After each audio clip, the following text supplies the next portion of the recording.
Copyright 2025, Mindfulness Lodge Publishing, all rights reserved.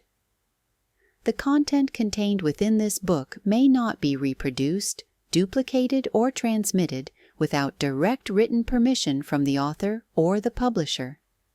Under no circumstances will any blame or legal responsibility be held against the publisher or author for any damages, reparation, or monetary loss due to the information contained within this book, either directly or indirectly. Legal notice. This book is copyright protected. It is only for personal use. You cannot amend, distribute, sell, use, quote, or paraphrase any part or the content within this book without the consent of the author or publisher. Disclaimer. Notice. Please note, the information contained within this document is for educational and entertainment purposes only.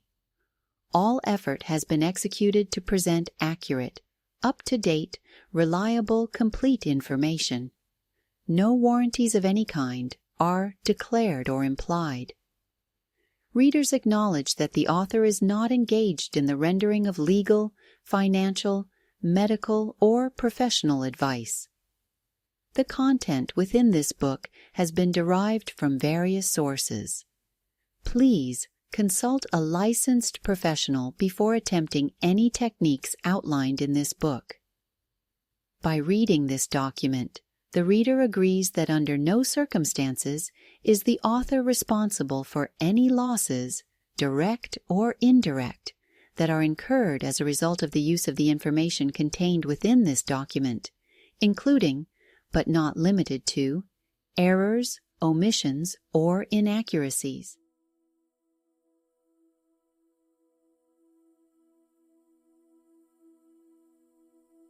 The Dual Soul, Heyoka Wisdom, Starseed Light. Sacred Wisdom, Cosmic Energy, the Power to Transform Your Life. By Mindfulness Lodge Publishing. Remember who you are. Something is about to shift inside you. As you read these words, you may already sense it. A quiet pull, a whisper beneath the noise of everyday life. A knowing buried deep within, waiting to surface. This book is not just meant to be read. It's here to awaken something in you. As you move through these pages, realizations will emerge, emotions will stir, and a deeper truth will unfold. Let go of expectations. Simply allow. You have always felt it. A presence just beyond perception. A call that never fades. Sometimes faint, sometimes overwhelming. You feel it in the way emotions move through you before they're spoken, in the unshakable connection to something vast and unseen. If these words stir something inside you, it's not a coincidence. You may be something rare, an Heyoka empath, a mirror of transformation, or a starseed sent to awaken and uplift consciousness. But what if you are both? This book will help you decode what you've always known but never fully understood. The world is shifting. You are part of it. A message to the reader. You are here for a reason. Something inside you has led you to this moment, an unshakable knowing, a pull toward something greater. If you feel this, it's because you have always been on this path, even if you didn't recognize it until now. Empaths and starseeds are rare souls, mirrors of transformation, and catalysts for awakening. But this gift is both a blessing and a challenge. You may have always understood people deeply, sensing emotions before they were spoken, only to find yourself overwhelmed by those who seek your guidance, yet fail to truly see you. Perhaps you've felt out of place in this world, as if your existence straddles two realities, the seen and the unseen. Maybe you've noticed how easily you absorb the emotions of others, feeling their pain, their joy, their fears, as if they were your own. And yet, even in the depths of this connection, a part of you has always remained separate, watching, knowing that your purpose extends beyond mere existence. your awakening is already unfolding. The questions you ask yourself are not random. They are signposts leading you back to your true nature. And the answers? They have always been within you, waiting for the moment you are ready to hear them. This journey is not meant to be walked alone. That is why you are here, and why this book has found you at precisely the right time. It is a guide, a key to unlocking what has long been hidden inside you. It does not impose truths upon you. Instead, it reveals the truths you have always carried. There is no destination in awakening, only deeper understanding. You are not here to follow someone else's path, but to remember your own. Whether you are an Heyoka empath, a starseed, or both, your role is not just to observe the world, but to shift it, to raise its frequency, and to step into the full power of who you are. You are not alone.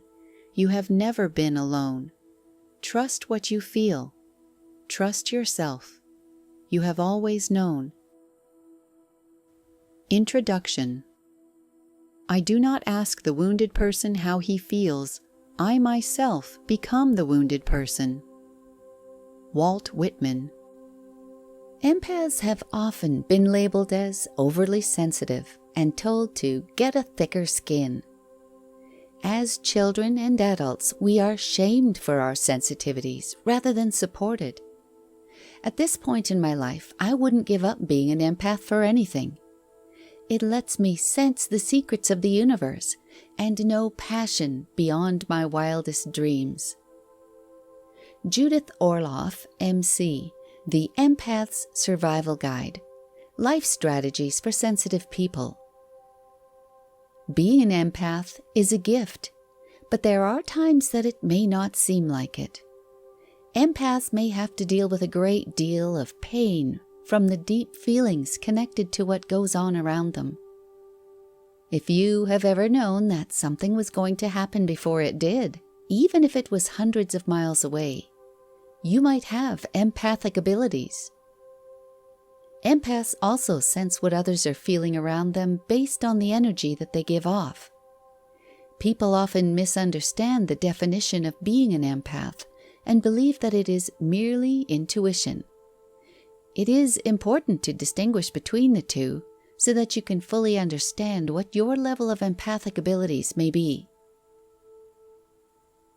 Being an empath is not intuitive. When you are intuitive, your subconscious mind will absorb and collect external information without your conscious self being aware of the act. When this happens, you process and store subtle information, causing you to just know some bit of knowledge without knowing why you know. Intuitives look inside themselves and, by way of transference, deliver that collected information from the subconscious to the conscious by merely using their minds. They rely on gut feelings and do not necessarily have the skills or abilities that are inherent in an empath. An empathic person is the complete opposite of an intuitive person. Empathic abilities have no connection to what is going on inside of someone. An empath relates to energies or external forces that surround us. Simply put, an empathic person can pick up on things from outside of themselves. Can you be an empath but still have intuitive capabilities? Sure. Abilities will vary from person to person, and some may only be empathic or only be intuitive. So it is important to note that an individual can be one without the other. There's a difference between being an empath and having empathy. Once you have empathy, you feel deeply for another person who is experiencing either pain or joy. But being an empath takes it much further. An empath will experience heightened emotions, physical symptoms, and the energies of others within their own bodies. Understandably, these individuals need to acquire healthy coping defenses because of all the exposure to high stimulus levels that surround them all day, every day. Do you think you may be an empath? Have you ever known things before they happened? Empaths don't read body language or thoughts, and they usually only know general details about an event, but they can read emotions. An empath can tell what you're thinking, and if your thoughts are negative or positive. Empaths seem drawn to heightened emotions that can cover both elation and anxiety, and they feel everything to extremes. It's no wonder that empaths often need to put up a barrier between themselves and others. And if you are an empath, you may often feel overwhelmed by all of the stimulation that bombards you. Always feeling drained is a concern that all empaths must guard against.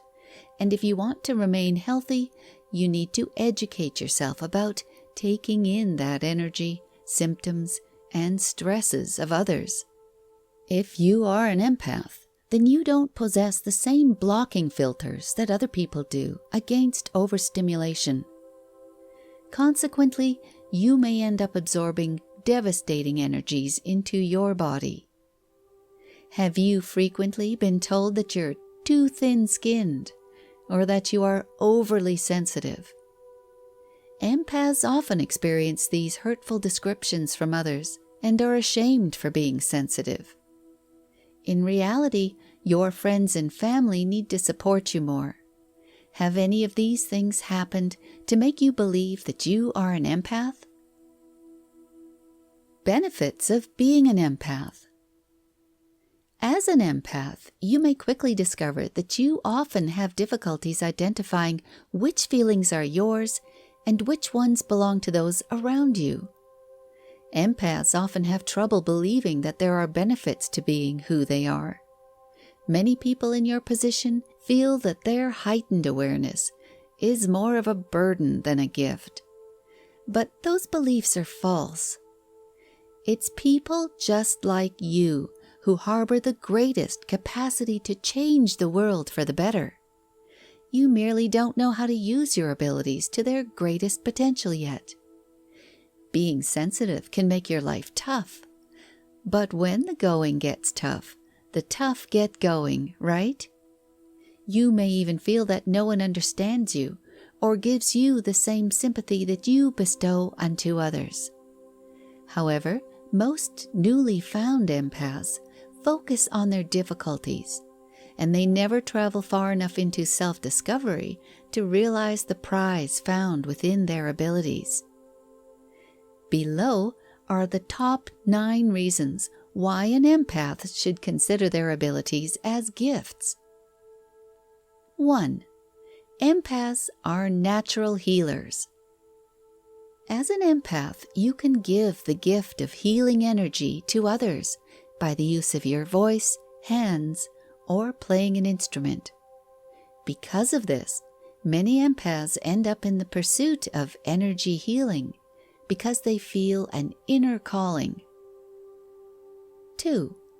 Empaths have a heightened sense of smell. The intensity with which an empath can detect smells leads to enjoying food, flowers, essential oils, and other sensations like freshly mowed grass and the first scents of a rainstorm. With work, you can also increase your gift of smell to include sensing a disease in an animal or person. When you can perform something so incredible, you can help save lives. 3. Empaths can sense potential dangers. Empaths have the ability to sense advanced knowledge of danger before other people and tend to be more in tune with their sixth sense. Everyone has the ability to use their sixth sense. It's just that most of us don't tap into that ability. If you're not familiar with the idea of a sixth sense, you may wish to know that it is your gut instinct that allows you to pick up on something undetected by your other senses. If you're able to tap into your sixth sense, it will allow you to push beyond your parameters of hearing, tasting, touching, or smelling to enable you to read others, sense things without the benefit of physical cues, sense danger, or know how things will turn out ahead of time. 4. Empaths feel everything stronger. You may interpret this as a bad thing, since anything you can interpret as a low will feel like a much deeper low. However, you will also feel greater highs. An empath's overall joie de vivre will fill them with more enthusiasm, and they will always be kinder and more compassionate and understanding than others. 5. Empaths crave more alone time. People who don't share in the gifts of an empath often find that they are uncomfortable when alone, whereas empaths crave a considerable amount of solitary time. Empaths need to rebalance and de-stress themselves from all the exposure to others. Requiring alone time is not a bad thing or something to fear, because this is a time of self-awareness. 6. Empaths are very creative people. Empaths have the ability to see things that others cannot visualize. Their creativity and thought processes can interpret experiences, situations, and unthought of possibilities, while others are left scratching their heads. 7. Empaths are able to read emotional cues. It's a given that empaths are emotional individuals, and it may be difficult to imagine what it feels like to embrace what another person feels, especially during times of disappointment and rejection. Remember too that you will experience great joy and happiness when dreams are fulfilled. 8. Empaths have a talent for sensing. Empaths can embrace the thoughts of the unconscious mind as well as sense the needs of those that are unable to speak up for themselves. For example, plants, animals, and our planet. 9. Empaths are often human lie detectors. Since empaths are more aware of people's feelings, emotions, and thoughts, they can almost always tell when someone is lying. An empath's abilities allow them to see through false fronts that are often put in place when someone is suffering but feels the need to hide their emotions away. Empaths will always know when people lie to them. Heightened sensitivity is a gift, so the next time you curse your gifts, recall these benefits. By refocusing on the benefits of being an empath, you will create uplifting memories instead of feeling drained. Don't lend yourself to the dark side. Empaths always have two voices inside of their heads, and they are constantly at odds. The good and the bad can have a raging battle going on that is enough to overwhelm any empath. Because of this, empaths should always focus on the benefits listed above, because it is too easy to slip into the negative energies that invade their lives. The dark side of an empath's world is filled with exhaustion and fatigue that they absorb. However, an empath should never lose their composure. They will still need to observe, feel, and acknowledge circumstances, but at the end of the day, they must release those energies. An empath is selfless and often imposes a heavy burden upon themselves. However, because of their nature, they often choose to ignore the weight thrust upon their shoulders. The pitfalls of following the dark side include neglecting your body and mind for the sake of others. When that neglect builds over time, any empath will need to soul search, which is a practice reserved for those who feel lost. The dark side of being an empath is that you are always at war against sadness, sorrow, and the darkness that leads to self-destruction. The only way to win this fight is to learn which emotions are your own and which emotional energies belong to invaders looking to breach your protective shields. Empath affirmations. I feel divinely protected. My aura is filled with happy and uplifting energies. I feel in harmony with my surroundings and myself. I am filled with love and peace. I can focus on my dream. I feel guided and protected. Chapter 1. The different types of empaths.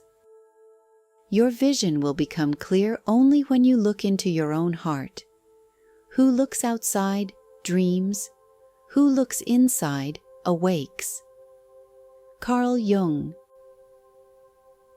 The trademark of an empath is feeling and absorbing other people's emotions and/or physical symptoms because of their heightened sensitivities. Dr. Judith Orloff, psychiatrist, empath, and intuitive healer. Empaths are highly sensitive people who have the innate ability to pick up on what people are thinking and feeling. While psychologists mistakenly use the term empath to describe a person who feels empathy for a situation, this is not technically correct. Empathy is best described as an ability to emotionally understand what other people are feeling. You are able to put yourself in someone else's shoes and feel what they feel. It's natural when you see another person suffering to picture yourself in that person's place and feel sympathy for them. Empaths will often know when something is going to happen before it actually takes place. They are accurate in their psychic abilities and can sense the emotions and energies of others. The nature of an empath.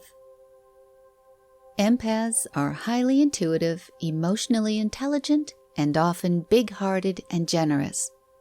They are superb listeners, great friends, and rocks when their friends need someone to lean on in times of trouble. The very thing that makes empaths such great people can turn around and be the exact thing that takes a toll on them. Empaths can literally experience the positive and negative feelings that their friends go through. They tend to take on their emotions and may not even be fully protected from the overwhelming experience of painful emotions that they are unaccustomed to, such as anxiety and anger. Empaths truly revel in alone time because it can be draining when they spend too much time around people, and therefore empaths tend to be introverts. Crowds in particular can create particularly overwhelming stimulation with a high level of noise and constant talking. Empaths need to picture shields around them to protect them from negative energy. This shield can help you to maintain your distance and prevent you from absorbing negative energies into yourself without having to shut yourself off emotionally. Others may not realize that many people are drawn to an empath for support because of their gifts. And what they don't understand is that this can cause quite a bit of stress for the empath. Even when they try not to, empaths can often display the negative emotions of others. If you are an empath, then you can't help it because this is your subconscious way of connecting to others. For example, if someone is angry, then you may feel that anger. Or if they are grief-stricken, then you may display great feelings of sorrow, and their grief will feel as though it's your own. As an empath, you will often be susceptible to the pain in the world, since empaths are, by nature, natural healers, and they're drawn to lift global suffering. We mentioned before that empaths tend to be introverted and avoid large gatherings. The energy produced by crowds can overload an empath, which in turn can cause anxiety, stress, and panic attacks. This energy is not caused by the event itself, so an empath should not be confused by avoiding the loud music of a rock concert or the bright lights surrounding any sports event. It's the energy that rolls off of the crowd that produces heightened senses of excitement or anger. As an empath, you'll find that you prefer connecting with others on a more one-on-one basis. Empaths need time to rest and recharge, often withdrawing into a period of solitude. Because empaths are sensitive, they are often more tuned into their right brains or the creative side. Working with creative outlets such as music, art, or writing will often be a desired avenue that allows self-expression. Have you ever called a friend who lives across the country just because they popped into your mind, only to find out that they really needed to hear from you? That's because empaths are more psychic than other people and can process the ability to know what you are thinking or feeling without being told. Impressions can come from almost anywhere, even space, an object, or an animal. Empaths revel in nature because its effects are almost always restorative and comforting. After all, nature is not bound by the heavy emotions that humans self-impose upon themselves. For example, a free-running freshwater stream creates a flowing movement that empaths find soothing, and by experiencing it, emotions cannot become bottled up. Unfortunately, empaths tend to attract people who drain their energies. Because of this, it will be necessary to quickly identify which people these are to keep them behind imposed boundaries. This can be a difficult tightrope for an empath to walk, since they often want to take on the role of therapist for these people. Since empaths tend to exude calm energy, many people seek out their company to garner some peace. See Chapter 5 for activities that ground empaths. You don't necessarily have to be born an empath, because it can be by exposure and learning. There may be some abilities buried deep within a person, and a traumatic experience or painful circumstance may cause latent talents to surface. Unbearable pain can cause a person to suddenly find themselves with the onset of empathic skills.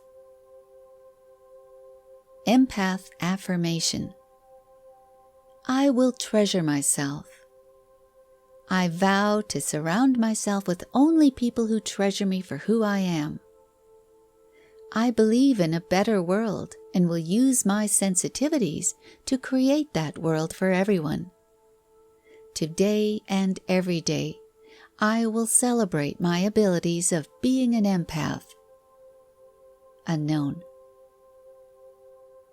Are there different types of empaths? Yes, there are several different types of empaths, and while you can recognize traits normal to a certain type or types of empaths, you will only show a predisposition for one type. Below, please find an assembled list of the different types of empaths and short descriptions of each to help you determine which type you are. Empathy is an important and valuable skill to have in many aspects of life. Not only does it contribute to strong bonds and general trust, but it allows us to gain insight into the emotions and thoughts of other people. In a sense, it offers you a chance to experience life the way someone else does. The silent knowing, awakening your inner intuition. Have you ever experienced the ability to know what should be done in a given situation without really having any evidence about it? Do people describe you as too sensitive, or say that you need a tougher hide? Do you experience knowing what is going to happen before it actually does? That's probably because the intuitive empath is thought to possess high levels of intuition and is believed to be highly perceptive and sensitive when it comes to the emotions of others. The intuitive empath will express an ability to know whether or not they should do something based completely on the context and circumstances surrounding the event. They are unique because they can combine the feelings of empathy with their ability to share in the feelings of others. They can do this by merely working from instinct and perception.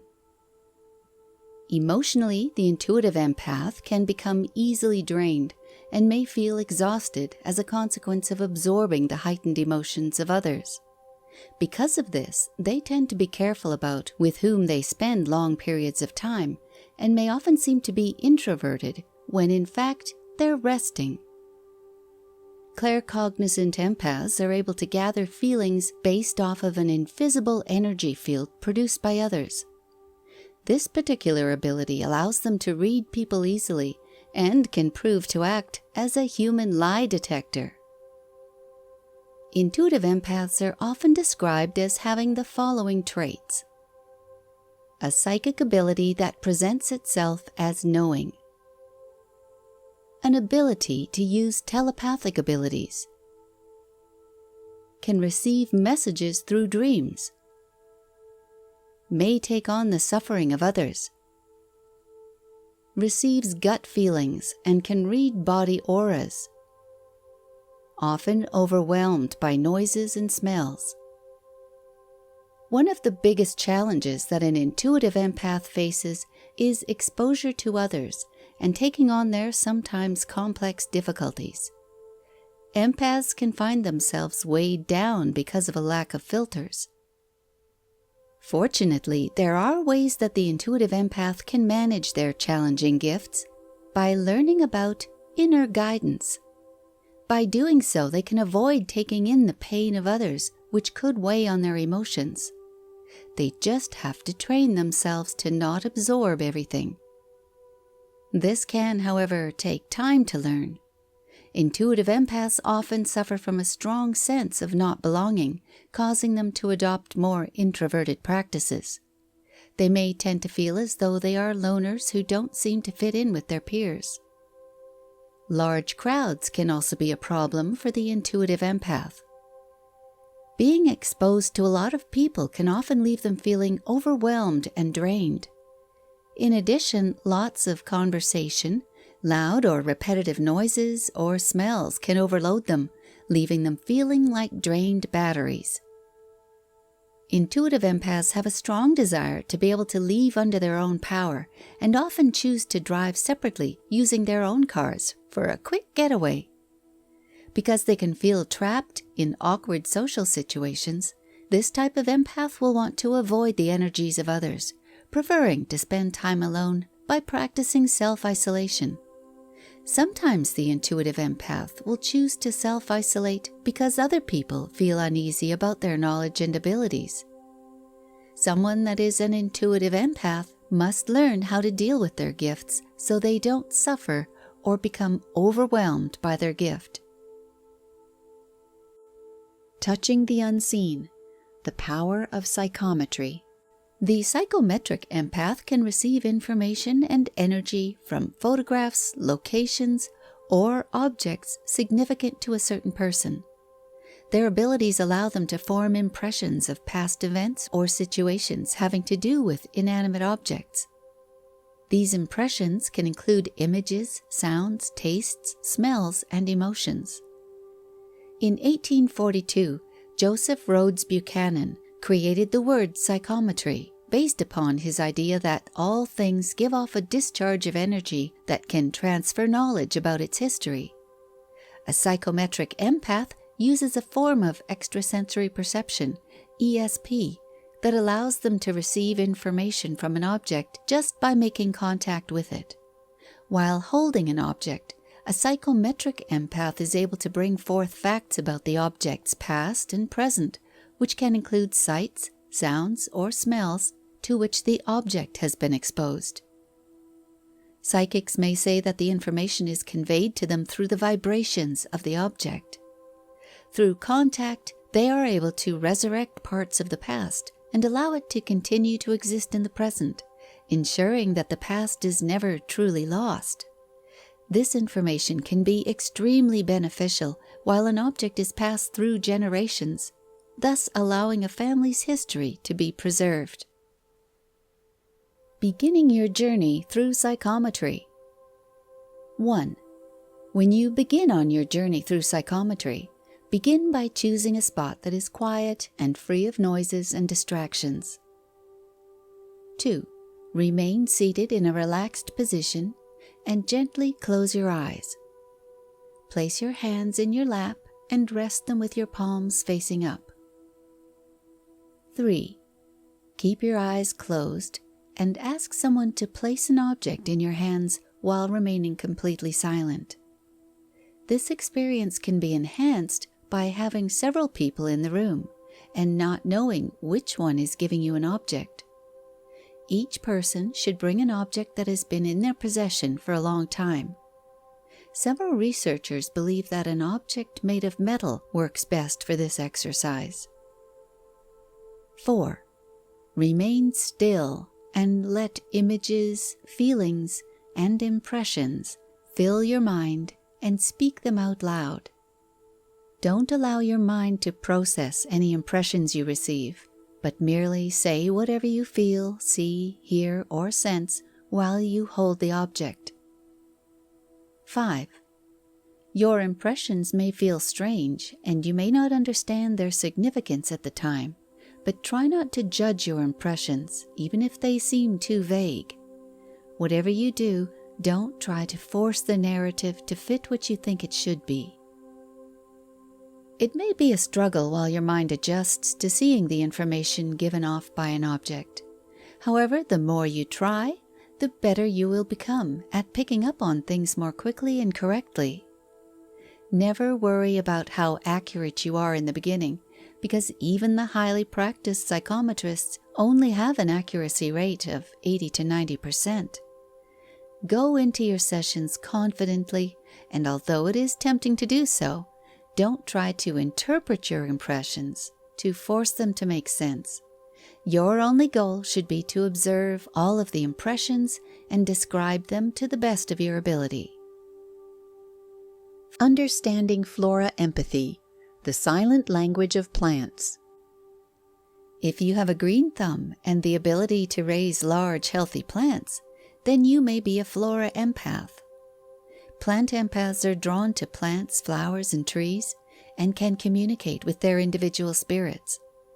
Because of their connection to the plant world, gardens will flourish under the care of a flora empath. Also known as a plant empath, this person is able to communicate with plants. A flora empath can always sense what plants need to help them stay alive and thrive. If a plant is in danger, a flora empath will be able to communicate with it in order to help it bounce back. If you are a flora empath, then you already know that plants, trees, flowers, grass, shrubs, and even weeds have emotions. A flora empath may have a difficult time being taken seriously, even by fauna empaths, because everyone typically accepts that humans and animals have feelings. But when you try to and convince them about plants, you may get a strange look with a bit of cynicism. Flora empaths are quite rare and may live a complicated life with virtual "do not walk on the grass" signs hanging over their head. You may find that you mourn the loss of a tree gone before its time, or a gaunt plant that faded from lack of water. Unfortunately, the ability to feel the emotions of plants is the least accepted form of empath, and to make matters worse, there isn't much known about this ability. What we do know is that if you are a flora empath, you desire a connection with nature and are often drawn to the woods or mountains where you can be close to the realm of nature that calls to you. A plant empath will always enjoy gardening and may even take up a career that puts them front and center with plants every day. If you have chosen a career in botany, farming, garden design, floral arranging, or even landscape architecture, you are likely a flora empath. Plant empaths need to be near plants to experience true happiness and to feel healthy. More than any other empath, the floral empath must develop a thick skin, because they are often ridiculed and laughed at by others who just don't understand the kingdom of plants. For this reason, more than any other, this type of empath may reject their gifts because they don't relish being criticized. Many plant empaths choose a career in Chinese medicine or as herbalists, and they often utilize a form of homeopathy that was developed by Dr. Edward Bach, who perfected flower essences distilled in various liquid forms that help to treat stress and diseases. I can attest that every time there's a thunderstorm, I reach for my vial of Bach flower rescue remedy for my sensitive dog, who gets so worked up that we fear he might experience a heart attack. With it, he calms right down. In the past, plants served midwives, shamans, and even country doctors with plant-based tinctures to aid the sick, stressed, or depressed. There is an entire world of healing power locked up in the superpower of plants. Flora empaths often plant healing herbs in their home gardens, such as lavender, rosemary, chamomile, lemon balm, rose, and mint. If you feel that you identify with this sort of empath, you may feel that you receive guidance from the plant world. Shamans believe that a plant empath can gaze deeply into a plant and receive information, or even ask it a question and receive an answer. The biggest challenge the flora empath faces is that they will often feel the pain of a living plant when it dies. They probably feel the anguish of the rainforest as it perishes under the machines of man, and may even feel parts of their body hurt during times of harvest. The best way to combat these feelings is to broadcast love and blessings across the globe to all that reside in the plant world. Beyond the wild, the empath's connection with fauna. This sort of empath has the ability to feel and communicate with animals, and often seeks a career as volunteering time in rescue groups, animal shelters, animal training, or animal care. If you are an animal empath, you may even have a specific calling, such as horse whisperer. Do you notice that almost every dog you pass makes eye contact with you? It's as if they can tell that you are looking at them. If you are this type of empath, you can probably sense when an animal feels stressed, upset, worried, or lonely. When you can tap into their emotions, it endows you with an understanding of their situation so that you can offer them the healing that they need if you seem to attract animals wherever you go, or you go to a party and sit in the corner just playing with the dog of the house. You qualify as an animal empath. You may decide to become a veterinarian, an animal advocate, or volunteer at an animal rescue or shelter.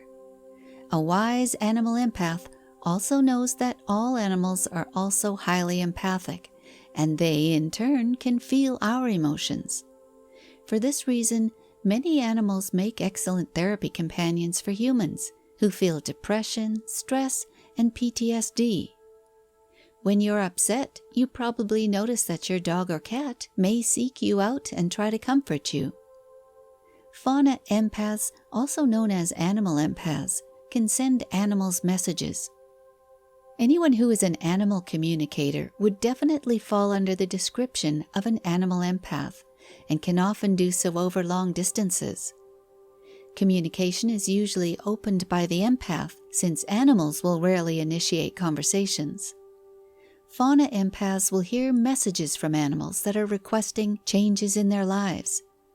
Probably the most famous animal empath was Saint Francis of Assisi, also known as the patron saint of animals. It was said that he could communicate with any animal and gained notoriety by taming a wolf. The pulse of the earth. Awakening geomantic empathy. This type of empath receives messages from the earth and often has the ability to read signs coming directly from the soil. Since this empath is sensitive to the vibrations of the earth, they often can know about future natural disasters before they happen, and can sense the power of an impending thunderstorm. If you are a geomantic empath, you can feel the pull of the ocean tides, are especially tuned into the warmth of the sun and the shake of every earthquake. While the average person may feel a storm coming in their joints, the earth-sensitive empath is more in tune with the changes of the weather and the seasons, and can often fall into depression during the winter months when the days are shorter and darker. The geomantic empath finds peace when gazing into the heavens and often feels a need to connect to the Earth's energy. The ability to do this is all part of an empath's ability to heal and feel intimate with their connection to the Earth.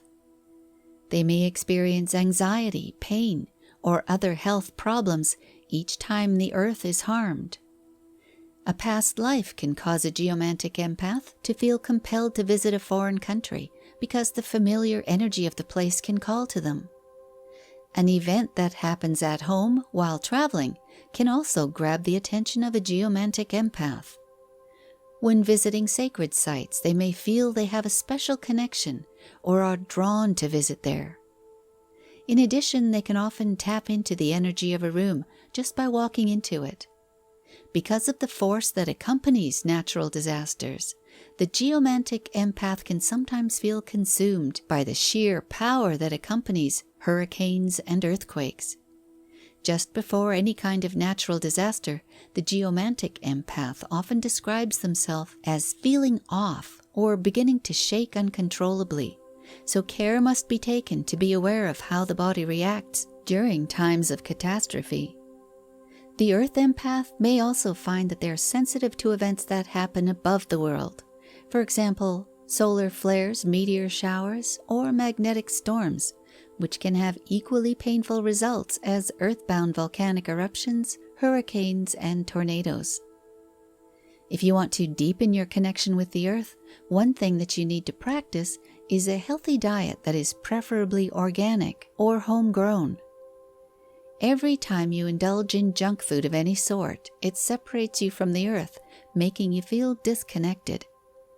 Ground yourself by spending time quietly reflecting by an ocean, taking a nature walk through a forest, or climbing a mountain and enjoying the clean, crisp air.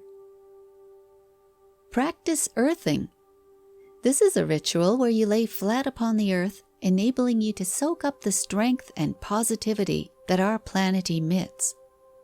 Earthing also utilizes the practice of walking barefoot in the grass, gazing at the stars in the heavens, and wading in bodies of water like lakes, rivers, and oceans. While experiencing the wonders of our world, ask yourself what you feel and remain open to any intuitions that come your way. In Native American traditions, Mother Earth is highly revered, and earth medicine is considered to be precious and healing. It is also interesting that a geomantic empath can feel a traumatic memory from a crime scene and should also be warned in advance if they're going to be visiting the grounds of an abandoned psychiatric facility. These vibrations can leave impressions of murder and torture that should be protected against and can be avoided by the use of meditation and crystals. The Mind's Whisper. The power of telepathic empaths. The telepathic empath can read another person's feelings and even their thoughts without them being expressed or vocalized. This type of empath uses their 5 senses to read people's feelings, thoughts, and beliefs, even if they try to mask them. This type of empath can receive images, impressions, and insight pertaining to their loved ones, friends, co-workers, clients, and sometimes total strangers. A good example of this might be that you are thinking about a close friend, and suddenly the phone rings and it's the very friend you were focused on calling. Another might be that you're getting the impression that your family member living on the opposite coast is not feeling well, and you might find out that indeed they have been feeling poorly. You may feel a sudden surge of positivity wash over you, and later that day the doctor's office calls to reveal that you are pregnant. If you find that you can hold or focus on objects and form impressions or feelings associated with them, then you may be a telepathic empath. Have you ever wondered how you can sort out if your intuition is spot on or just wishful thinking based upon your own emotions? First, you must determine if the new information is filled with compassion or expresses a neutral tone.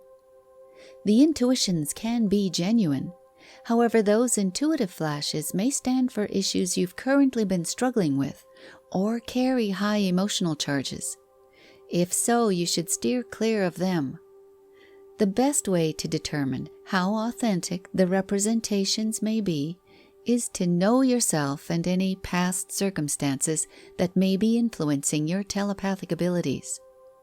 For example, as a child, you may have been abandoned by a parent under very emotional circumstances, and that experience may have caused you to develop a fear of abandonment.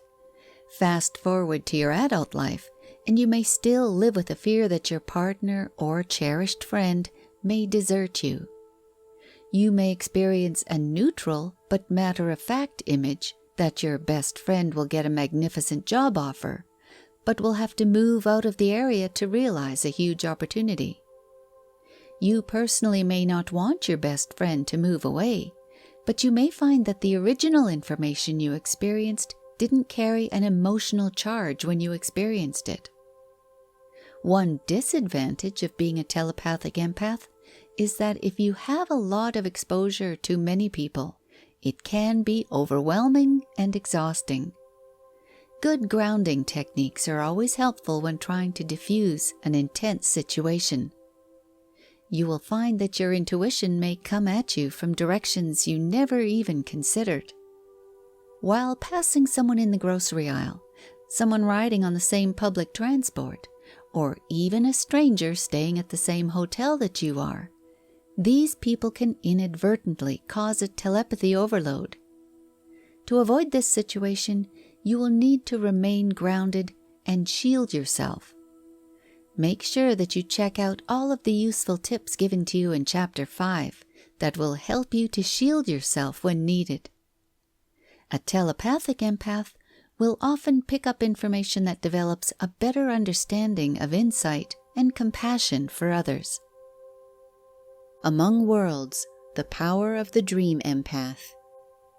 Just as the name implies, the dream empath experiences vivid dreams that they remember, and these may start as early as childhood. The dream empath looks forward to going to sleep because of their attraction to the dream world. Dreams are powerful forms of intuition and intuitive healing, simply because they completely bypass the ego. Dreams can bring guidance in dealing with difficult emotions, healing, and spirituality. These dreams can be very informative on how to help yourself and others. At times, it may be difficult to determine whether your dreams are about current or future issues.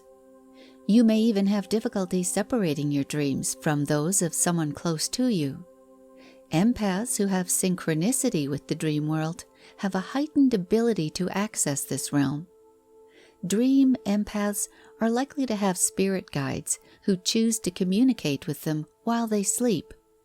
These guides can appear in any form, such as animals, angels, people, or even loving but disembodied voices.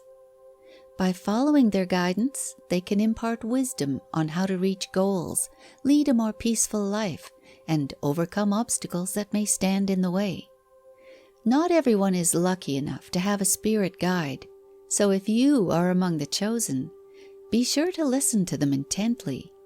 They will never mislead you and do something harmful or disruptive, because they only provide helpful and compassionate information.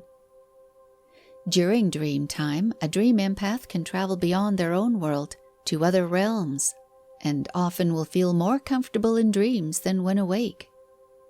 It is not unusual for a dream empath to seek out the dream world after the material world has become too overwhelming. Keeping a dream journal will help you to develop your abilities. Every morning, when you are between the two worlds of fully awake and asleep, take a few sacred moments to record all of the parts of your dreams that you can remember.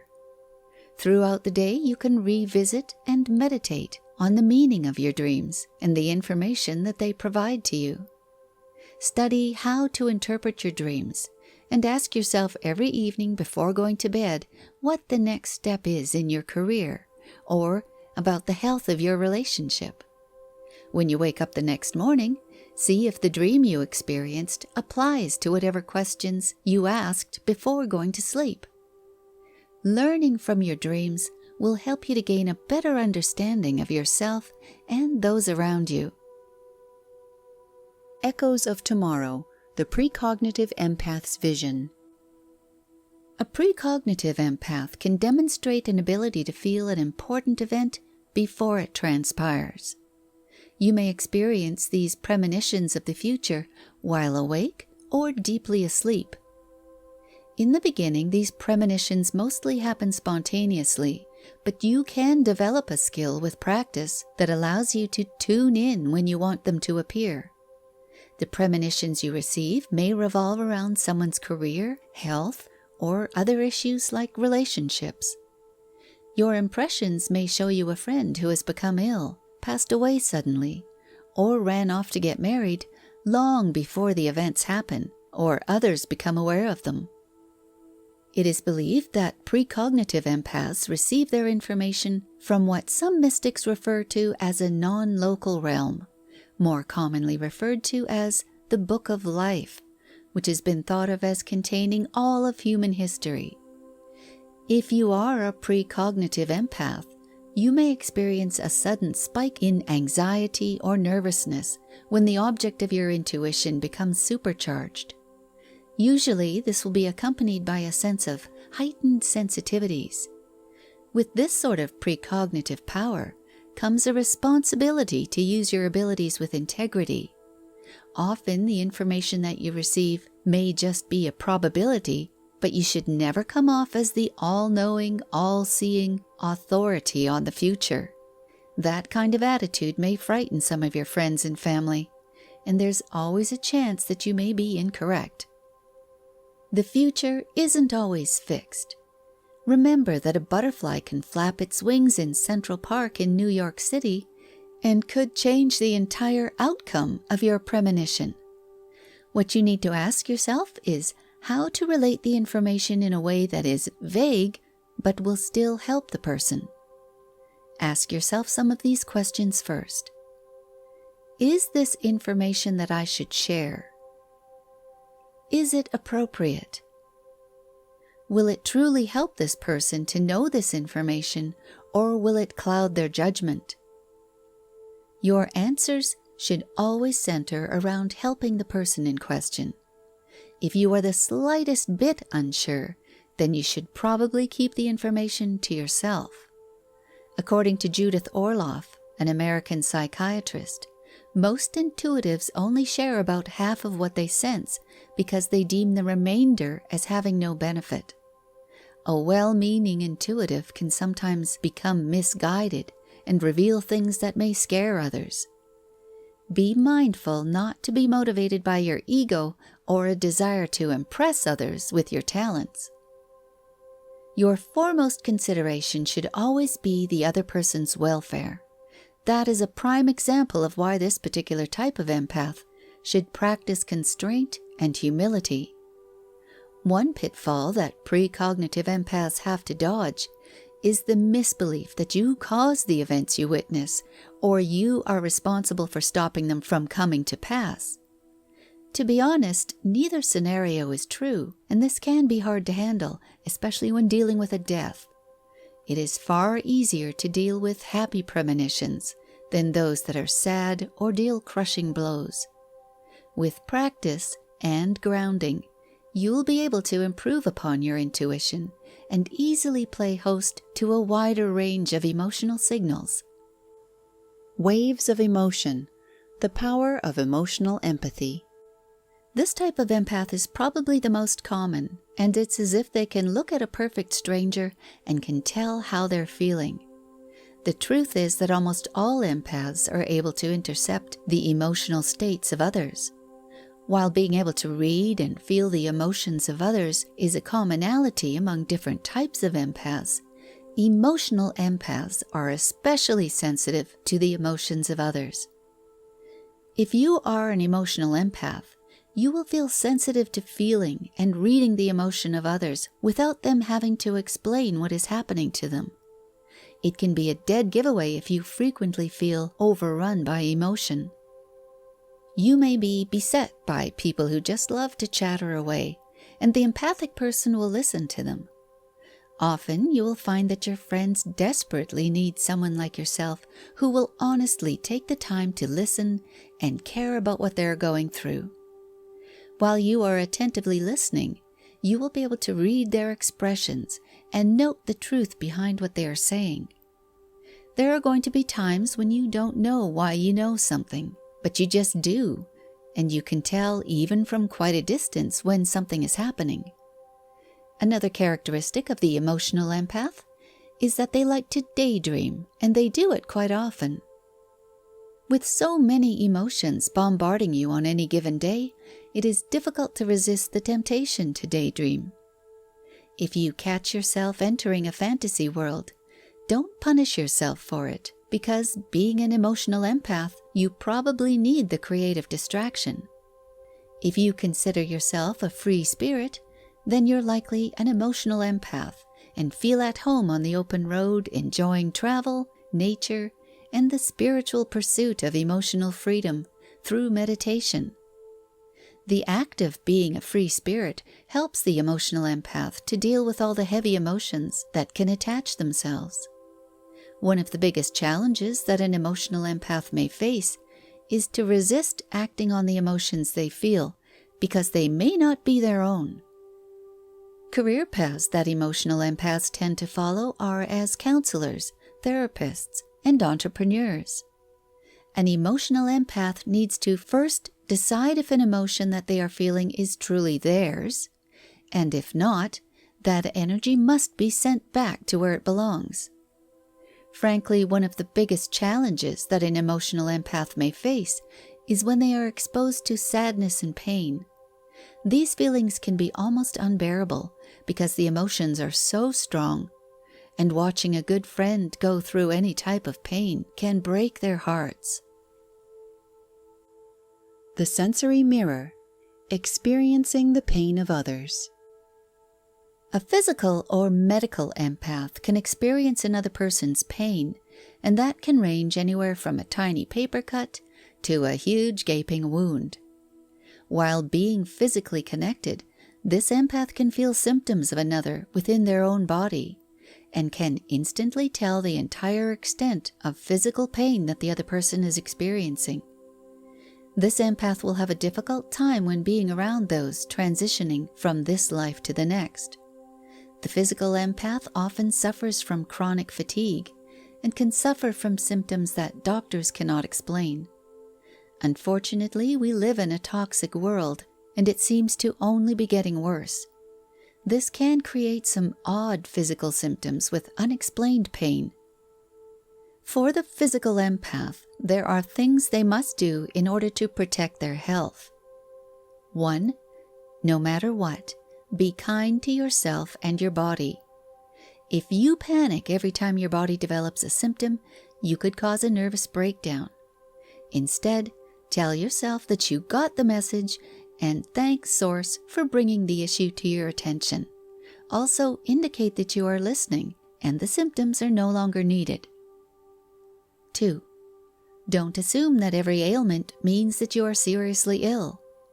It may very well be that the majority of hypochondriacs are physical empaths because when they absorb pain or illness from others, they begin to prepare for the worst possible news. By giving your body the attention it needs, you may find that these symptoms disappear in short order. You can always get checked out by your primary physician, but they may be unable to give you a reason for your malady. 3. Release unhealthy emotions. They may be the cause of your physical symptoms. Anger, fear, sadness, and the absence of love can be unhealthy mental stressors that can cause real physical illness. By changing your thought patterns and healing toxic emotions, you can move yourself back to being healthy. A physical empath can absorb someone's emotions, but display them in a completely different way. For example, they may encounter a friend who has a great deal of sadness, but instead of exhibiting sadness, they feel tremendous pain in their back, or perhaps violent migraine headaches. One thing that a physical empath cannot tolerate is violence. Therefore, they tend to pass on opportunities to watch violent movies, especially those with a horror theme. And they also dislike violent sports like hockey and boxing. Physical healing occupations are very compelling to this type of empath. By nature, they make wonderful doctors, nurses, massage therapists, Reiki masters, and acupuncturists. They find it important to keep active and often practice meditation, deep breathing, running, and yoga. Voices in the silence, the power of medium empathy. This type of empath can communicate, see, and/or hear spirits from the other side. And this contact is not limited to people, but can include animals as well. While their gift is to be able to communicate with others no longer on our plane, they have the capability of communicating one-on-one with a lingering spirit, or reaching over the great divide between this life and the hereafter. This particular type of empath will check their ego at the door, so they are able to allow all intuitive messages to come through loud and clear. It doesn't always make a difference with whom you are communicating, because the replies often carry a common theme. The majority of the spirits from the other side only want to console us and let us know that they are fine and that they love us.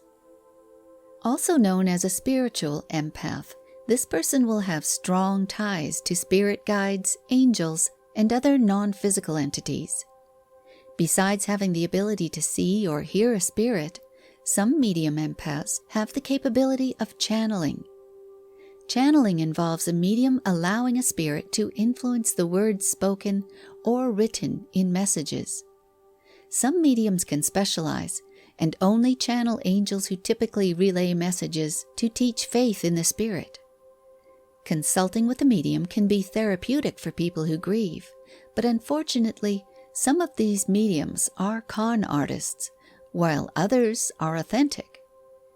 In order to communicate with the other side, you must first open your heart while in a meditative state and set your intention to spread love. Love is the one thing that crosses all boundaries and will allow you to reach the people who you want to and receive the messages that guide you.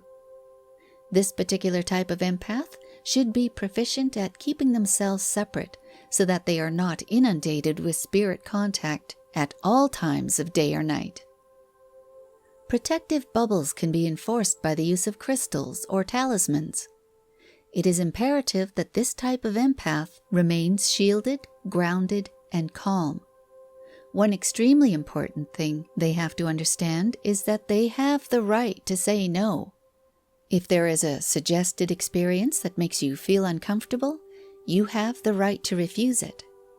Setting boundaries with those from the other side may be the best solution. After all, you should be setting these same sorts of parameters on this side of the Great Divide. You will be able to keep your experiences comfortable by setting limits and practicing self-care techniques. Once you're able to do this, you will find that acting as a medium is just a natural extension of your intuition and empathy. If you believe that your child may be a spiritual empath, be careful not to make light of or dismiss things that they say they are seeing. This may come in the form of an imaginary friend or seeing a departed loved one. Instead, you may find it better to nurture their abilities. Being a medium can be extremely taxing and overwhelming, and at first you may find that communicating with the other side happens when you least expect it. If you are still virtually untrained at being a medium, you may find such situations frightening or feel like everything is out of control. Once you learn that being a medium is just a natural extension of who you are and your ability to empathize, you will feel more comfortable in your role. The shadow within. Understanding the dark empath.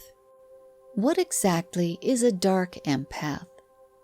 Aren't empaths always good?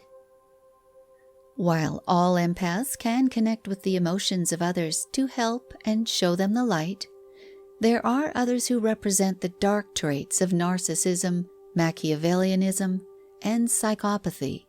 These people are categorized as having an inflated sense of entitlement, and instead of helping others, they look to exploit and manipulate them.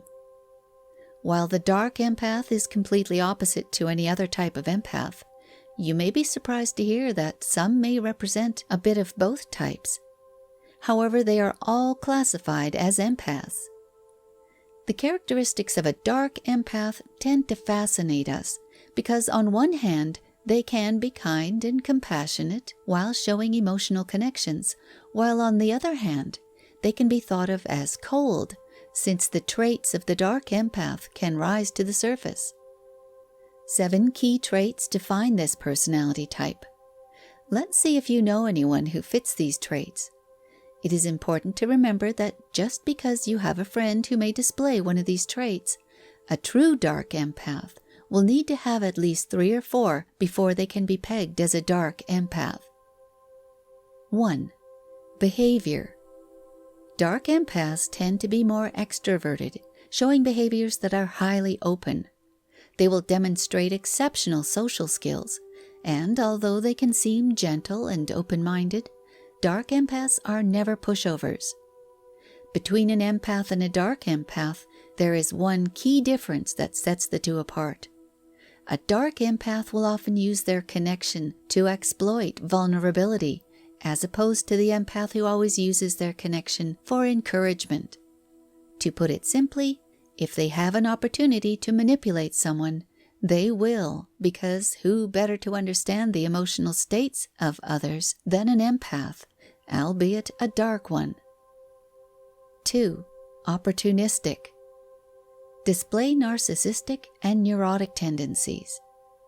It's very apparent that dark empaths are narcissists, but they tend to hide it away from others.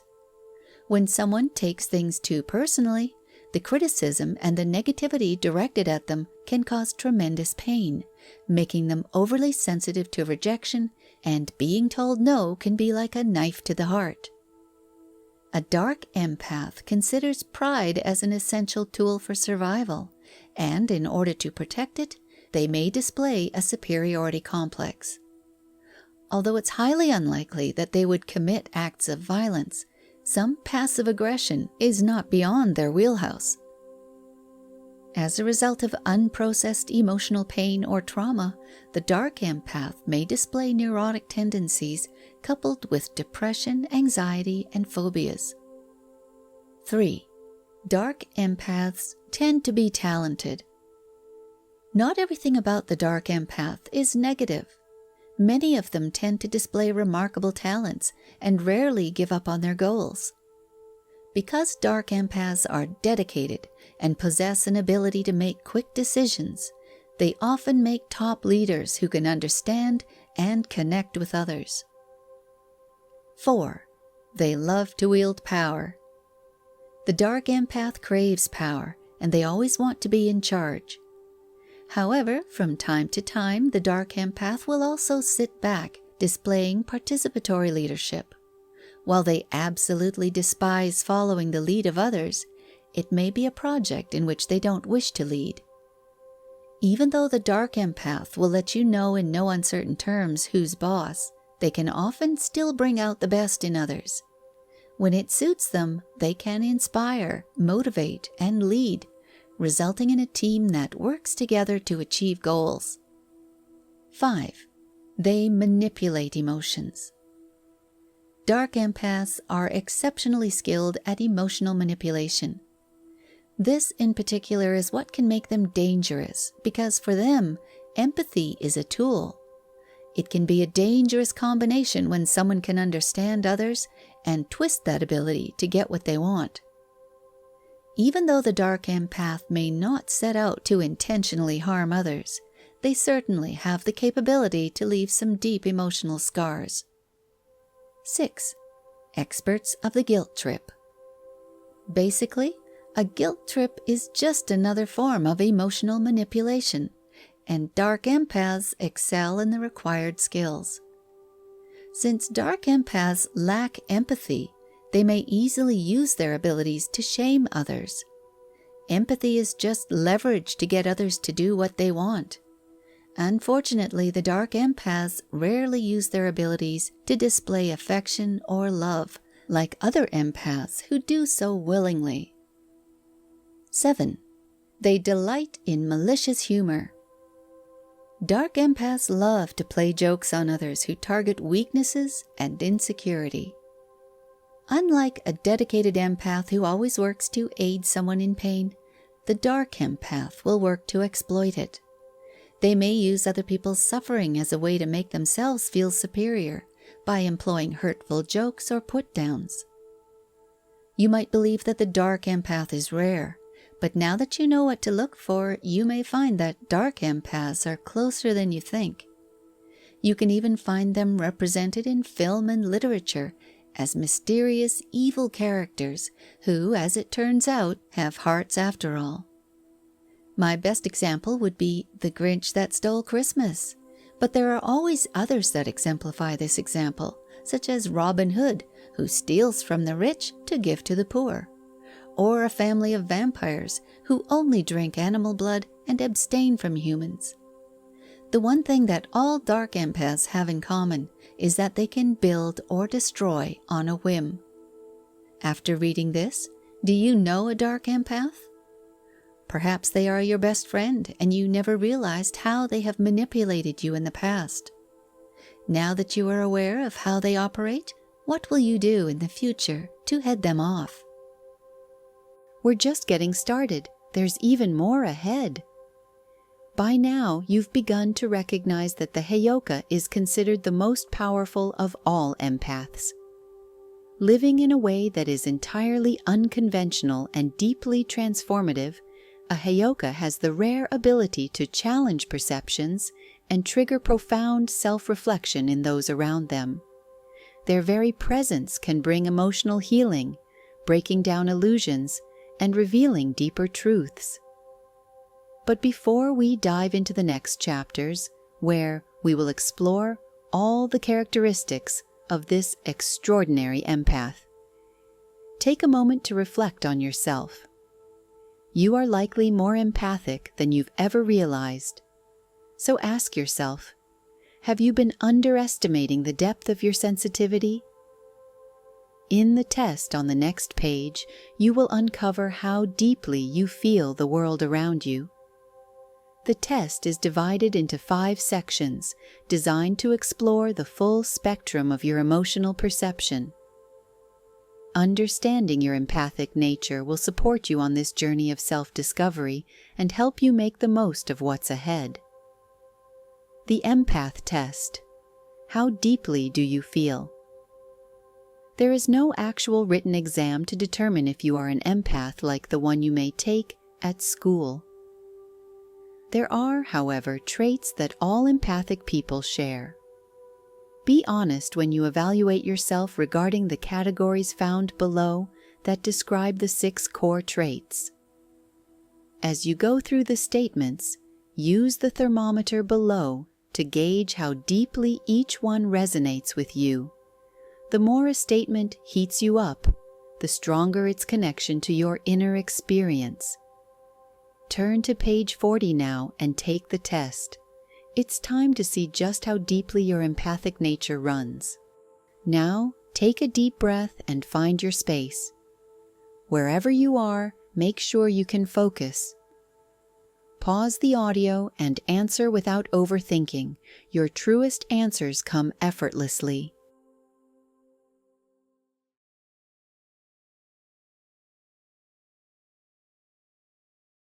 Your inner promise, a commitment to yourself. Your empathy is not just a trait, it's the filter through which you experience the world, and more often, it defines how you live in your own personal world. Whether you've learned to keep a certain distance, found a balance, or feel everything with overwhelming intensity, the way you perceive emotions is uniquely yours. I want you to know that there is no right way to be an empath. There is only your path. This test was never meant to label you or place you into a category. Think of it as a tool. one that helps you recognize yourself and understand how your empathy shapes your relationships, your energy, and your sense of self. Now that you have gained awareness, the next step is yours to take. Write down the promises you will make to yourself to strengthen your boundaries and embrace your gifts with greater confidence. Will you commit to protecting your energy? I decide today that. Will you learn to care for yourself as much as you care for others? I aware of who I am. Whatever path feels right for you, never forget this. Your empathy is a light, a strength, and a gift, but only if you allow it to shine without letting it consume you. It's important to remain grounded. It is important for any type of empath, especially the intuitive empath, to learn to remain grounded. If you are just beginning your path as an empath, you may not be familiar with the grounding practice and the benefits it provides for you. By practicing being grounded, you can safeguard yourself from negative or challenging emotions and unwanted lingering memories. Grounding techniques can help you to create personal distance from any distressing feelings you may become exposed to and can comfort you in times of emotional distress. There are some physical techniques that will help you to work through the unwanted residue caused by your intuitiveness. These exercises will put your 5 senses to work in order to refocus. Put your hands in water. Begin by using warm water first before moving on to cold. Place your focus on the water's temperature and try to describe how it feels on your fingertips, back of your hands and palms. Does each area feel the same? You can reverse the process and begin with cold water and then switch to warm. Does it create a different sensation going from cold to warm than it did from warm to cold? Pick up and touch items nearby. You can even set up a mantle of sorts that will provide you with a variety of sensations. Are the things you pick up and touch soft or hard? Lightweight or heavy? Cool to the touch or warm?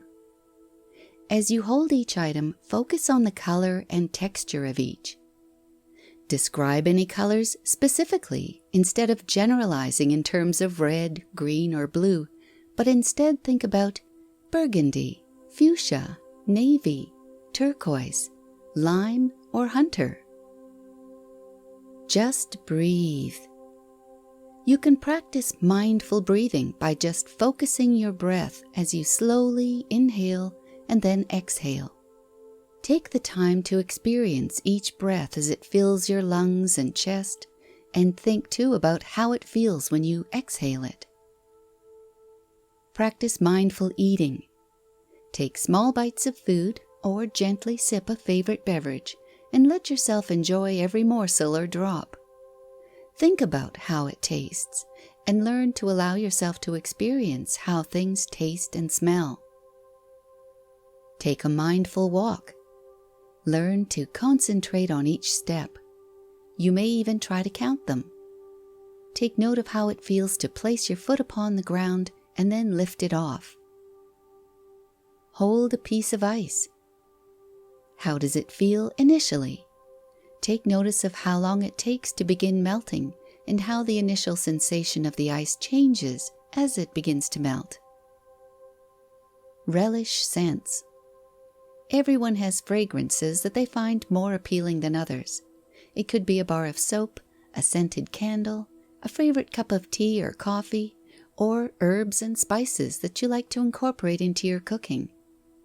Try diffusing appealing essential oils. Inhale and experience your chosen fragrances slowly. Breathe deeply and take note of the individual qualities such as citrusy, sweet, spicy, etc. Mindful exercising. Try some yoga or perform a few exercises or stretches. There are many movements to choose from, such as jogging in place, stretching, or even taking a brisk walk. When you do these, pay close attention to how your body feels within each movement you make.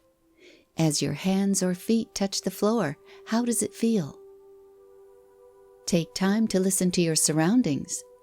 There are always noises going on around you, but often people tend to tune them out. Instead, really listen. Do you hear birds chirping? Perhaps you can hear a neighbor's dog barking. You may even hear the gentle buzz of a honeybee. Let each sound cascade over you and remind you of where you are. Take notice of the feelings of your own body. In this mindful exercise, you can perform this by either sitting or standing. Notice how your body feels from head to toe, focusing on each part. Are you able to feel your hair on your shoulders or forehead? If you wear glasses or sunglasses, can you feel them where they touch your nose or ears? Can you feel the weight of your shirt as it rests on your shoulders? With your arms resting at your sides, do they feel stiff or loose? If you concentrate, can you feel your heartbeat, and does it feel rapid or steady? Have you recently eaten? If so, does your stomach feel content and full, or are you feeling hunger pangs? Experience the 5-4-3-2-1 method. Begin with 5 and work backwards, using your senses to list things that you notice around you. For example, list 5 things you hear, 4 things you see, 3 things you smell, 2 things you can touch, and 1 thing you taste. When you try this, you may notice that there are little things that you never noticed before, but there they are, like color flecks in the wallpaper, or the gentle hum of your heating system when it kicks on. Test your memory. Study a detailed picture for about 10 seconds, and then turn it face down, using your mind to recreate the photograph in as much detail as you can remember. Mentally list all of the things you remember regarding the picture. Test your category awareness. Choose 1 or 2 broad categories, for example, dogs or crystals, and then take a few minutes and either mentally or on a paper list as many names from each category as you can think of. Mindful mathematics. You don't have to be a numbers person to use this technique. Numbers can help to center your mind. Just try something simple like counting backward from 100. Recite your favorite prose. It doesn't matter if it's the lyrics to a song, a passage to a book, or all the lines from your favorite movie that you've watched over 100 times. Just recite it quietly. If you choose to say the words out loud, focus on the shape that each word makes with your mouth, lips, and tongue. Should you choose to only say the words in your head, visualize each word as though you'd seen it on a physical page. Laughter is the best medicine. It doesn't matter if you make up your own silly joke or recall one told to you by a friend. Laughter helps to ease the woes of being an empath. You can also laugh by watching a funny animal clip, listening to your favorite comedian, or your favorite television comedy show. It will make you laugh, that's the entire point. Visualize a daily task that you either don't mind doing or you receive enjoyment from fulfilling. Perhaps you love to vacuum, as an example. So think about how great all your floors will look with no dust, dust bunnies, or loose dog hairs on them. Describe a common task that you perform. This can be an activity that you do well, such as training your dog for agility, washing your car, or weeding your garden.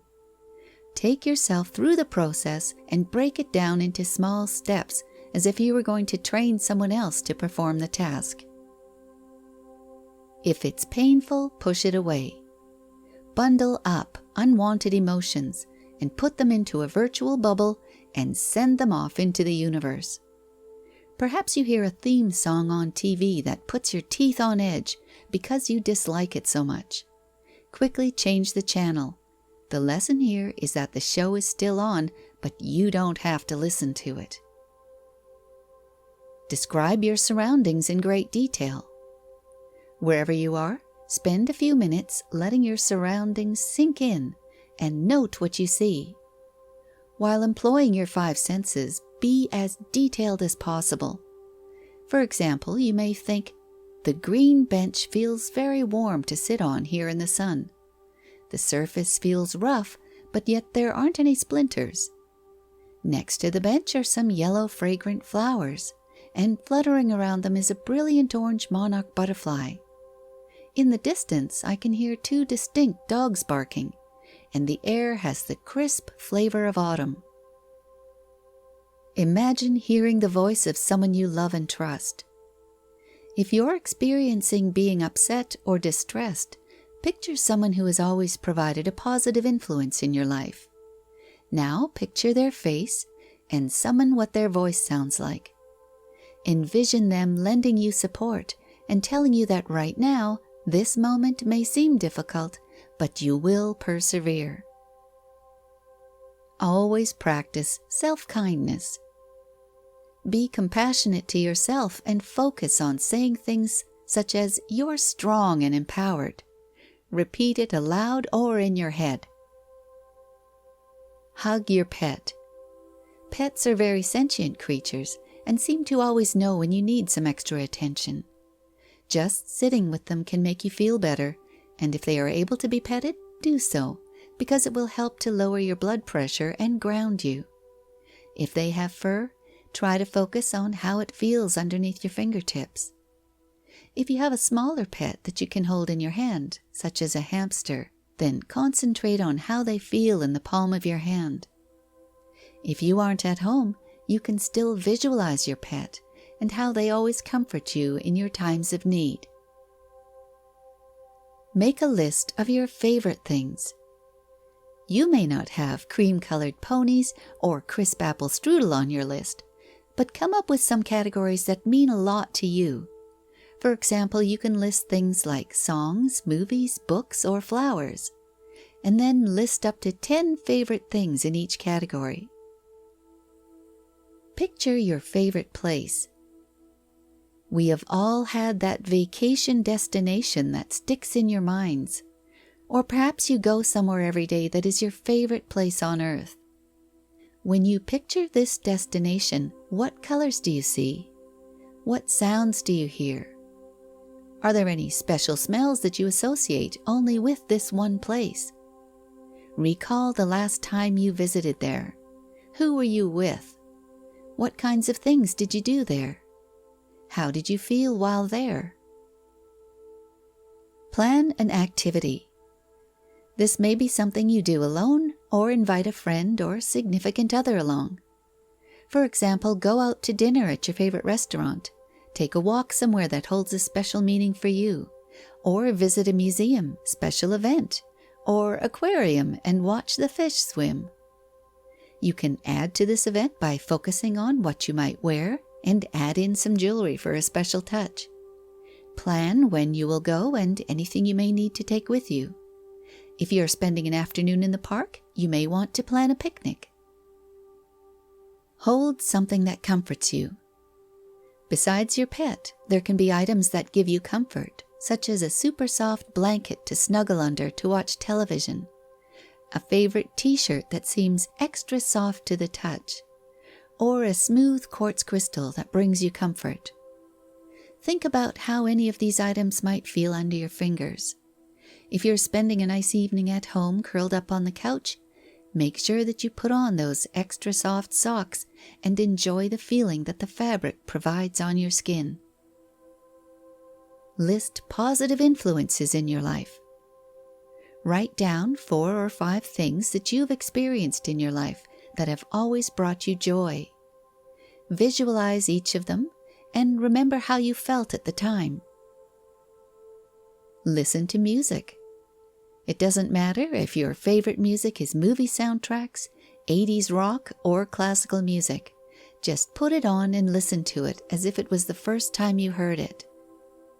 How does the music make you feel? Pay attention to any parts that stand out to you. Remembering to ground yourself may not always be an easy thing to do, and you may not always see these techniques work right away, but that doesn't mean that you should give up on them. Try using these additional tips to help you receive the greatest benefit from the above techniques. Practice. Before you reach a stress overload, practice grounding before you need it. If you can get used to routinely using some of these exercises, then it won't be a lot of effort when you want to use it to start coping. Start early. Use a grounding exercise when you first begin to feel bad, and don't wait for your distress to reach a critical level. Be patient. If the technique you tried isn't giving you the results you want, stick with it before replacing it with a different exercise. Avoid assigning values. If you're trying to ground yourself by describing your environment, try not to focus on how you feel about it, but instead concentrate on the basics of your surroundings. What's your level? Before and after you use a grounding exercise, you should rate your distress as a number between 1 and 10. Be honest and assign a level of stress before you begin your grounding exercise. How much do you feel it decreased after using the exercise? By using this measure, you will be able to get an idea if a certain technique is working to decrease your stress. Keep your eyes open. It is often easier to keep connected to the present if you're meeting it head on. Avoid closing your eyes and breaking that connection. Being an empath can be tough on an individual, but grounding techniques can help you to survive the stress that often goes hand in hand with being an empath.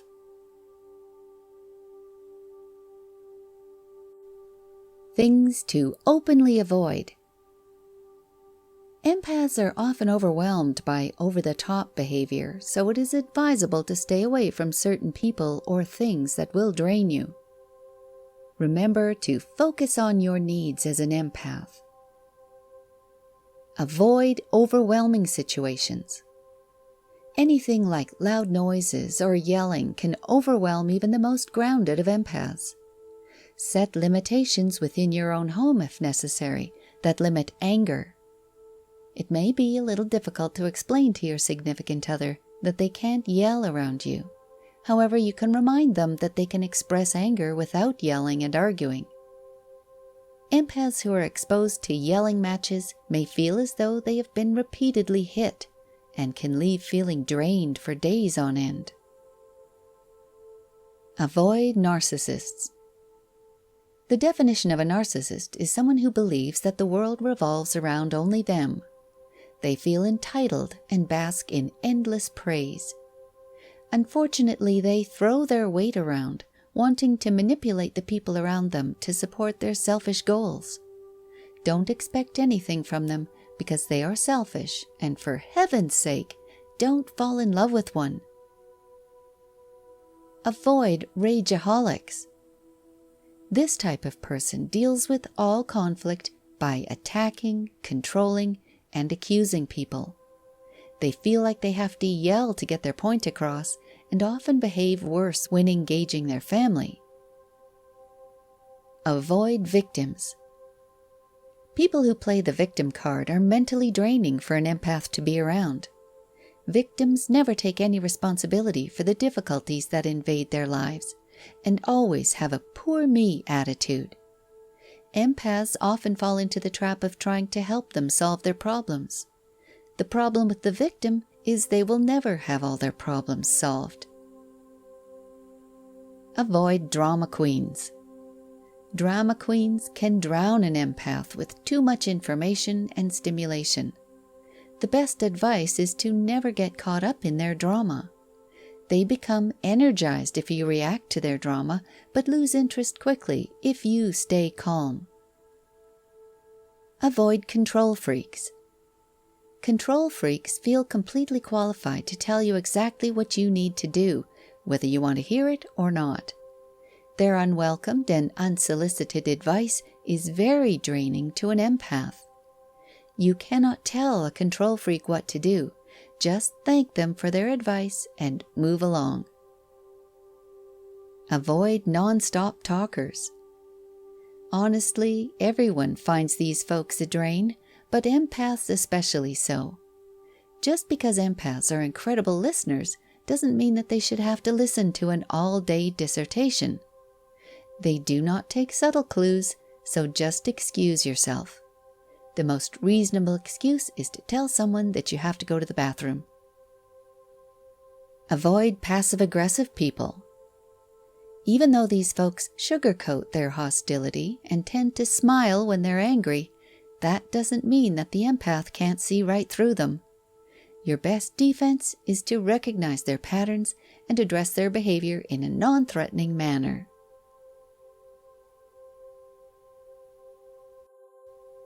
Five tips empaths need to protect their sensitive hearts. Sometimes an empath's worst enemy is their inborn desire to help, nurture, and please others. Empaths always have sensitive hearts, and in order to stay mentally and spiritually healthy, need to shield themselves from the world and its expectations. 1. Be extremely selective when choosing who you spend time with. You have a presence and kindness that attracts others, and sometimes they don't have your best interests at heart. Make sure that you create reasonable boundaries regarding your time and when and where you meet with those requesting more time. It is likely that they are unaware of the drain they are putting on you. 2. Recharge your energy field. Empaths can use the power of nature to energize themselves. It can be as simple as taking your lunch hour outside or going camping for several days. Just remember to turn off all your tech and bask in all that Mother Earth has to offer you. 3. Use crystal power. All crystals have different properties and can make a huge difference regarding your energy levels and emotional well-being. Many can protect you from negative energy sent to drain you. See Chapter 5 regarding the best recommendations for empaths and starseeds. 4. Burn sacred resins. There is more to it than just burning sage. There are actually 7 sacred resins that you can use to clear your space of negativity. To increase your chi and connect to your higher self, try these. Copal delivers a crisp, clean scent that can help to purify your personal space and energy field. Myrrh provides an empath with a spiritual connection and healing. The burning of myrrh can clear negative energy, provide enlightenment, and initiate healing.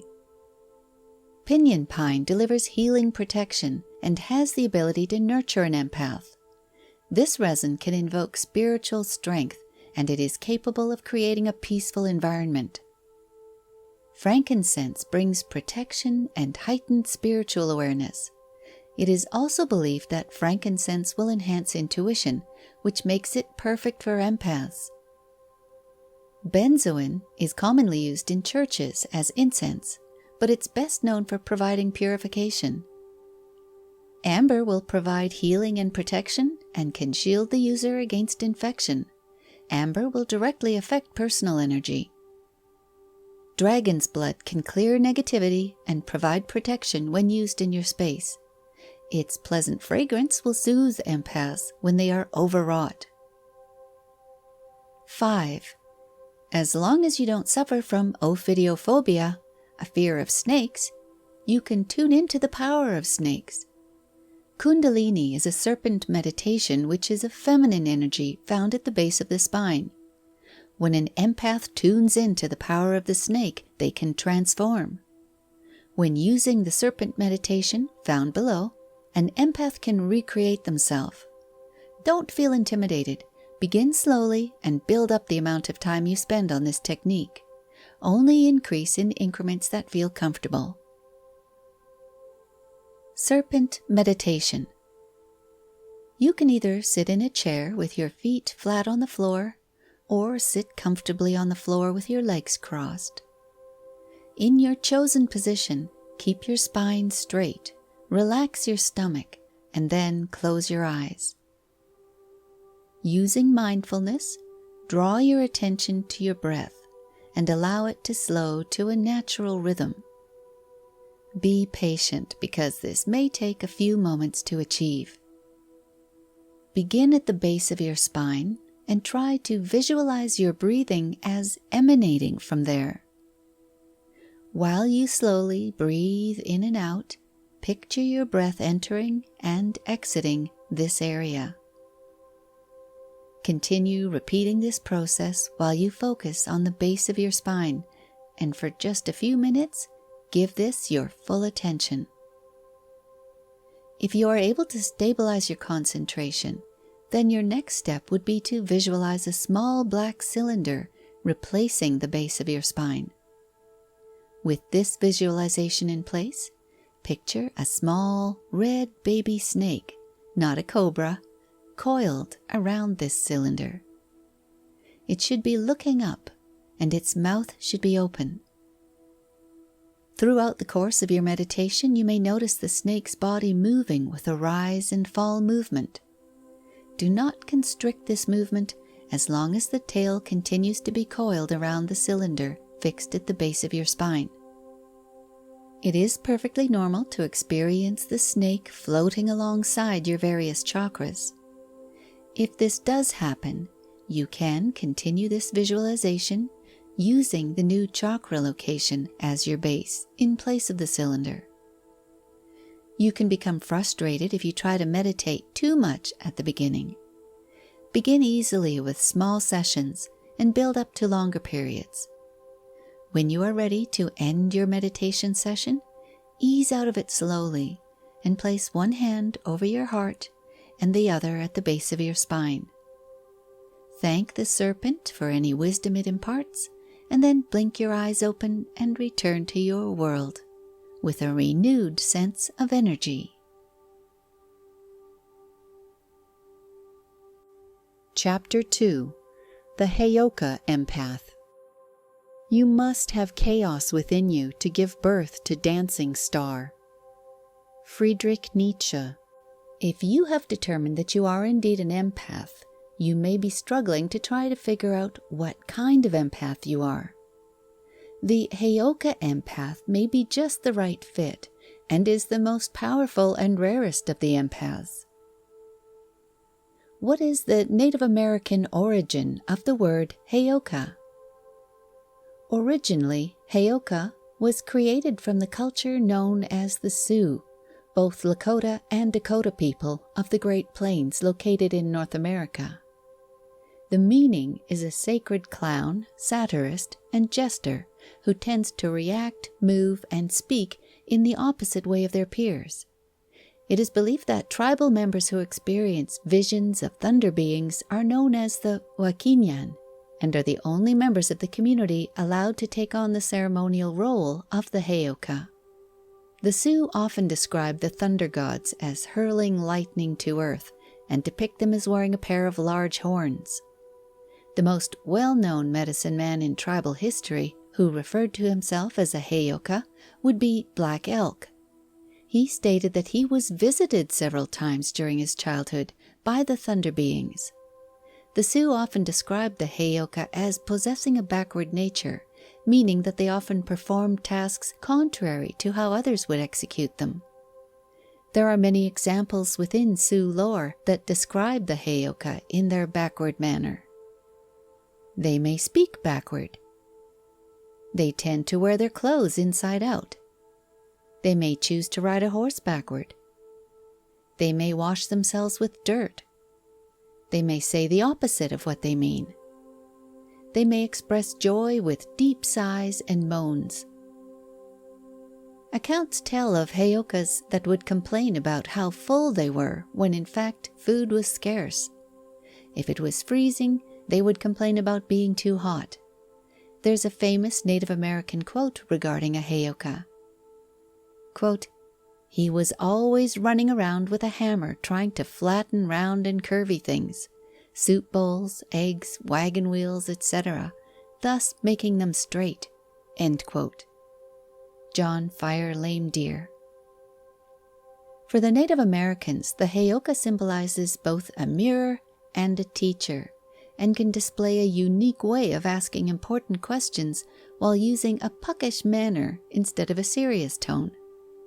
Often they will boldly ask questions that others might be too afraid to pose. Heyokas have the uncanny ability to read between the lines and come up with things that the ordinary man is unable to think of. When they mirror others using some rather extreme behavior, they force the onlooker to re-examine their weaknesses, hatreds, doubts, and fears. The Native Americans believe that the Heyoka wield powers that heal the emotional pain of others, while singing of past shameful events in their life, such as begging for food and acting like a clown. By doing so, they can create laughter during stressful situations of fear, chaos, and despair. It seems as if they delight in making fun of people who take themselves too seriously or boast of having great power.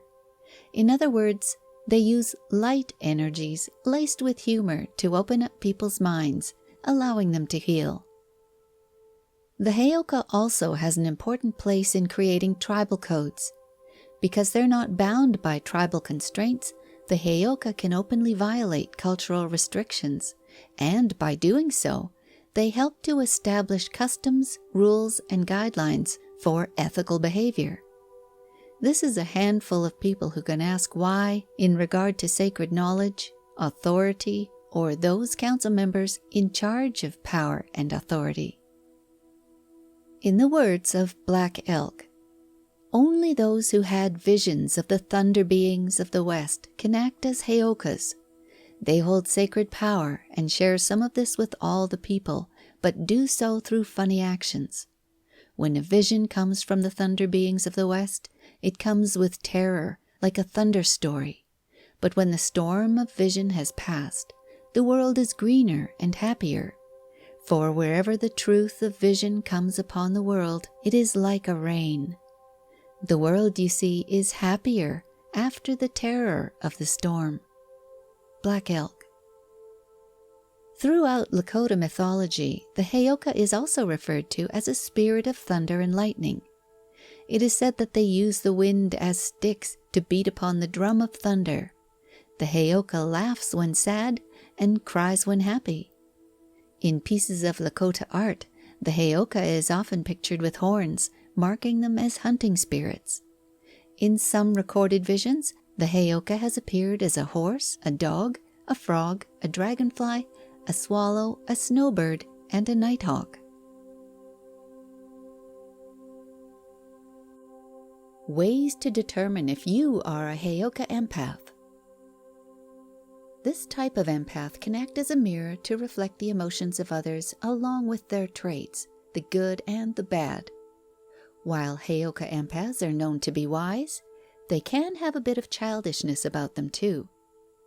Since empaths are usually thought of as people who wish to help, this aspect of their personality can be a bit confusing. Signs that you are a Heyoka empath. Check out some of the descriptions listed below of the Heyoka empath and see if they fit you. Are you a little eccentric? If you enjoy going against convention and are often described as a bit of an eccentric, you may indeed be a Heyoka empath. You may try to start things off with some humor to break the ice with someone, but when they don't listen, you often resort to somewhat dramatic measures to make your point. Usually when the going gets tough, the tough get going, but the Heyoka empath takes it a step further and tends to poke fun at situations. If you usually only see the funny side of things, or your jokes tend to rub others the wrong way, you are a Heyoka empath.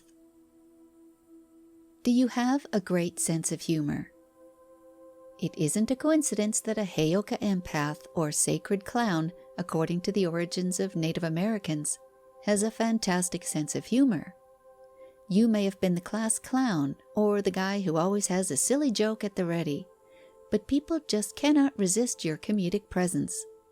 The bottom line is that the Heyoka empath's brand of humor is a form of healing, and you use it to assist people when they're trying to understand their lives. Do you sometimes lack tact? This type of empath is not known for their tact and often tells it like it is. They may still express themselves with humor, but they are often thought to be over the top. When this empath applies their humor and satire, they can often upset the apple cart when it comes to the way that others think. The way that they communicate with others may have people questioning what just happened or what the norm is. A Heyoka empath can sense on many levels and is able to pick up on blind spots in others, which can make them incredibly important, but it can also make them someone who is avoided. Standing your ground and speaking your mind may not be a trait admired by everyone. Do people exhibit strong emotions around you? If you have the ability to reflect people's true emotions and personality traits back at them so that they feel like they're looking in a mirror, you may be a Heyoka empath. When you do this, you show them what kind of person they truly are. There are empaths who don't even realize that they can do this, but they may notice that people can have strong emotional reactions around them. Unfortunately, this can often prove to be a negative trait, since there are people that may find you to be overwhelming or irritating. For some reason, this trait can make others angry, and you may find them lashing out irrationally at you, while others may simply adore you. Why? Those people have learned through their interaction with you that they have been provided with some eye-opening information, and they have seen their true selves through you. Are you young at heart? Many Heyoka empaths have been described as childish, but this doesn't have to be a bad thing. It may simply mean that you can look at the world with a fresh approach. Heyoka empaths look at the world with a sort of childlike wonder, and often don't act their age because they feel younger. Along with this, they have another trait of possessing strong creative energy, and are able to do many arts and crafts, producing stunning results. Daydreaming is a beloved habit, and Heyoka empaths are always thinking up new ideas or ways to build a better mousetrap. Do you feel that you are unconventional? If people often describe you as a free spirit, that's not a bad thing. It just means that you're a bit unconventional. Heyoka empaths are known to go against the norm and almost always do what they want despite what others may expect them to do. However, going against the norm can mean that you are, in fact, a spiritual teacher and can help others travel down the path to their own spiritual journeys. Are you emotionally unpredictable? Heyoka empaths never feel the need to hide their emotions, and this can cause some people to say that you are emotionally unpredictable. This type of empath is the social rebel who will willingly go against what conventional society expects of them. Your frank honesty may be refreshing to others. However, some may be taken aback by your lack of filters. Yet others may find it difficult to predict how you will react to things, since you're often a pioneer of going in a completely different direction from the crowd. Do you enjoy solitude? The honest truth is that Heyoka empaths may think nothing of spending days not speaking to anyone and feel perfectly at ease while living in their own little world. They aren't being reclusive, they just want to recharge and relax because spending time alone is exactly what they need. All empaths should remember that relaxing is a very important piece of their empath puzzle. Are you honest with people? Heyoka empaths believe in honesty because they feel that there is no point in lying. Since an empath wants people to heal, they feel that honesty is the best policy, and the personality growth of others cannot be built upon a stack of lies. Heyoka empaths believe that being honest with people means that they will learn and grow from the experience. The Heyoka empath believes that it is their job to tear down the lies that people tell themselves, thus allowing the individual to see their true self. Instinctively, Heyoka empaths seem to know exactly what people need to hear, even if they often choose not to listen. Your honesty may annoy some people, but they will come to understand that what you said was necessary for them to grow. Heyoka empaths care about people.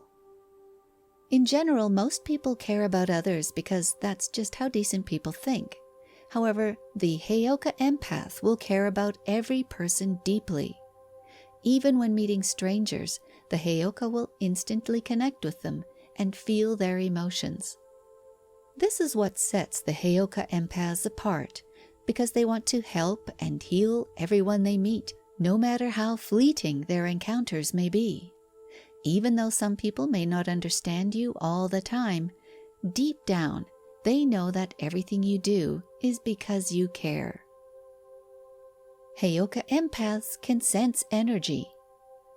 Besides sensing emotions, Heyoka empaths are also sensitive to the energy emitted from various places or situations. As a Heyoka empath, you will be able to alter negative energy, transform it, if you will, by using your own disruptive energy to turn that negativity upside down. Such feelings can arise from feeling uncomfortable in a particular place or gathering, and you need to be prepared because they can overwhelm you. Because the Heyoka has such a close bond with the universe, they can often find it difficult to deal with overpowering situations, and you may need to remind yourself that being a Heyoka is a powerful and beautiful gift. Heyoka empaths are incredible. Despite life's inevitable ups and downs, the Heyoka empath will embrace those rough tides and often is able to turn them into some amazing experiences. It is the balance of the universe that you cannot have real good without there also being some bad to balance the scales. The complexity to embrace this type of wisdom is what sets the Heyoka apart from any other empath. So if you are a Heyoka empath, be very proud. Your goal is always to help others, and it shouldn't matter if your techniques may sometimes be a bit unconventional. Embrace who you are, and don't feel that you have to tone yourself down for anyone. Common traits that signify a Heyoka empath. Now that you have read through all the signs, there are a few common traits that Heyoka empaths may have in common with one another. Are you left-handed? Do you have dyslexia? Were you born as a breech? Do you appear young for your age? Are you open-minded? If you wonder what these have to do with being a Heyoka, remember that you are a reflection of conventional thinking. This doesn't mean that all people who exhibit these traits are Heyoka. They just are some common traits, and you can still be a Heyoka without having any of them. When you realize that you are indeed a Heyoka empath. One thing that you as a Heyoka empath must monitor is your intention. To do this, you're going to have to honestly answer some questions. Ask yourself if you are sharing your knowledge to truly help someone, or are you only sharing to prove your intuitive superiority? If it is the latter, you must stop it immediately. Do you share your knowledge because of a sense of danger or fear? You must determine if the fear is real or imagined. When you are sharing your knowledge, is it in the best interest of everyone involved in the situation?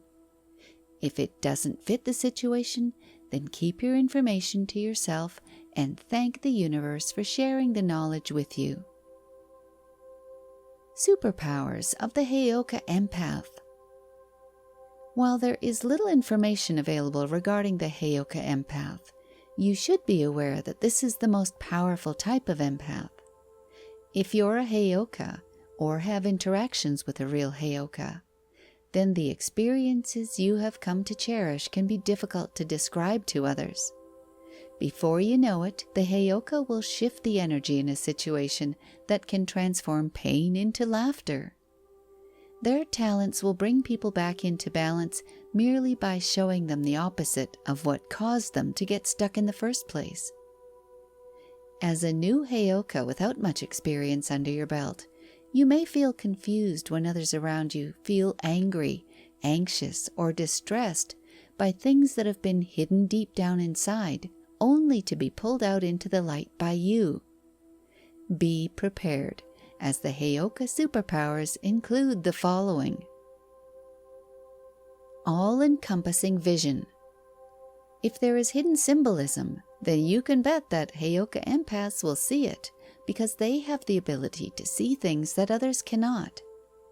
This ability allows the Heyoka empath to assess situations and address the real problems. Their true objective is to help someone who is facing problems and help them get to the root of them. By doing this, they can assist people to see their true potential, helping them to evolve spiritually. Unparalleled intuition. There is no other way to say this other than Heyoka empaths are quite blunt and literal. Heyoka empaths have intuition and gut feelings that are second to none, and those feelings will serve you well when there's an immediate danger circling you. Work on developing your self-empathy and learn to listen to your own thoughts and feelings. When you disregard this type of intuition, you may begin to second-guess your abilities. A commanding presence. Wielding a strong sense of intuition helps the Heyoka empath to understand others, and with this gift, you can provide them with the support that they need during trying times. Heyoka empaths are excellent judges of character, and it seems that they know instantly if someone is trustworthy or not. Wield psychic abilities. Besides being emotionally gifted, Heyoka empaths quite often display remarkable psychic ability. You may have noticed that you've been able to sense something about a person who could be on the opposite coast that you have shared a previous connection with, such as a past client, friend, or someone you have a passing acquaintance with. Remarkable healing powers. All empaths want to heal the world, and the Heyoka wants to lead the way. Heyoka were given the gift of bringing people back into balance. The way you do this can be quite unconventional, as you may often solve another's situation by showing them the exact opposite. Within your powers of healing, you might display medicine of a different kind, chaos. With it, you are able to use this unusual power to heal and change the lives of others. Heyoka empaths are extremely creative. Heyoka empaths show great skill at being innovative and creative. Often the Heyoka can be doing something completely unrelated when new ideas begin to bombard their minds, causing them to scramble for pencil and paper or the note application on a phone to get all of the ideas down before they are lost. These ideas can come out of the blue and could be the solution to a certain problem. These ideas can even wake you from a deep slumber, because the Heyoka's mind may rest, but underneath those appearances, they are always searching for answers. The true Heyoka is the most powerful empath of all. The Heyoka can mirror people in a similar fashion to the dark empath, but of course their motivations are all good ones. Even though Heyoka empaths are known to do things backward, they don't mirror others to show flattery. Instead, they want to show people, especially those who are acting foolishly, the error of their ways. Be aware that, deep down, there is no malice in the Heyoka's methods. If there was ever an empath who dreamed large, then the Heyoka is the one. They have a drive that empowers them to succeed, and they never lack the confidence to do otherwise. It should be no surprise that the Heyoka empath is known for taking unusual career and life paths, but that's what makes them so rare and unique. They may decide to run away and become actors, or join Doctors Without Borders, and they don't care that people refer to them as eccentric for making such unusual choices. Once the Heyoka has uncovered their true purpose, they will never look back. The Heyoka has the tendency to interrupt people during conversations, and they often do so because they sense that their advice, ideas, and thoughts are more important. While it is rude to do so, no matter who you are, people tend to allow this behavior because the Heyoka empath's ideas are usually more important. It can be hard to contain yourself when you know what the real answer should be and you just can't wait to share it. Heyoka empaths are well known for seeing things in an unusual light, and they pass along their insight to people who otherwise would not perhaps think of their offered solutions. A Heyoka empath will touch others with their passion for life and their entertaining ways of delivering it. Emotionally, this type of empath will differ from most others because of their extreme reactions. When happy, the entire world around them can feel their glee. And when sad or depressed, they may not climb out of their slump for days or even weeks. Heyokas feel a strong connection to the earth, and their spirituality fills them with unending energy. It is this spiritual force that continues to guide them in the right direction and lend them confidence when making decisions. It is this awareness that helps them to build skills and knowledge. However, this should not be mistaken for a large ego, because Heyoka empaths have no ego to bruise. They merely have the utmost confidence in their abilities. How the Heyoka empath should protect themselves. One downfall that affects all Heyoka empaths is that they suffer from emotional overload, which is often brought about by the stresses involved in their day-to-day empathic duties. This happens when your feelings far outweigh your abilities to manage them, and before you are taken over by negative emotions, you need to take steps to relieve your feelings of tiredness, irritability, stress, and general burnout. Below are a few tips aimed specifically at the Heyoka empath. Take time for yourself. There comes a time when you have just had enough exposure to other people and need some time away all to yourself. Perform grounding techniques. See all the suggestions in Chapter 5 that help balance and re-energize your vitality. Set healthy boundaries. Avoid people who overwhelm you. You may need their help from time to time, but you don't want to be taken advantage of. Start a journal and stick with it. Your mind often goes 1,000 miles a minute, and you want to get things down on paper before you become overrun with ideas. This practice can also help with insomnia. The bottom line is that your empathic abilities are important, and you need to look after yourself. Because you feel things deeply, you need to protect yourself and your incredible abilities. Heyoka empaths are earmarked to perform good acts in the world. However, in order to fulfill your destiny, you must be able to take care of yourself first. Chapter 3. Starseeds. Do not feel lonely. The entire universe is inside you. Rumi. Who is a starseed? If you've ever met someone who is described as wise beyond their years, or having the heart of an old soul, you may know a starseed or even be one yourself. Starseeds are described as often simply just knowing things that they probably shouldn't know or have no reason to know. A starseed seems to a telepathic connection to people and is able to feel the energy and emotion of others. Have you ever noticed that you have an uncanny ability to foresee events before they happen? Perhaps you have a gift of ferreting out the potential in situations or people that have yet to be realized. Do you often feel out of place because your interpretation of things never seems to coincide with anyone else's? If you ever feel, have an understanding of, or see and experience things in a different fashion than others around you, there is a high probability that you may be a starseed. There have been some famous starseeds who have changed and improved Earth.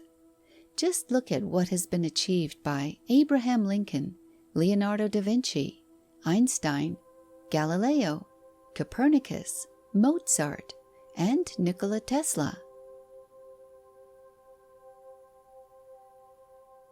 What is a starseed?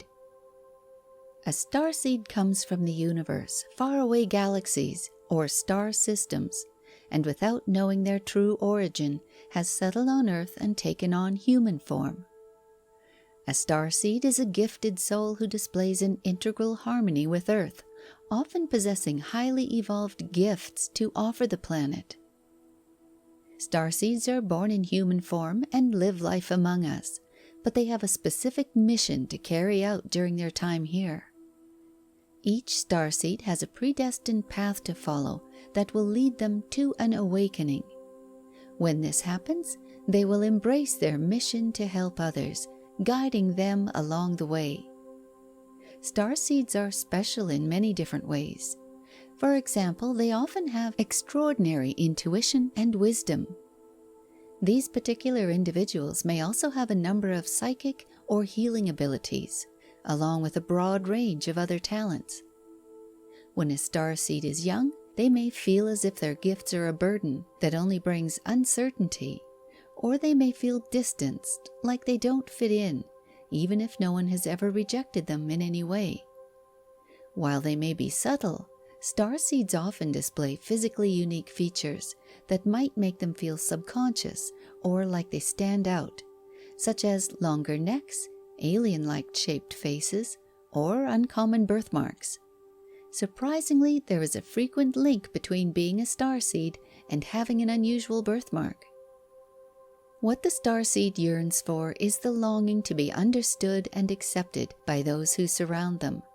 But deep down they dream of their home, the galaxy, or the star from which they originated. This is likely the cause of starseeds having a feeling of emptiness, because they don't realize that they're living in a world that will never fully understand their behavior. When starseeds or their ancestors become corporeal on Earth, they tend to forget their origin, their abilities, and their spiritual nature. But it is always there, even if it is buried deep within, and will need to be relearned. As a starseed matures, their truth works its way to the surface, and they must take time to learn to embrace something they were unaware of. In order to assist the Earth, they must first accept and relearn about their origins before moving on to fulfill their special mission, to help Earth's society evolve. Starseeds will have soul contracts with others here on Earth. See below information on soul contracts and why these relationships take place. Soul contracts. These missions are often referred to as soul contracts, or agreements that are made with other souls before being born. These contracts are entered into in order to bring deep changes to the world during their lifetimes. If a particular person is vital to the achievement of this special contract, then they will pop up at an opportune moment, and their part in the change will be an unavoidable part of the path. Some examples might be: who will your parents be? Where will you be born? Who will influence you during your course of life? Who will be your friend? With whom will you build your relationships?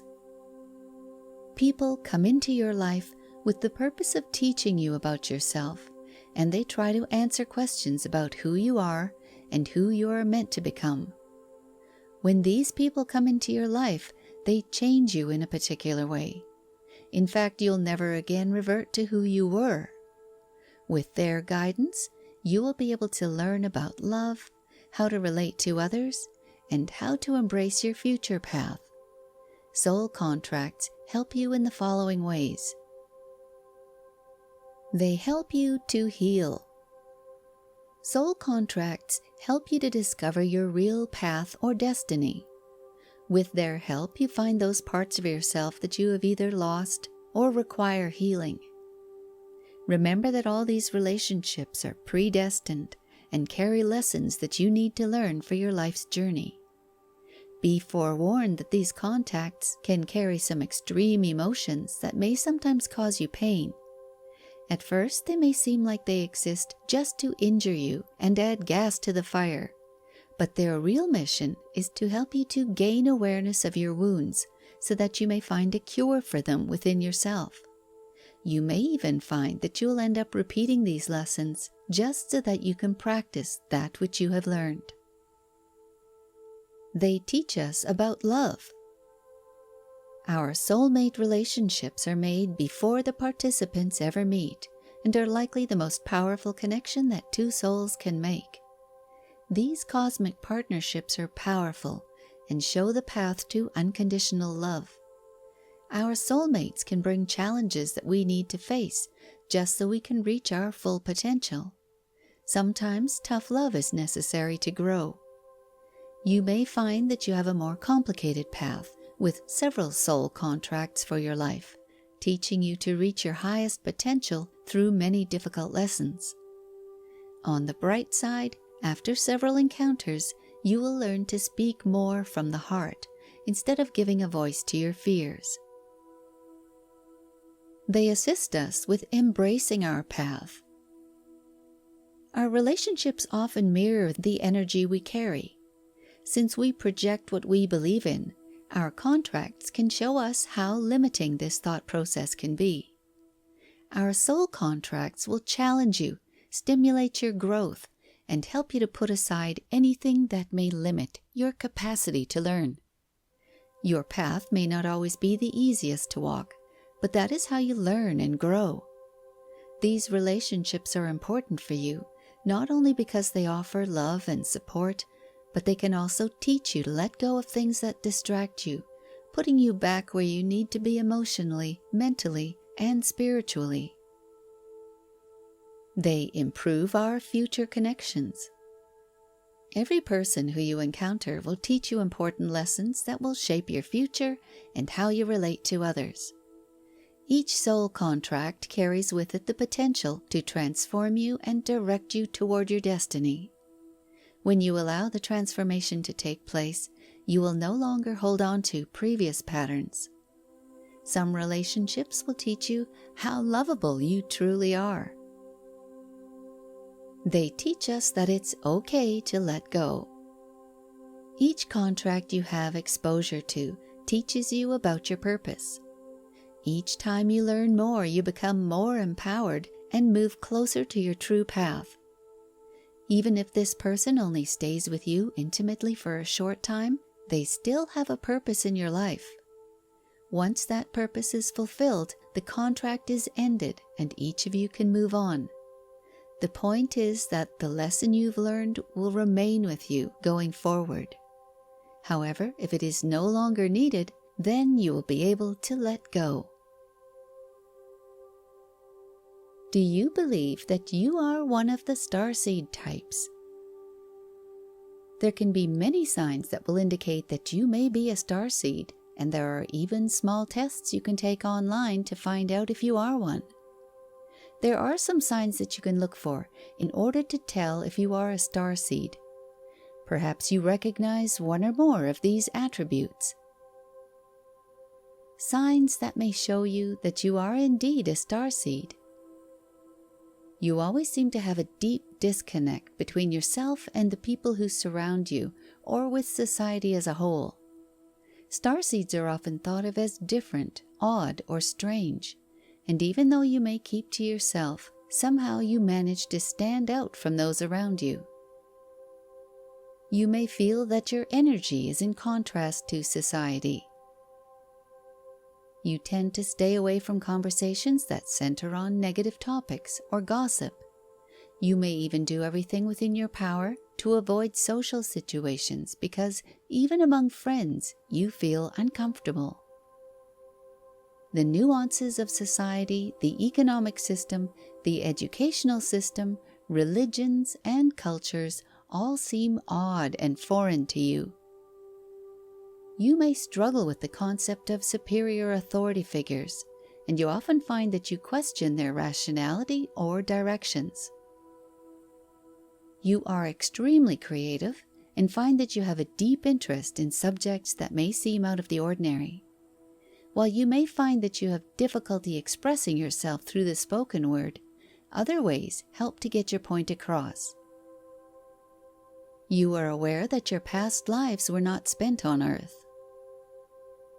You may find that you have extreme experiences with paranormal or psychic events.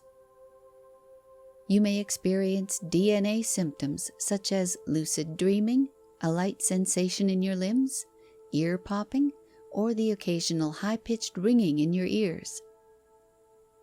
In addition to your starseed duties, you may also be an empath and feel strongly connected to those around you. Because of your dual duties, you may find that you have healing skills and can make others feel more positive and self-confident. What do you think? Do you identify with any of the above points? If so, then you may be a part of the starseed culture. There are old souls who have lived on our earth many times, some that have only lived a few times, and some that are brand new starseeds. Of all the types of starseeds, the most common here on earth are the indigos, blue rays, and rainbows. Their ranks grow in number as mankind becomes more in need of their gifts. If you are a starseed, you will find yourself drawn to astronomical elements, even if your abilities are lying dormant. Your soul is always aware and knows that your connection goes way beyond the limits of the earth while spreading out into the universe. It is recommended that you learn something about every starseed race. After reading through all of the information provided below, you should engage in a guided meditation so that your inner self can tell you your true origin. The Earthlings. Before reading through all of the starseed types, you should know that Earthlings are not starseeds and have never come from the stars. You will notice that they grasp spirituality in a simple manner and retain a physical and material perspective of life. You'll notice that Earthlings are always very practical, and even if they dabble in crystal therapy, shamanism, or other New Age avenues, they are still very materialistic and possess limited spiritual ambition. Blue rays. These starseeds are highly sensitive and intuitive. Blue rays don't seem to relate easily to most people and are often more in tune with aspects that bubble under the surface. Their early childhoods were typically filled with complex and powerful dreams that most people put down to vivid imaginations. Those dreams are a mere reflection of the intricacies of their complex souls. Most blue rays are highly intuitive souls who tend to be sensitive to bright lights, chemicals, and loud noise. Because they are psychic, they frequently become interested in spirituality and all things that the universe includes. They tend to be the quiet ones who, as observers if you will, possess a capability to connect to high vibrations. They may have grown up feeling neglected or been born into a family that was not spiritual. Because of this, they need to strike out on their own to embrace the spirituality that calls to them. Rainbow. This starseed brings changes to the systems in place, but they tend to sneak them in under the radar. They often possess strong personalities and magnetically draw people to them with their irresistible personalities. Unlike the indigos or blue rays, the rainbows have no problems blending into society, and they can not only embrace but influence people with their abilities. Wisely, they use their intellect to challenge people by mirroring them and assisting them in what needs to be seen. Rainbows are wise and insightful, surprisingly even from a young age, and show a deeper understanding of the world around them, more so than others of the same age. Just as the indigo and blue ray starseeds, the rainbow wields strong will and psychic abilities, and excels at telepathy and clairaudience. These abilities help them to understand mankind and yet remain detached from the negative energies that the general populace may give off. This is advantageous because people are easily drawn to them and their abilities will help to shield them. Rainbows were put on Earth to make a difference, and all starseeds are here to help mankind transcend beyond their limitations. Their soul contracts are not limited to just the Earth and can go beyond those imagined limitations to encompass worlds that could be light years away or even from different galaxies. Sirian. Sirian starseeds are from planets referred to as Sirius A and Sirius B in the Lyra constellation. If you look up into the sky and find the brightest star, that would be Sirius A, while Sirius B is described as a planet of water and is filled with merpeople. The Sirius A starseed is described as having a lion-like appearance. Sirian starseeds are known to be strong-willed and determined, demonstrate extreme concentration, and be serious people who stand by their beliefs and opinions. They will never apologize for their behavior. Even though this type of starseed is able to remain cool under pressure, they have a desire to always be right and approach everything with irrefutable logic. Regardless, their reputation for being problem solvers makes them one of the first thought of for awakening human spirituality. With their connection to all of the natural elements, the Sirians are easily able to follow their mission to save the planet, save the environment, and protect animal rights. This type of starseed is known for their honesty, and they often become leaders because of their warrior-like attitudes.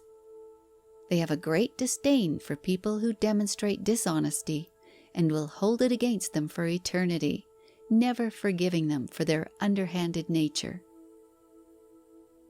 Pleiadian. Within the Taurus constellation, there's a star cluster known as the Pleiades, or the Seven Sisters, or the Eye of the Bull, which houses this race of starseeds.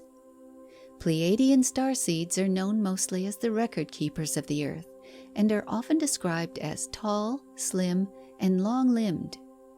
In addition, they sport blonde hair and blue eyes. There's a very good chance that you know a Pleiadian. You can recognize them by their caring nature toward people and their special gift to uplift women and children. With their high levels of empathy, Pleiadians are always people pleasers and often become great leaders simply because they instinctively seem to know how to communicate their great visions. This type of starseed is also known for their high intelligence, deep intuition, and nurturing personality, along with the ability to look at any situation beyond its obvious meaning to find much more below the surface. Their core mission is to record Earth's history. Pleiadians are not afraid of change. In fact, most of their great visions surrounding our planet embrace radical changes for the better. They always want to express their opinions and thoughts, and can often find themselves in communication conflicts because not everyone is receptive to hearing their thoughts. Andromedan. Andromedan starseeds hail from the Andromeda Galaxy and are referred to as the most compassionate and generous of all the different types of starseeds. This trait is what makes them unable to sit still when other people are being mistreated, making them the first to take a stand against all abuse. Physically, they're often described as having an oval-shaped face and a thin build. Besides their need to empower humanity, the main goal of the Andromedan is to spread love and peace. Their heart only knows compassion, and they have the best interests of anyone who they are connected to. They have telepathic tendencies that enhance their understanding and guidance. Andromedans have difficulty with their self-esteem and often suffer from self-confidence problems. When they finally overcome these hurdles, they find that they are able to help others to find their spiritual path by becoming instructors and healers. The Andromedan believes that freedom is paramount and will do anything to ensure that it is kept. In addition, they fight against the manipulation or restricting of people and consider either of these acts as great evils. These starseeds enjoy traveling and love being active. They can sometimes be daredevils, enjoying fast cars, and often excel as artists, writers, or actors. Arcturian. These souls were born on Arcturus, which is found in the Boots constellation and is the galaxy's most advanced civilization known in our universe. While Arcturus is considered to be an angelic realm, it is thought of as the rebirthing place of souls and other etheric forms. The only features used to describe the Arcturian are a darker complexion and low body temperature, with a scaly green body and large eyes. Also, they're said to have just 3 fingers on each of their hands. Arcturian starseeds are known to be intellectual, emotional, and highly opinionated.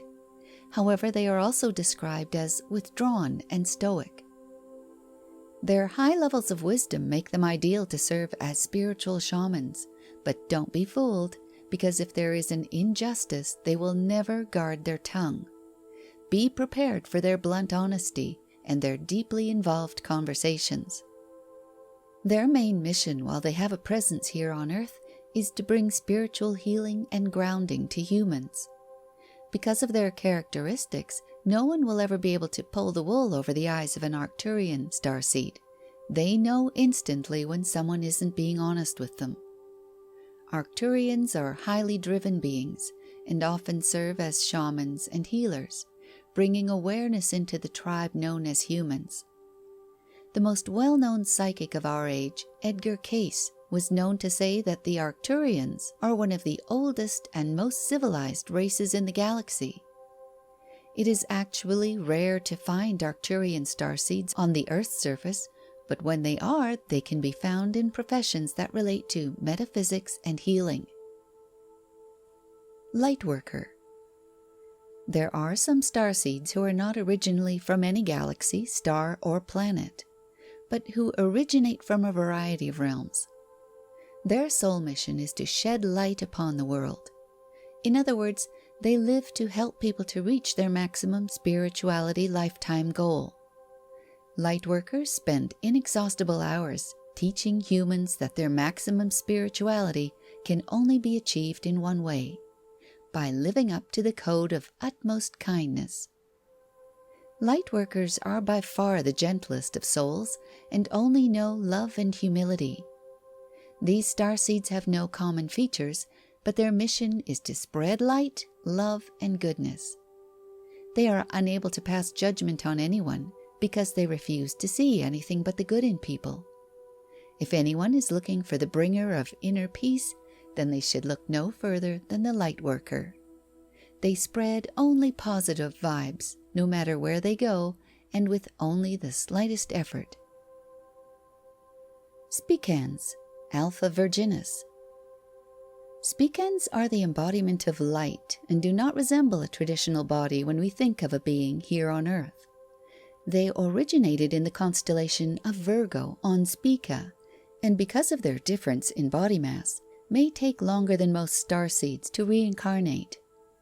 They possess an inner calm, so to the outsider they may seem impersonal or cold, but in reality they are spiritually far advanced and are often filling the roles of dreamers and visionaries. Their mission is to bring the energy of enlightenment to Earth, as they did to their own planet. However, they often find that it takes them a long time to attain their goals. Speakans have difficulties when exposed to the passions of Earthlings, and often need time away from them in order to recharge their batteries, finding support surrounded by nature. By distancing themselves from the mental, emotional, and physical noise produced by the population of Earth, Speakans are able to reduce the effects of electronics, such as laptops, televisions, routers, or mobile phones. To rest properly, they often need to seek out places to sleep that are not contaminated by electronic smog. Lyran. Also from the Lyra constellation, Lyran starseeds share cat-like qualities similar to the feline starseeds. The Lyrans were invaded and displaced by the reptilians. Lyrans feel a strong connection to the human origin story, and their mission is to lead and teach humans about the physical energy tied to their own bodies. It is said that Lyrans are the oldest souls in the galaxy, and like cats, Lyrans tend to take risks and explore new places. Lyran starseeds never focus on the outside world, but still manage to be an inspiration to others. Due to their strong sense of responsibility and the desire to care for others, they may find working with children, especially those who are sick, extremely satisfying. This type of starseed is independent, has tremendous body strength, and has superior athleticism. Orion. Even though Orion starseeds usually hold the position of scientists and philosophers, they originally hail from the Orion constellation. There are a couple of different types of Orions, the Mintaka and Artuvia, and these stars make up Orion's belt. This group of starseeds was among the very first souls to travel to our planet to help with the Earth's evolution. They are often described as having bright blue or green eyes, and are born under the signs of Taurus, Virgo, or Capricorn. They will often walk a fine line between believing only in hard evidence and using their abilities to see the profound meaning in everything. Their mission is to learn from humans how to balance their emotional side with that of their analytical and scientific minds. Because of their lack of emotional responses, they often have to practice emotional expressions. Although they are funny and intelligent, they are often unable to grasp the meaning of the emotional being.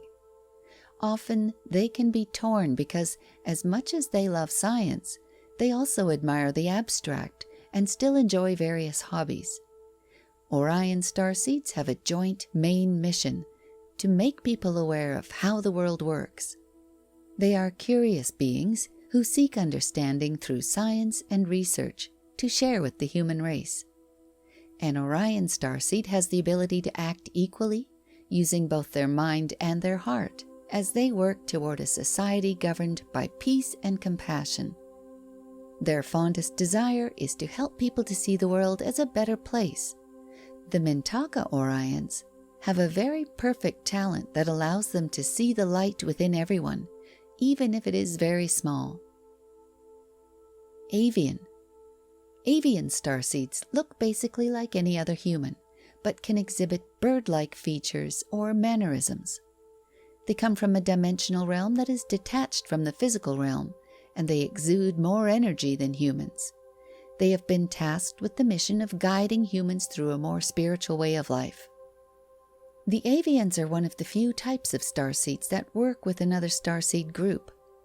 When partnered with the Pleiadians, they both strive to help humans find their spiritual selves and take on the comprehension of metaphysics. In addition, the avians fight to free humans from the imprisonment of technology and serve as their spirit guides. With their optimistic souls, the avians only see the potential in everything and everyone. Armed with their spiritual strength, the avian starseed's biggest desire is to help humans find their psychic gifts. Avians are known to be very generous and never become discouraged when giving multiple opportunities to others. They tend to stay away from the news because of all the negativity painted in the daily stories. Venusians. The Venusians' original home was the planet Venus, and they are described as tall and attractive beings.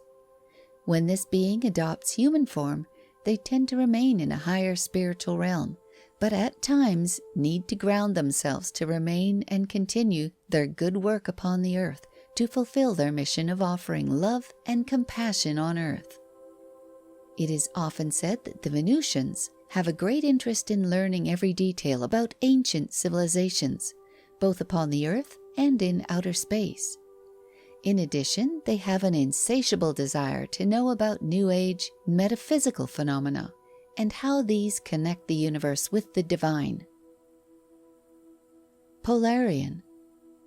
These beings are considered to be the first spiritual beings who traveled from a higher dimension called Polaris to take physical human form, which is said to be tall and having an androgynous look. Polarian starseeds have a strong connection to the Earth, which means that they can experience the physical vibrations of Earth's natural disasters, catastrophes, and events. These links can cause them to physically suffer, leaving them upset for several days. Their mission is to study all of the information regarding human origins, and this task can often make it difficult for Polarian starseeds to achieve their purpose on Earth. They are said to be empathic and able to teach others how to attain spiritual enlightenment. Their greatest gift is to dedicate their inexhaustible energy of loyalty to the Earth and with it to create unity and harmony for any event they participate in. Polarians represent unity and the close-knit feeling of community. Since they consider themselves to be the bond that holds groups together, they feel a need to be involved in nearly everything. Because of their intensity of involvement, they sometimes find that they may become stuck in situations that require assistance for extraction. Hadarian. Hadarian starseeds were originally from Beta Centauri, and this race has, as a whole, experienced racial trauma due to a warlike group of beings taking over their home planet, causing them to flee or face slavery. Due to an invasion by the Dracos, the Hadarians fled from their home and often feel great sadness about leaving it behind. They are often described as diverse, shy, and introverted, but they have been tasked with spreading unconditional love throughout Earth. Since the Hadarians want to spread pure love, they tend to focus on strengthening strong and happy relationships where they can freely share their love and express their inborn empathy. These starseeds, like the Alpha Centaurians, are here to fight the negativity of the Draconians. They have no ulterior motives. However, their proclivity to express pure love often makes them vulnerable to the intent of manipulative people. Martians. Martian or Martian starseeds originated from the planet Mars, and they remain a little bit elusive since no one has yet been able to describe them. Little is known about them, which is a bit odd since their mission is said to be one of connecting with the human race and advancing their society. Martians tend to want to fly under the radar because they feel out of place and profess that they don't have much interest in anything of a spiritual nature. No one truly knows for sure where the reptilian starseeds originated from. However, this group includes the Saurians and the Draconians. It goes without saying that reptilians are lizard-like, and unfortunately they rarely have a positive mission to complete, and as such there have been only a few rare cases. Their basic mission is to keep all humans in the dark about spiritual enlightenment. Reptilians have the ability to shapeshift and can show physical appearances that can trick humans. What the reptilians want overall is to gain control over human societies so that they're able to manipulate Earth for the benefit of their own civilization, enslaving humans. Thankfully, there are other starseeds that fight against the reptilians. Alpha Centaurians. Alpha Centauri is the closest star system in proximity to the Sun and is our nearest galactic neighbor.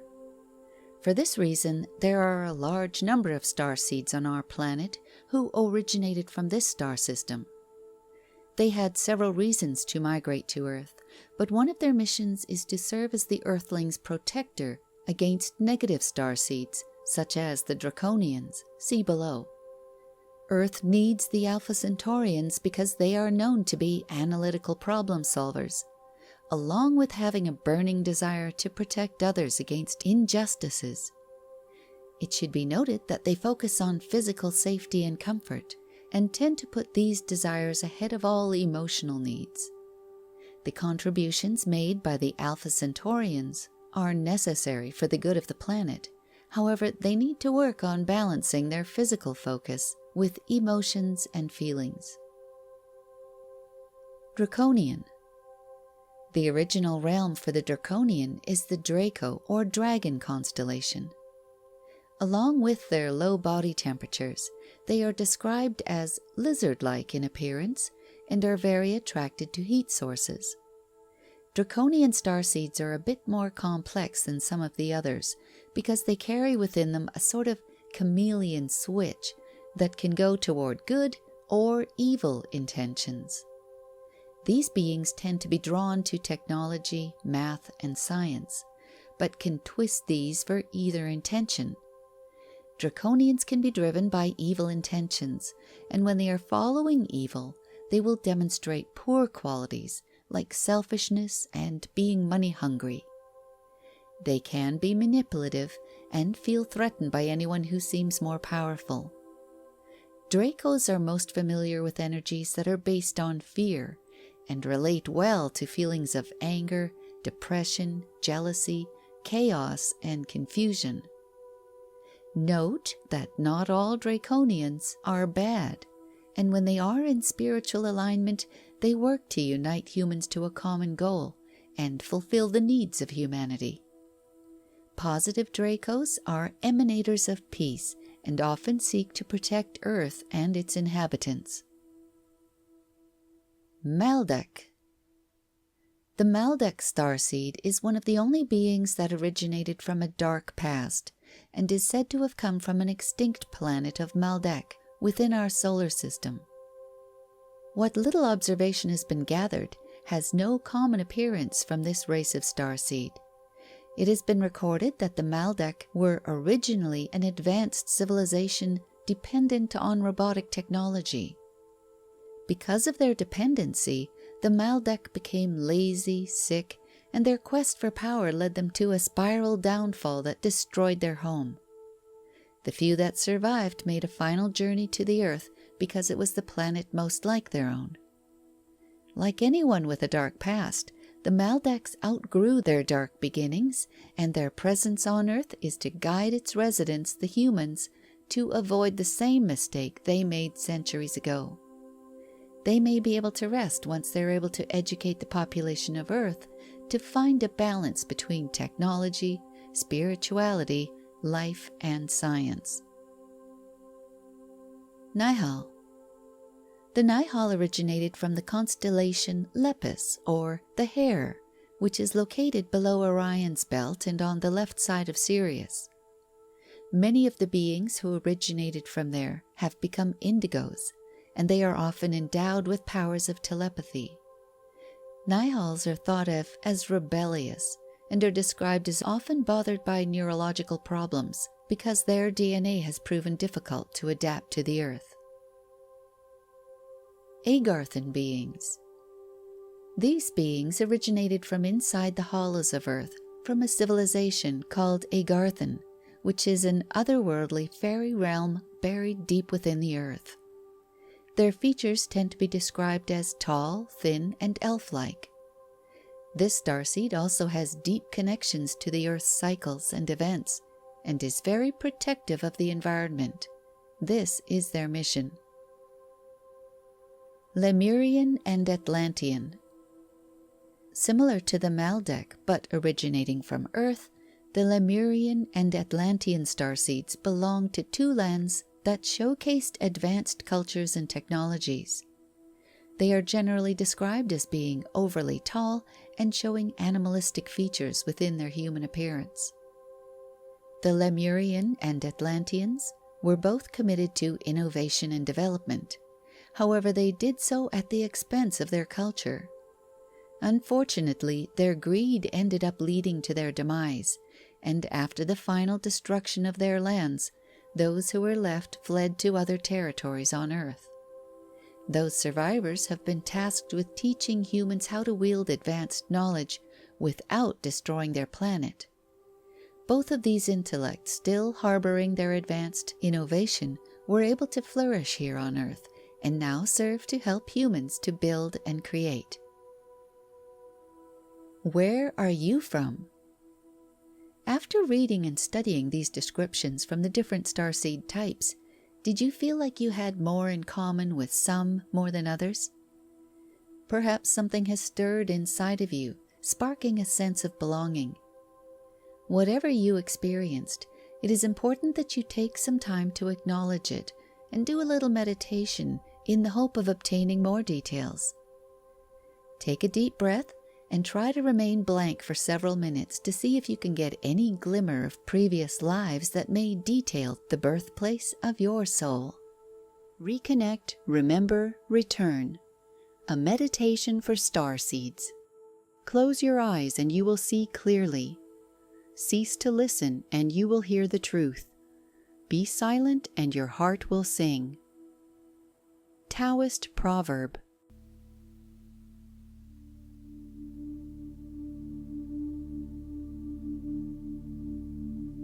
You should begin by realizing that there is no right or wrong position to use for meditation. Whether you stand up, sit down, or lie down, it is all a matter of personal choice. Always begin your meditation session by taking slow, deep breaths through your nose while you fill up your diaphragm and chest with air. Then, slowly release the air through your mouth. For the next few moments, focus on your breathing and let your mind drift.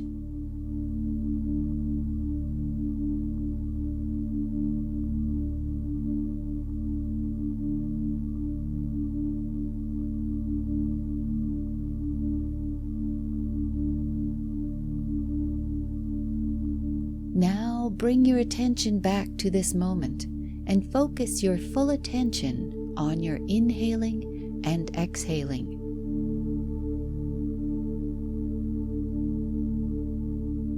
How does it feel when you do either?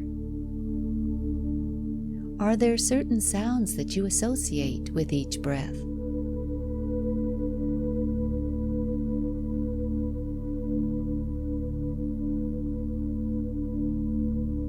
If you find that your thoughts wander, pay no mind because everyone experiences this. It's a natural response. Merely redirect your focus back to your breathing each time your attention wanders.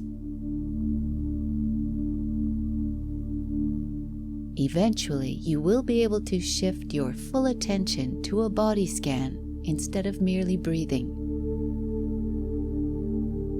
Let's begin.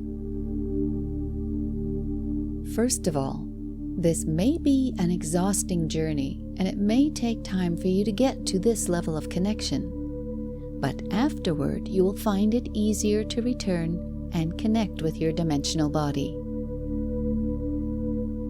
Now that you're aware of this, you can start to relax. Sit or lie down in a comfortable position. It is up to you which position will be most comfortable. Acknowledge what it feels like at this moment.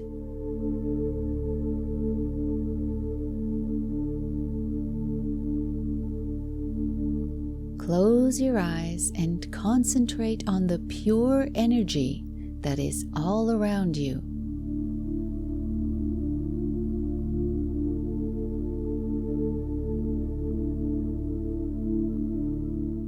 Inhale and exhale deeply and gently. Breathe in. Breathe out.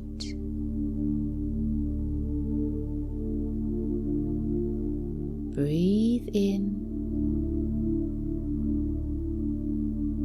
Breathe out.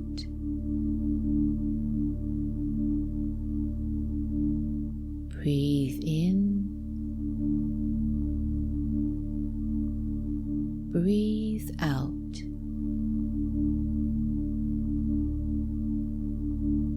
Describe how each of these feels within your body.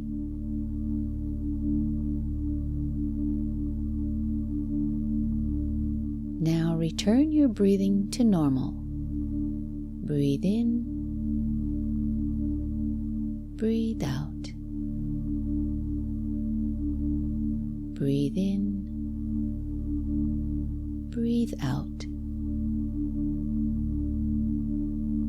Start at your feet and take notice of anything you feel. Do you notice anything such as a tingling, warmth, pressure, coolness, heaviness, or tension? Breathe in. Breathe out. Breathe in. Breathe out.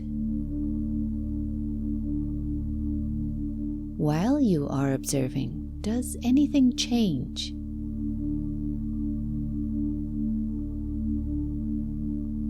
After you have explored your feet, move on to your legs and relax them, taking note of any awareness.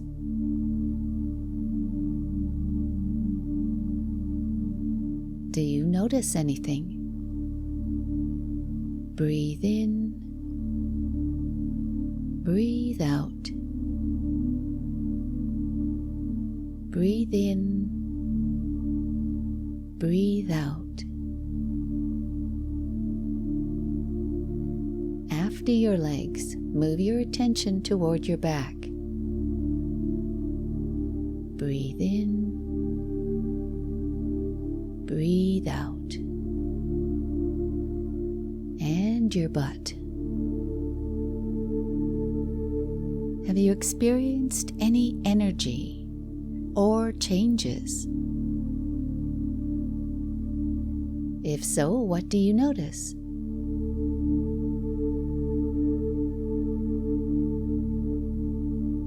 Next, relax your stomach and chest areas. Breathe in. Breathe out.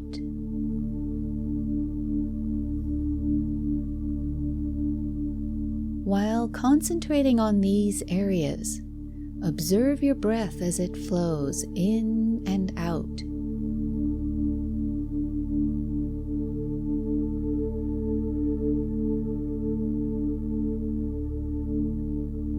Has it changed at all from your initial way of breathing?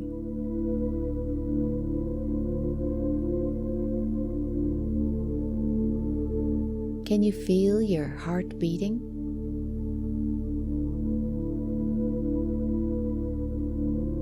Is it slow and steady, or do you feel it pounding?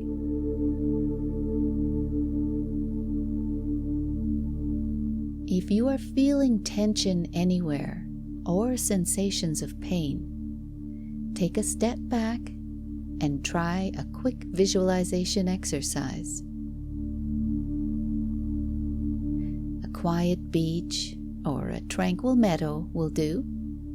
They will send relaxing thoughts and breaths to the part of your body that is experiencing difficulties.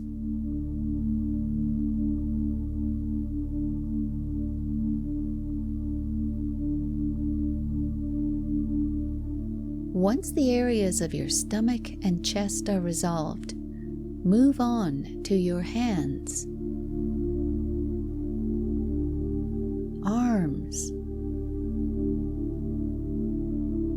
and shoulders.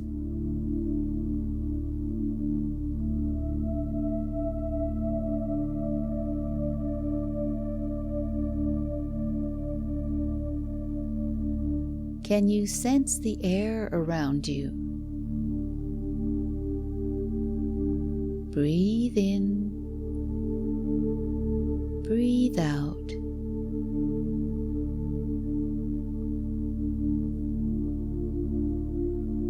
Is it still, or can you feel a slight breeze on your skin?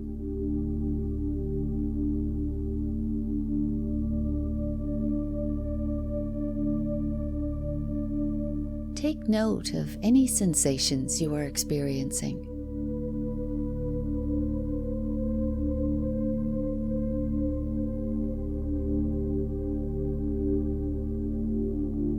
Your Your final body exploration involves your neck, face, and other head areas. Think of each area as if it is the first time you have acknowledged them.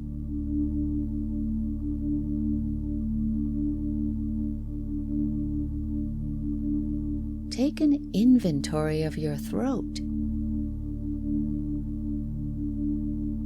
the chin, cheeks and cheekbones,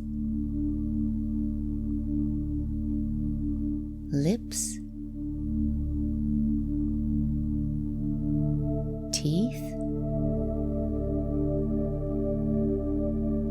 your tongue, your nose, forehead, and hair. Try to describe how they feel.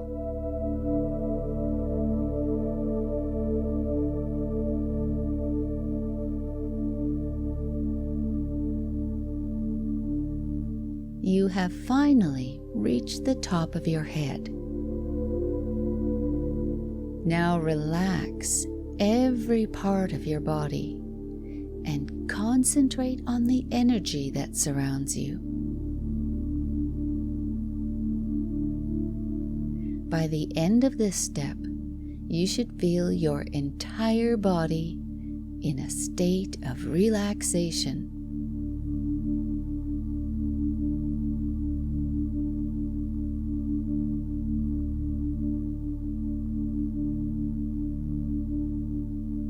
Imagine that your feet have roots, and in turn, those roots reach deep into the rich soil of the earth.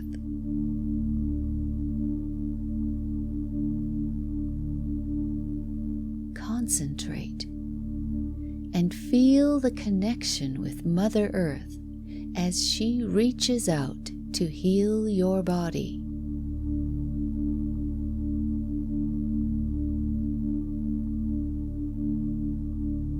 Now, embrace the energy of the earth as it rises through your feet, traveling up your legs and into your body before reaching your heart.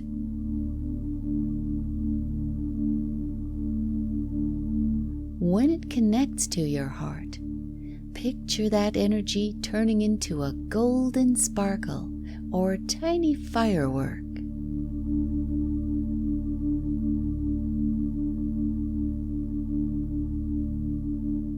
Next, visualize your crown chakra at the top of your head. From this chakra, imagine a golden ray descending through your head and flowing down your neck and shoulder area until it reaches your heart. When this ray reaches your heart, it will merge with the golden sparkle sent forth from the earth.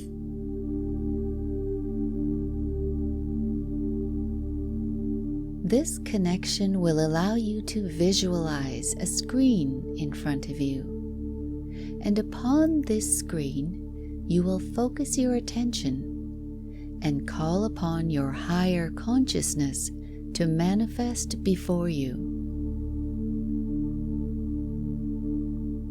This higher consciousness is part of yourself that makes its home in the 7th dimension. It can access all information regarding energies in the universe. Let's go ahead and make that connection between you and your higher consciousness.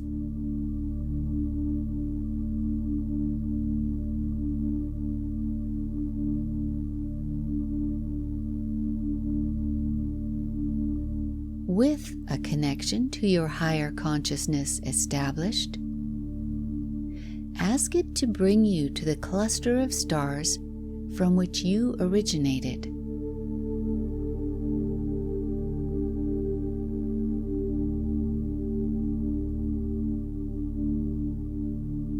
What star do you see? What do you notice about this star?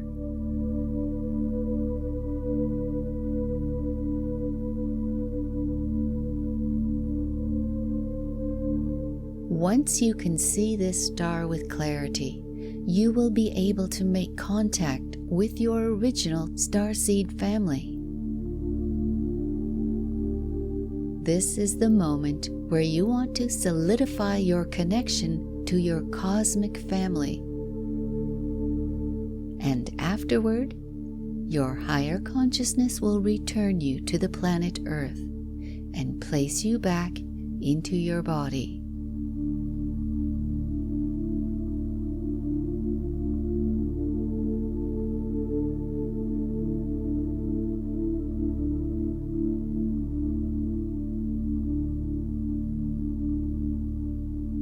You may end this journey by focusing on your heart and feeling the energy moving through your body.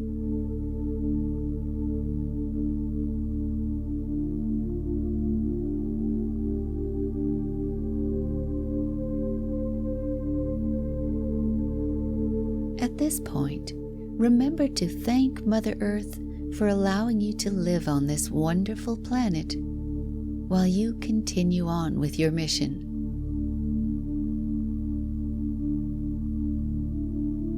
This valuable connection will explain your existence on Earth, and your life will finally make sense.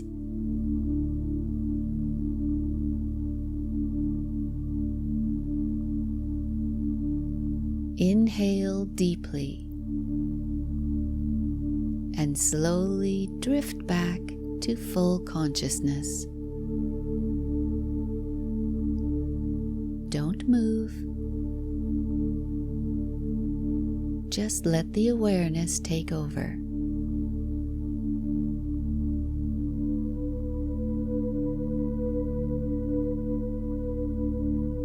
Start to listen to the sounds around you. Bring your attention back to all your body. Pay attention to your toes and start moving them. Pay attention to your neck and start moving it. Pay attention to the fingers of your hands and start moving them. Now open your eyes slowly and gently and return to your place on Earth with renewed energy. Welcome back.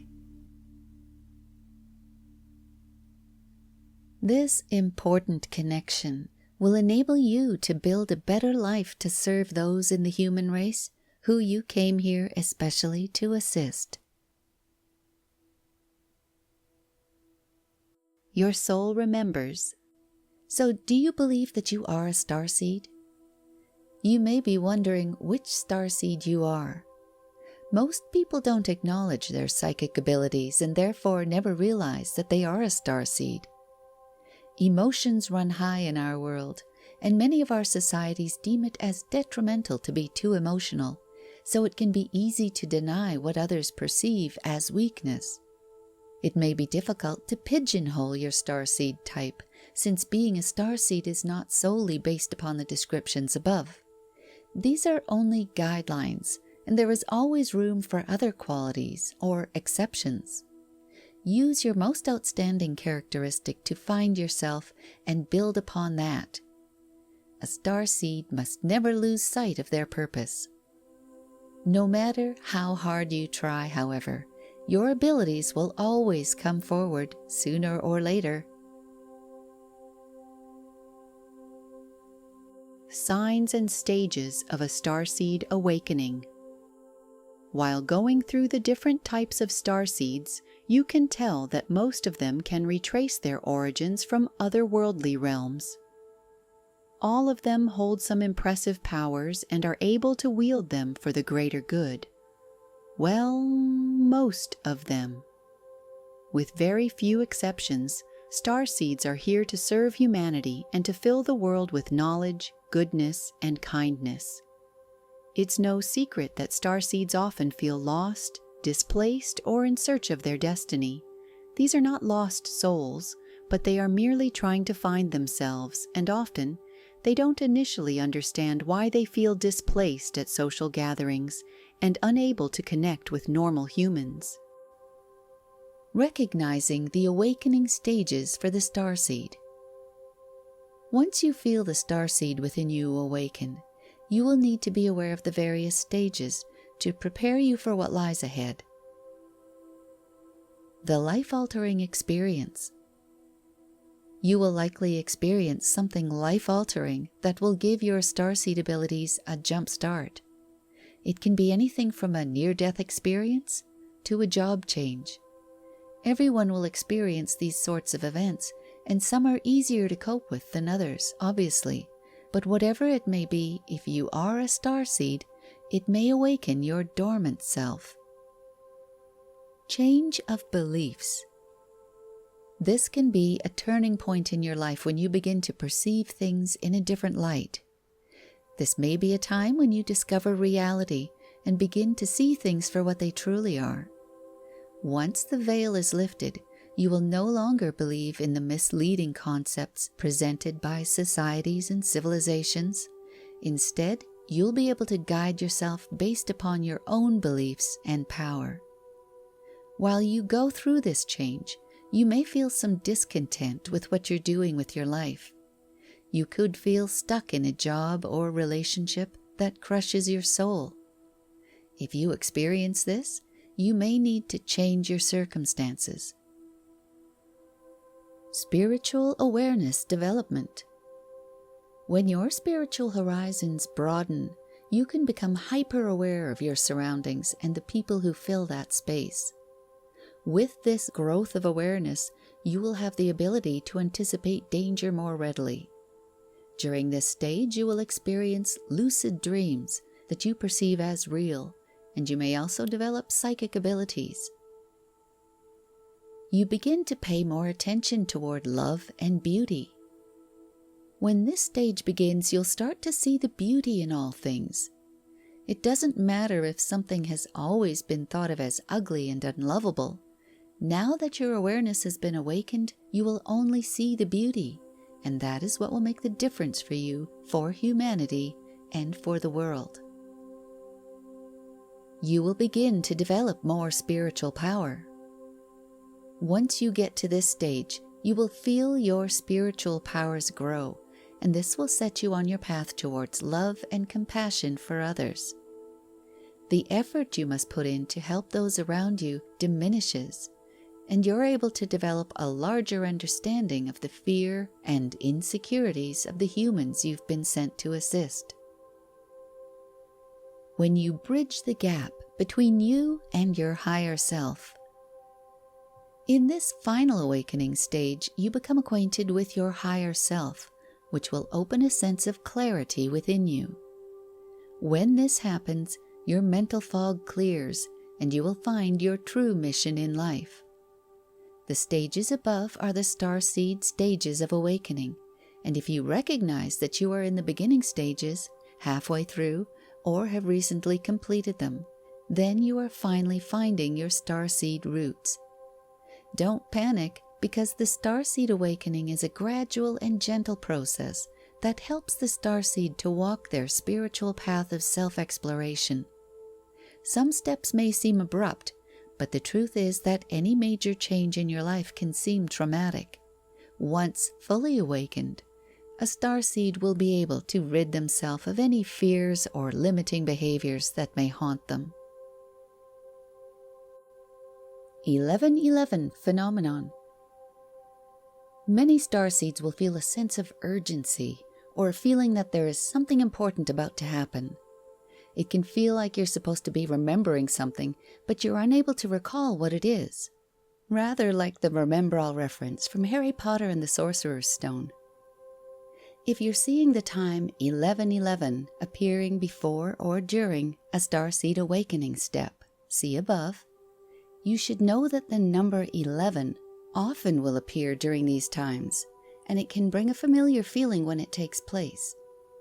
While you grow and become more conscious on a spiritual level, you may notice these synchronicities become more common. Starseed individuals may also meet other starseeds, soul contracts, or soulmates at this exact time. These meetings can help with your soul growth and can prepare you for whatever mission may be in your future. When you understand what the 1111 timestamp experience means, you will know why it is happening to you and others like you. To help you understand the 1111 phenomenon, here are a few general explanations to help you comprehend your experiences. Merely seeing the 1111 can mean that your mind is open and aware of synchronicity. Others may not realize it, but you are likely intuitive, spiritual, and even a bit on the eccentric side. Many of those who experience the 1111 phenomenon find that they are drawn to nature, metaphysics, spirituality, and science.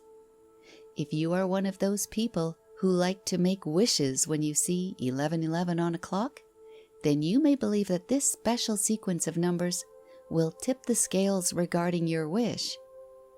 You may even be one of the 1111 witnesses who believe that their loved ones are trying to contact you from the beyond, just giving you a friendly hello to remind you that they are not far away.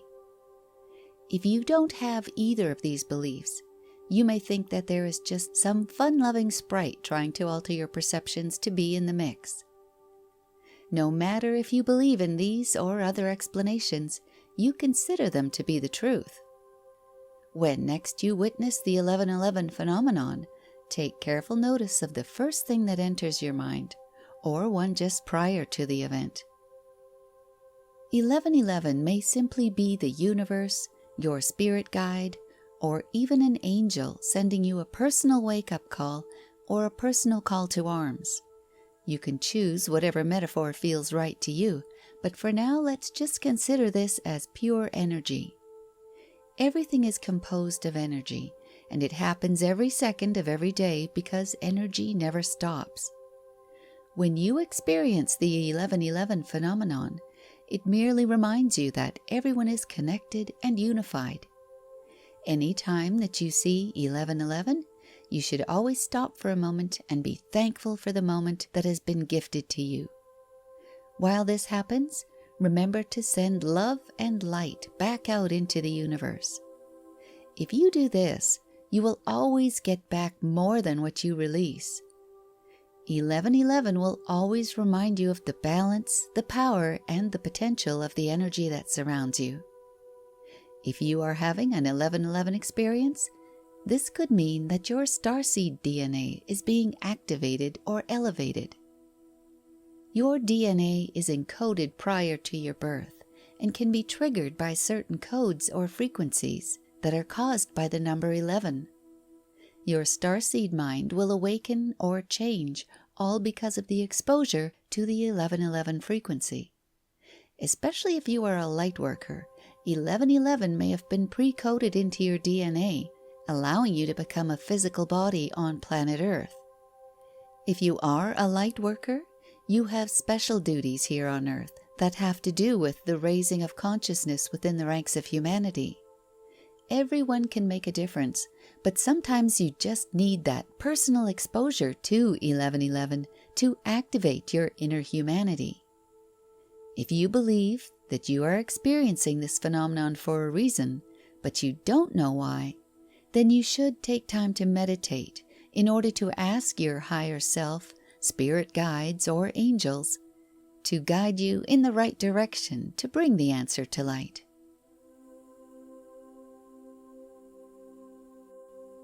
Are you the parent of a starseed child? Let's face it, parenting any child can prove to be a challenge, but parenting a starseed child can come with a whole new set of challenges that most parents aren't prepared to deal with. Starseed children can be extremely sensitive, more so than the average child. There are some points that you should be aware of to help your child deal with the added responsibility of being a starseed. A starseed child's brain will be wired differently than a typical child. They will require special training to adjust to the high-density input that they will receive. A typical human will always favor one side of their brain over the other. We've all heard the terms left-brained or right-brained, but the starseed child will use both sides of their brain equally. This is a sign for a parent to look for, and it can be difficult to become accustomed to brain duality. You will need to build connections between the left and right sides of the brain. This will aid starseed children in the acceptance of higher frequency information and, in turn, will not cause physical side effects. Because the brain is a muscle, it will need to be exercised to build connections between the left and right sides. If your child's brain isn't prepared, they can become overwhelmed, and it may even cause physical symptoms, such as attention deficit disorder, memory issues, hyperactivity, motor delays, speech delays, and emotional difficulties. Children who are not balanced mentally may also exhibit physical balance and coordination issues. Pay attention to good nutrition. It goes without saying that all children benefit from balanced nutrition. A good diet will include healthy proteins, fats, omega-3 and 6 fatty acids, vitamin D, and other minerals and vitamins that support internal systems and help maintain a healthy gut. In addition to a balanced diet, make sure that your child gets adequate physical activity. Various movements, such as crawling, walking, rolling over, or even the simple movement of passing a ball from one hand to the other, can help to develop these necessary neural pathways. Make sure that your child is varying their physical activity so that they're working all of their core muscles and not excluding any muscle sets. Make sure that your child experiences the great outdoors. Nature is very important to a starseed child. They need to experience the scent of flowers, to feel the bark of trees and sap under their fingers, and to experience wet sand between their fingers and toes. While teaching your child to recognize the signs and symbols put forth by nature, remember to teach them about the natural cycles of the seasons and how animal behavior might signal upcoming weather changes. Teach your child the benefit of taking a nature walk as a meditation to deal with any stresses they might encounter. Spending time in nature will help with mental health. It's easy to get caught up in your busy workday and forget that you need to put your child first and be there for them. Children want you to play with them, as they may have waited all day for you to interact with them, and you shouldn't disappoint them. Before you know it, your child will be grown, so take advantage of those play days when you can. Read them a story and forget about all of the small stuff. Respect their boundaries as they grow older and want a little independence, because starseed children can be a bit on the stubborn side. They will question everything, so be prepared. They are going to test your answers. Most of all, as a parent, you need to care for yourself, so pay attention to any feelings of depression or being overwhelmed. Your needs are also important, and if your child is old enough to begin meditation, perhaps that is something that you can do together. Awaken your starseed powers. Before you awaken your starseed powers, you must be sure that they are deactivated. According to Karen Prieto, author of Starseed Power articles, 97% of our DNA is starseed coded and has been deactivated due to the stagnation and the evolution of the Earthling. Can you reawaken those memory strands of DNA? Yes. There are energy points within the starseed anatomy that will link the starseed and the adopted human anatomy. The key is found in the 7 glands of the hypothalamus and how they are kept in tune with your chakras. You can open those connection points found in your body that will allow you to remember all of your starseed memories. And when you activate the points, you will, in turn, awaken the starseed powers and memories. Reasons why a starseed may struggle. Starseeds aren't able to lead normal lives because they have a great deal of information bombarding them, and they enjoy a larger-than-life existence. Their mission is more important than anything else that crosses their paths. Below, please find 5 reasons that starseeds might struggle. Past life experience. Starseed souls are reborn and can carry some baggage left over from their previous lifetimes. Often these souls have experienced almost everything, from abuse to betrayal, and mental and physical trauma always leaves scars upon their souls. Because of this, a starseed wants to play it safe and not put themselves in a position of getting hurt. Until a starseed is able to deal with these past lives, they will be unable to deal with their current physical world. They lack grounding. Even advanced souls can get sidetracked, and when they become distracted by making money or living stable and comfortable lives, they can overlook the wealth inherent in spiritual exploration. Sometimes they can turn these distractions around and use their finances to help heal and transform the world. They experience misconceptions about spirituality and abundance. People confuse abundance with having a lot of money, being successful materially, or having a great relationship. A starseed does not need to be poor or miserable in order to be successfully spiritual. There is nothing wrong with being well off, and sometimes this can even help a starseed to realize their mission because they have financial backing. The age of their soul. Since past lives can often place a wrench in the works, it stands to reason that a younger, less advanced soul may have an easier time traveling the path toward their mission. These younger souls often have more interest in the material world, and because they are younger, they have fewer hurdles preventing them from living in abundance. Following ancestral templates. Older, more advanced souls can incarnate into difficult environments and family templates. They can get caught up in war, loss, and adversity, making it difficult for these starseeds to meditate because of the trauma they have suffered in their past lives. Generations of family and ancestral wounds are often inherited across the stars and the generations used to cross over to the earth. This is the type of wound that makes a starseed struggle with finding joy. In the 5 instances above, a starseed will likely find more success using visualizations and prayer over the practice of meditation. If you are a starseed, know that you are not meant to live a conventional life. What are chakras? If you translate the word chakra from Sanskrit, you'll find that it means wheel. Chakras, therefore, are energy wheels found up and down the length of your spine and body that spin with your life force of energy. These wheels of energy each hold a certain level of your consciousness and awareness. By learning about your chakras, you can bring more awareness and energies to those vital areas of your body. Each chakra is capable of both positive and negative expression, along with its own varied and unique qualities. If you become aware of any negative expressions within a chakra, you will need to heal them until they become positive. By achieving this, your chakra will open. All your chakras need to be opened before you can feel whole, both physically and spiritually.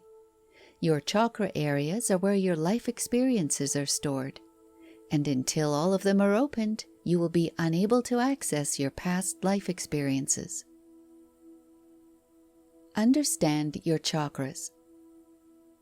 It will take time for you to understand all of the unique qualities that each chakra is in charge of.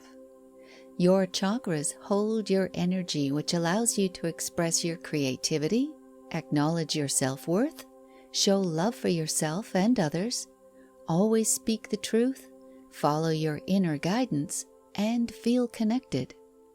By unblocking your chakras, you will possess unlimited access to the consciousness that resides in them. Unblock your chakras. Each chakra is like a spinning wheel, and if you wish to open it, you have to convince it to spin in the correct direction.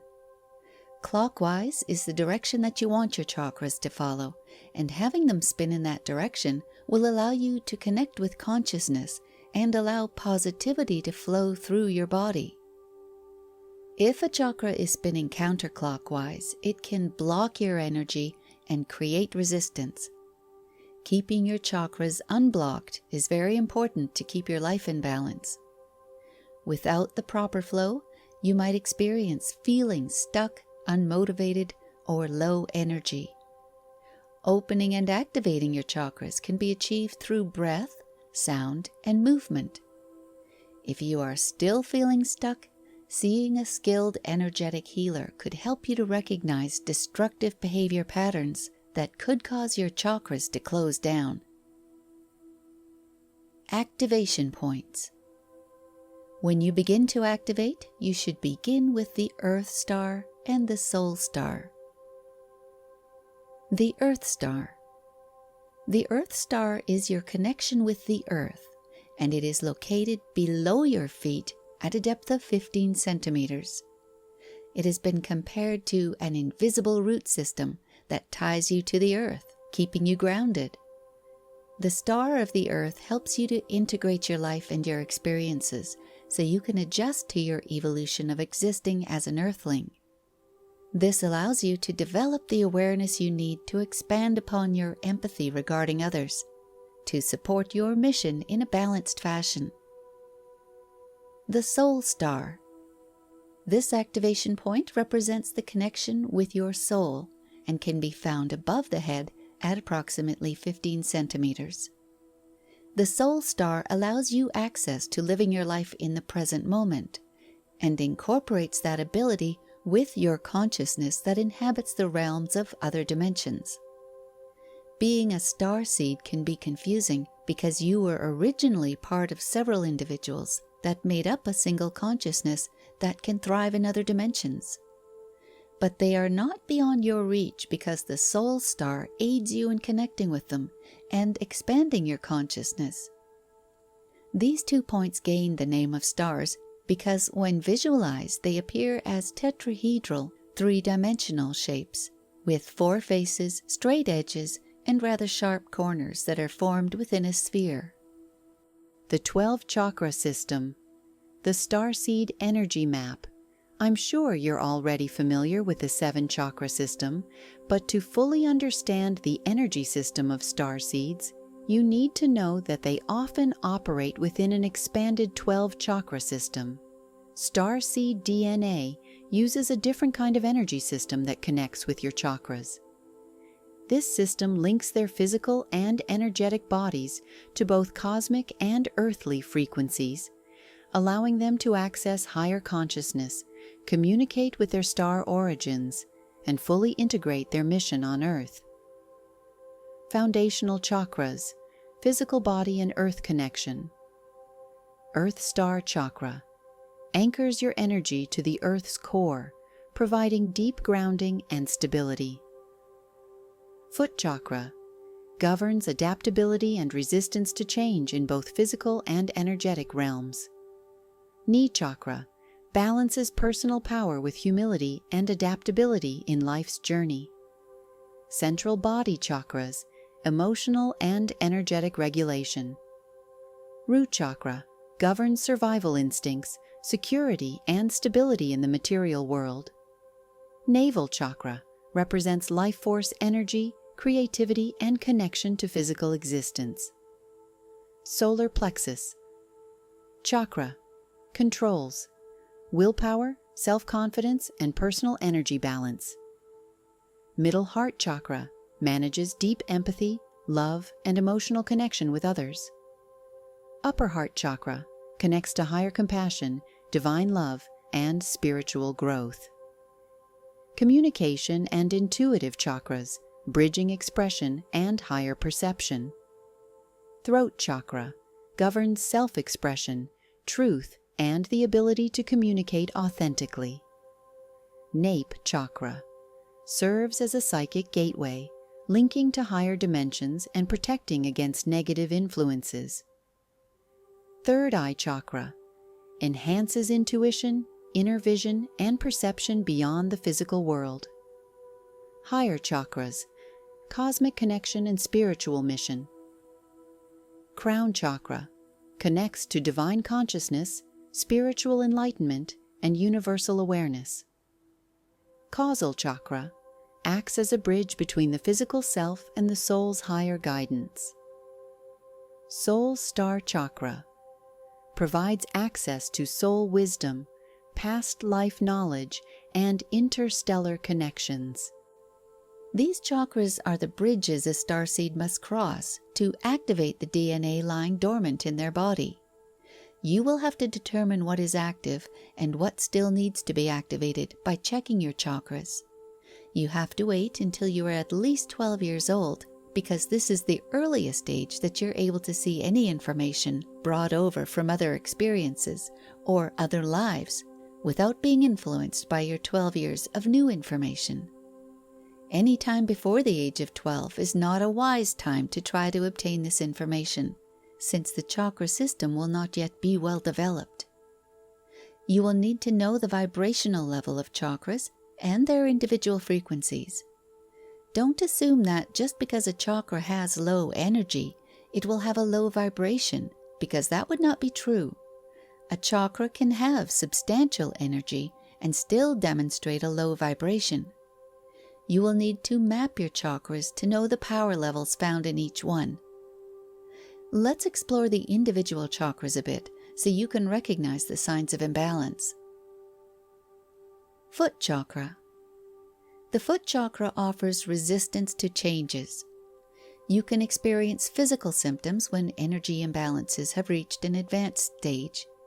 Those symptoms can include suffering from painful and hard masses located in the big toe joint, developing corns or a hardness that is associated with thickening of skin when caused by pressure or friction, fallen arches, warts on the soles of your feet. Knee chakra. An imbalance in the knee chakra may cause you to feel intimidated or even seek to intimidate others.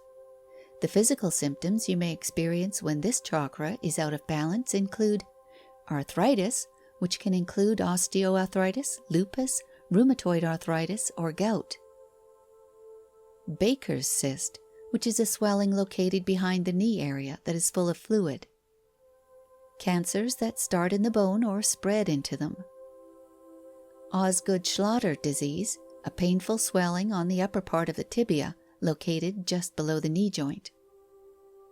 Infection in the bones of the knee. Infection in the knee joint. Root chakra.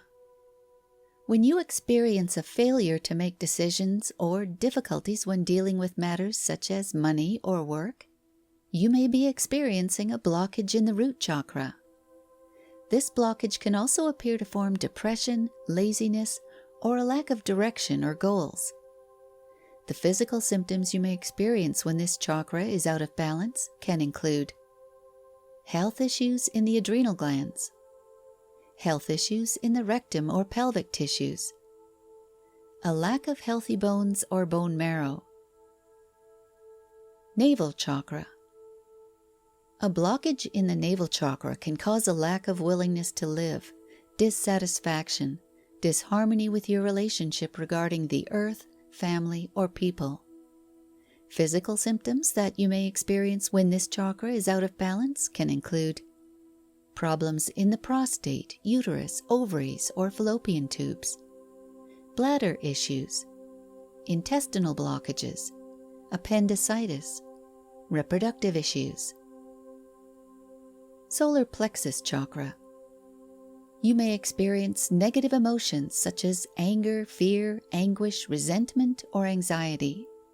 You feel out of control, with no personal power to say no to others, and you may feel irritated, nervous, or sad. Physical symptoms that you may experience when this chakra is out of balance can include problems with the pancreas, liver and kidney problems. Digestion issues can include gastritis, heartburn, and other digestive issues. Stomach problems. Middle heart chakra. Advanced blockages of the middle heart chakra can make you feel depressed, bitter, filled with sadness or resentment, and have difficulty forgiving others or yourself. Physical symptoms that you may experience when this chakra is out of balance may include circulation problems, heart attack, breast cancer, problems that attack the thymus gland, the heart, lungs, and skin. Upper heart chakra. You may experience a lack of sincerity and feel that you have to express yourself using deceit and lies. You may feel that you have a lack of compassion or spirituality, and you approach situations with a lack of compassion. Physical issues for the upper heart chakra are the same as those found in the middle heart chakra. Throat chakra. When you have had an extended blockage of the throat chakra, you may have trouble expressing your opinions, or find that it is a struggle to say what you truly mean. You may experience a loss of creativity, tend to stutter, or talk excessively, yet say absolutely nothing. Physical issues for the throat chakra when the chakra balance has been prolonged are problems found in the thyroid gland, tracheus, or larynx. Have problem breathing. Struggle with immunity issues. Nape chakra. This chakra in particular is key for your psychic connection with your other selves, entities, and dimensions. If you do not use it correctly, you may find that it can be easily manipulated and swayed to fit your purposes. This can be a sensitive entry point where you may absorb negative energy due to envy or the evil eye. Physical hurdles for the nape chakra when the blockage has been prolonged include epilepsies, seizures, stroke, loss of control of body movements, sleep paralysis. Third eye chakra. If you feel disoriented, lack a feeling of reality, have difficulties concentrating or focusing, or perhaps experience an inability to organize or reason, then your third eye chakra may have been unbalanced for some time. Physical symptoms when this chakra has suffered long-term imbalance include problems in the cerebral cortex, hypothalamus, pituitary gland, and midbrain, ears, eyes, nervous system, sinusitis, headaches, and migraines. Crown chakra. A long-term imbalance of the crown chakra can produce phobias, suicidal tendencies, hysteria, panic, and a feeling of inner emptiness. Physical symptoms when the crown chakra has suffered from an advanced blockage include issues with your central nervous system, neurological problems, insomnia, problems in the pineal gland. Causal chakra. You may feel fragmented or have difficulty finding the middle ground for any problem, instead opting for the extreme left or right. Other issues surrounding a long-term blockage in the causal chakra include excessive rules and extreme debauchery. This chakra is important because it is how you connect with your soul. Straightening out chakra imbalances is a gradual process and may require you to work tirelessly from chakra to chakra until there is a balance. It takes time and commitment, along with meditations, for the release of each and every chakra. This is the best way to connect with all of the information that each chakra has to give us. Empaths who are starseeds or vice versa. Empaths and starseeds are two entities that are typically seen together, and yes, you can be both.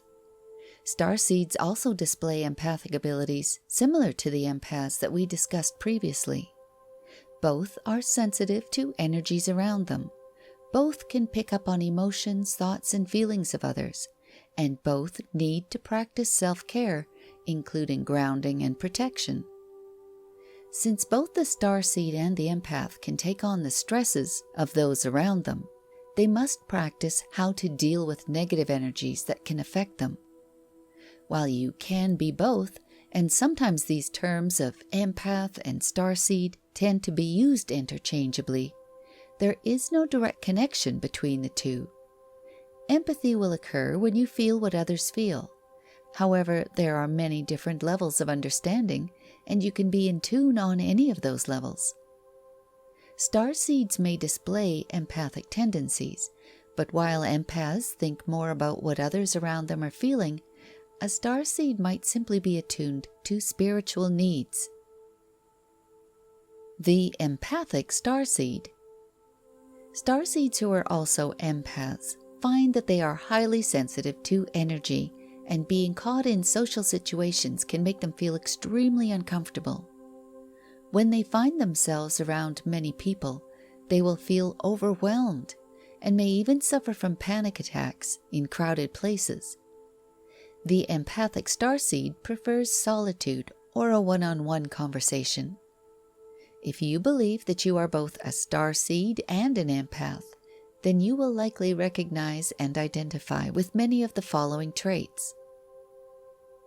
You are highly sensitive to the energies emitted by other people and tend to stay away from large crowds.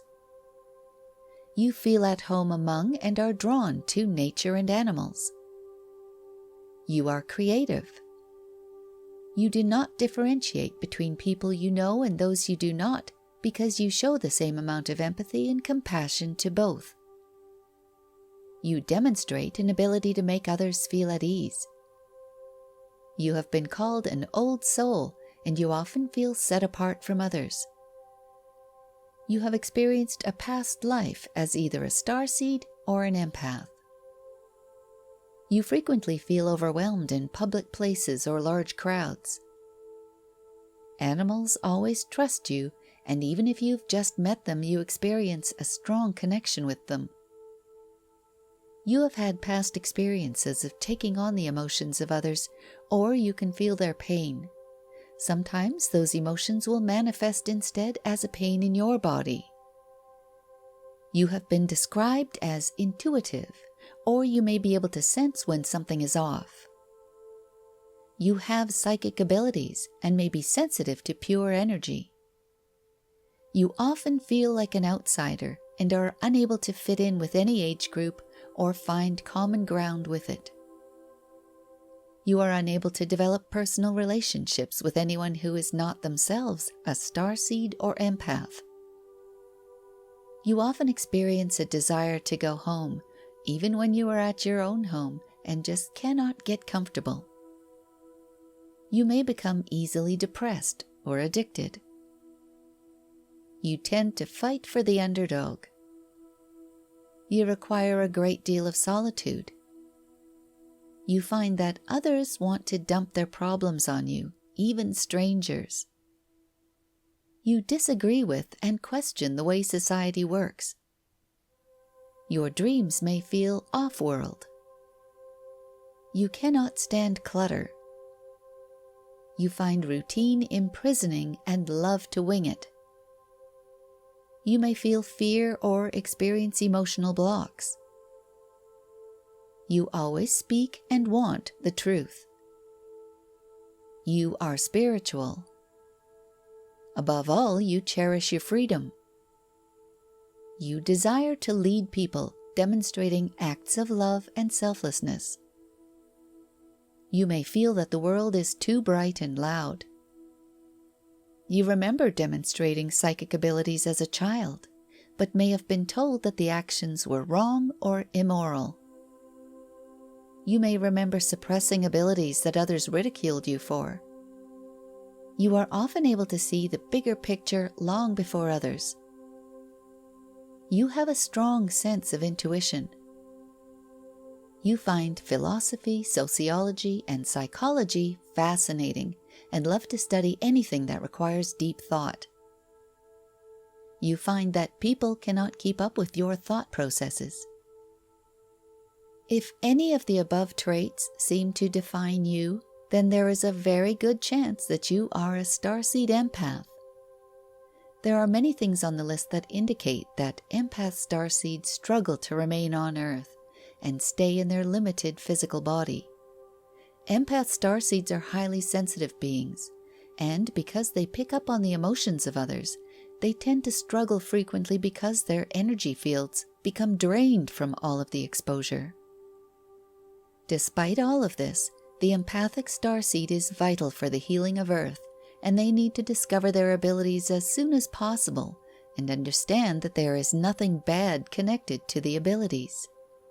Empath starseeds do not represent one single star system, but instead may have a background from many. They are here on Earth to help humanity heal, and when the humanities of Earth are ready to awaken, then empath starseeds will assist the population with the transition of Earth into a higher dimensional planet. When an empath starseed becomes more advanced in their abilities, they often become healers for others and rededicate themselves in their journey. These beings cannot help but be interested in the emotions of others, as it helps to feed their spirituality and can power the light held inside of them. It may be difficult for the starseed empath to understand their life mission. What they don't realize is that every time they help someone, whether a stranger or a friend, to realize their gifts, they are completing a part of their mission. An important thing to keep in mind is that not all starseeds are empaths.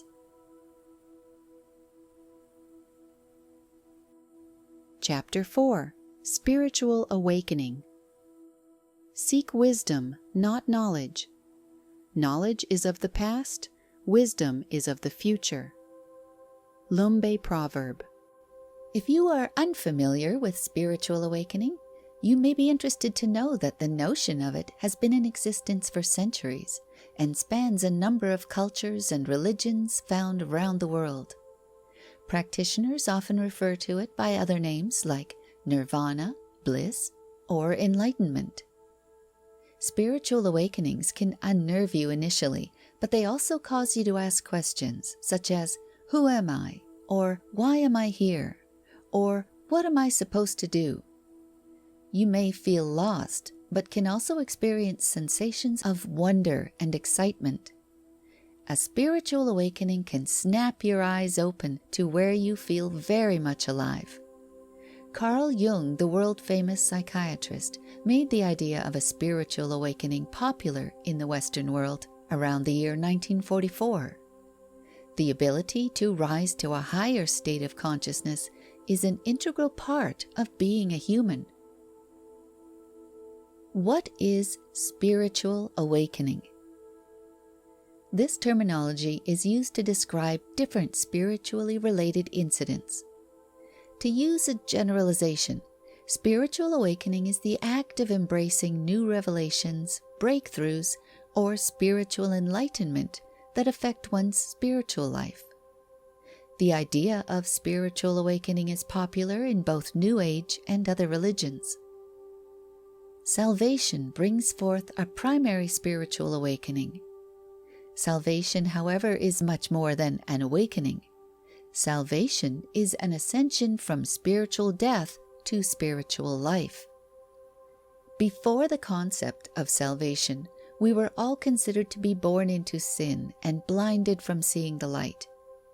Spiritual awakening occurs when you realize that you are not separate from the unity of oneness, and that your body, heart, mind, and soul are not separate, but that they unify your truth. Honestly, there is no one way to instruct a person so that they can experience an awakening. But there are some commonalities in the chosen methods. The act of awakening allows you to embrace all of your experiences and awareness. Sometimes you may notice an intense feeling of energy or heat around your spine area, and this is often referred to as a Kundalini spiritual awakening. Kundalini spiritual awakening. What exactly is the Kundalini? It is an energy system that runs from the base of your spine to the crown of your head. It follows 3 main phases. 1. The initial phase readies the individual for their spiritual journey by going through extreme suffering to prepare the soul. 2. The middle phase will assist the individual in seeking out the deeper answers of life. 3. The last phase is where an individual will undergo a complete change of character.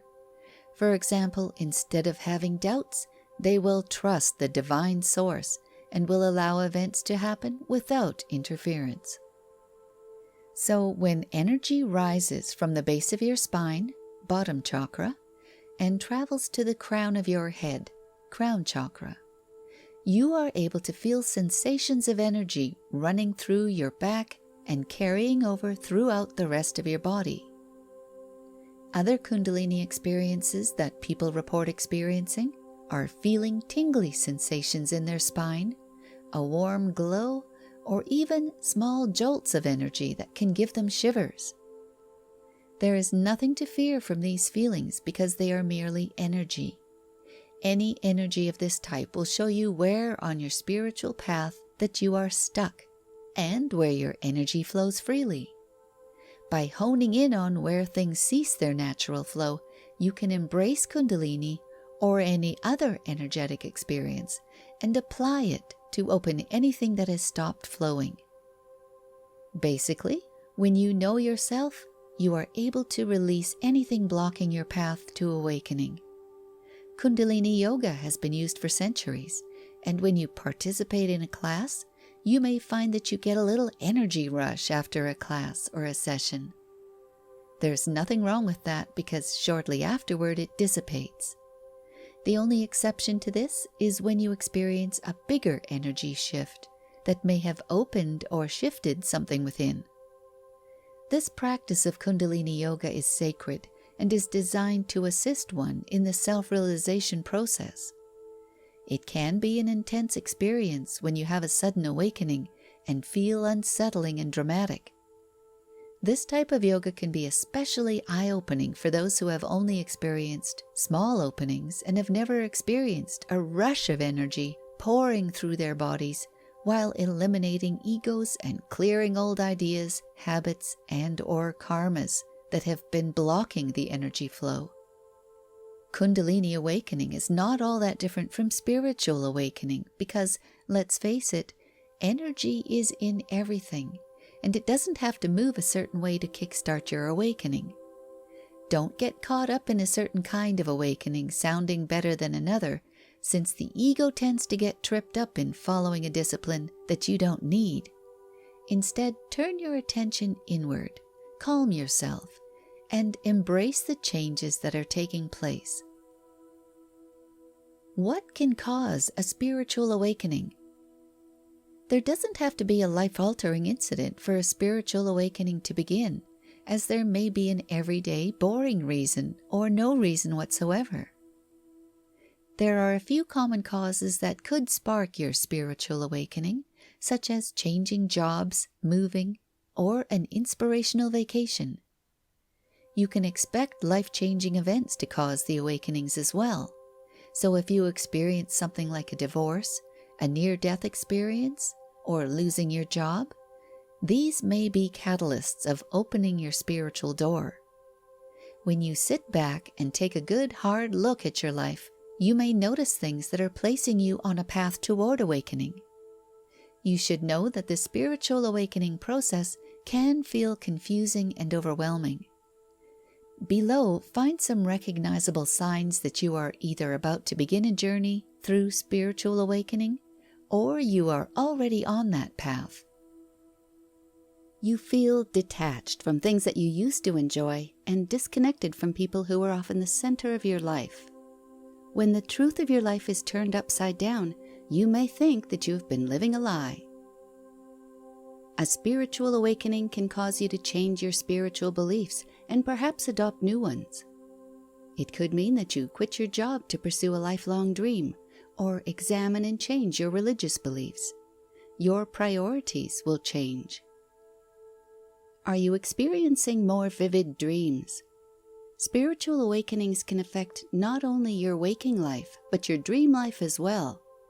You may need to analyze the meanings of your dreams and figure out how they connect with the journey you are taking. Are you experiencing frequent synchronicities or feelings of déjà vu? It can be odd when you're just thinking about someone and suddenly they call you out of the blue, or you run into them at the grocery store the next day. Constantly seeing angel numbers is also a sign that you are currently on your spiritual path. You may notice that your current relationships are undergoing changes. Without a doubt, spiritual awakenings are the very embodiment of transformation. People in your life may not always understand that, and may not understand the changes you are going through. Kindly ask them to try to understand what you're going through, even if they do not understand the concept of spiritual awakening. You may notice that spirituality is becoming a more important part of your life. Your spiritual side is calling you, and because of that, you will need to dig deep to find the meaning to and fulfillment of your spirituality. You will make this your top priority. Are you experiencing a heightened sense of intuition? If you are noticing that you have new abilities showing up or increased intuition skills, you should realize that they were always there, lying just beneath the surface of your ego. Once you have awakened, you will start to feel more in tune with yourself. Besides your heightened sense of intuition, you will likely notice when someone is trying to manipulate or deceive you. When someone around you shows a lack of integrity, you will notice virtual alarm bells clanging. Everyone has their own path. As soon as you figure that out, you'll become more accepting of your own journey.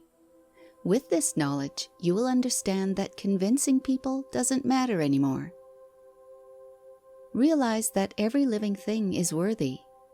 What's important is that you have a cause you can get behind and support. It can be purposeful and benefit people, animals, or the environment. Choose whatever calls to you. Approach your choice with a deep sense of service. Spiritual teachers will find you. They may not be teachers literally, but instead be someone who will appear to mentor you or help you along your path. During any time of awakening, spiritual teachers seem to appear out of nowhere to help you. You may feel alone because it can be isolating when you undergo a spiritual awakening. If the people around you have difficulties understanding what you are going through, you may feel isolated. You sense a greater connection to nature and the world as a whole. You may feel less connected to the people in your life and more connected to plants, animals, and other elements of nature. Your senses will become more heightened during a spiritual awakening. While you find that you're able to tune into the present moment, you will become more sensitive to physical, emotional, and energy stimuli. Your body will also become more in tune, and you may notice an inability to sleep or get proper rest. Besides losing sleep, you may notice a number of other physical symptoms. If you are suffering from fatigue or brain fog, don't dismiss it because they could be trying to tell you something. While you transform into a more spiritual being, you may notice that your day-to-day life will begin to change, to include new habits and routines. Make sure that you take time to meditate while you adapt to your habits. Create new, healthy routines that will help to ground you and discontinue any old habits that are no longer supporting you through your awakening. Your overall outlook will undergo a change, and spiritual awakenings can create a new reality for you. Do you feel increased empathy? When you become more connected to the world around you, it's possible that you may experience an increase in empathy. The suffering of others around you may become increasingly hard to ignore, as by taking on the anguish of others, you may feel that this is your call to service. Besides empathy, You will also feel more compassion. When awakening to a new you and a new life, you may discover that you have an insatiable curiosity for the world. It's healthy to stay curious about your life and the people in it.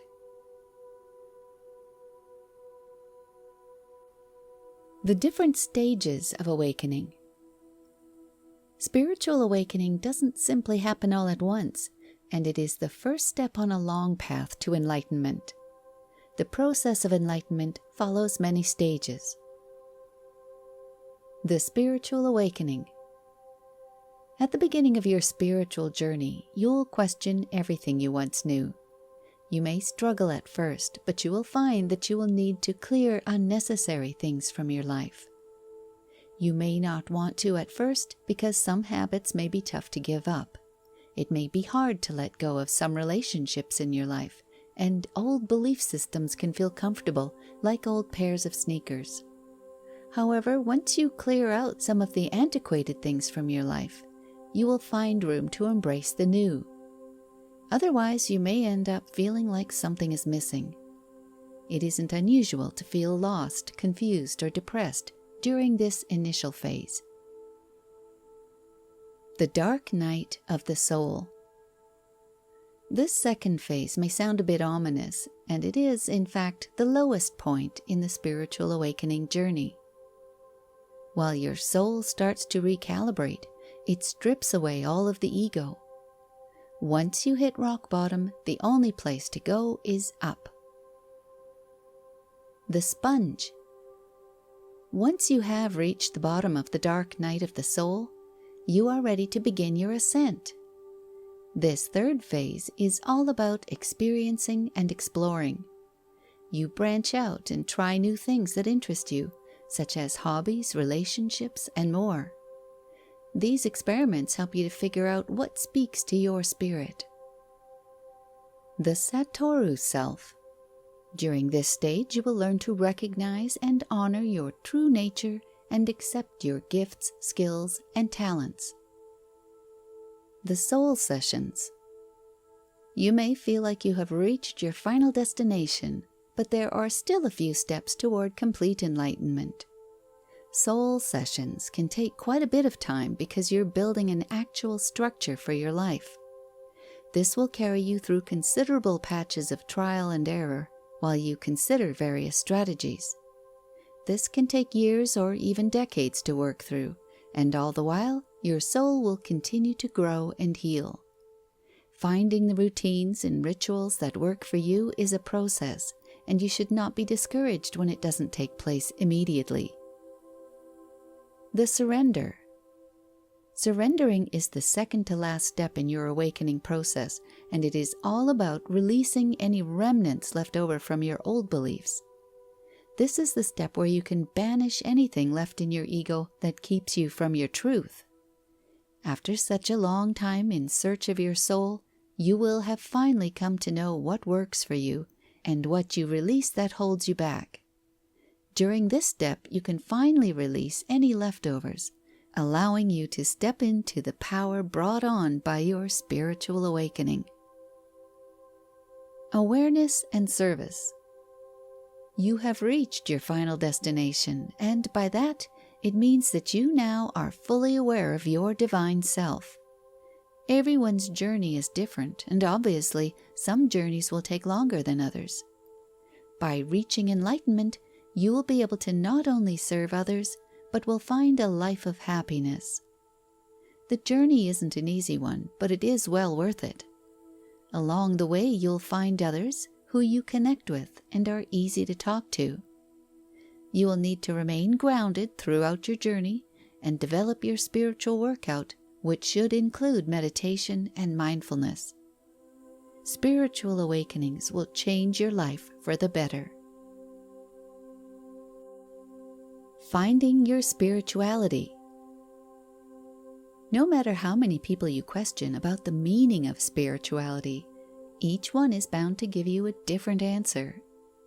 Spirituality is your own personal exercise in search of faith. During your search for enlightenment, you may switch back and forth between student and teacher with each phase. Regardless of which religion you follow, there are a few things that you can do to live a more enlightened experience. Each day when you awake, take 10 minutes to calm your mind. Morning is your quiet time, and this is the perfect opportunity to focus your day and follow a positive direction. You want positivity for yourself, for everyone, and for the world. Just take those precious moments to connect with something great. If you have time in the morning, try to work in sessions of meditation, yoga, taking a nature walk, or reading some inspirational words. Those first 10 minutes can make or break your day. Be of service to others. Have you ever offered your seat on a train or bus to a pregnant woman or a senior citizen? The point is that sometimes you have something to give to another who needs it more than you do. Put into action ways to be of service to others. You don't need to be anywhere exotic to locate your spirituality. It's not where you are that matters, but who you are. You can remain in the confines of your hometown and still be able to obtain spiritual growth. Choose a role model. This can be someone who shares your views on what spirituality means.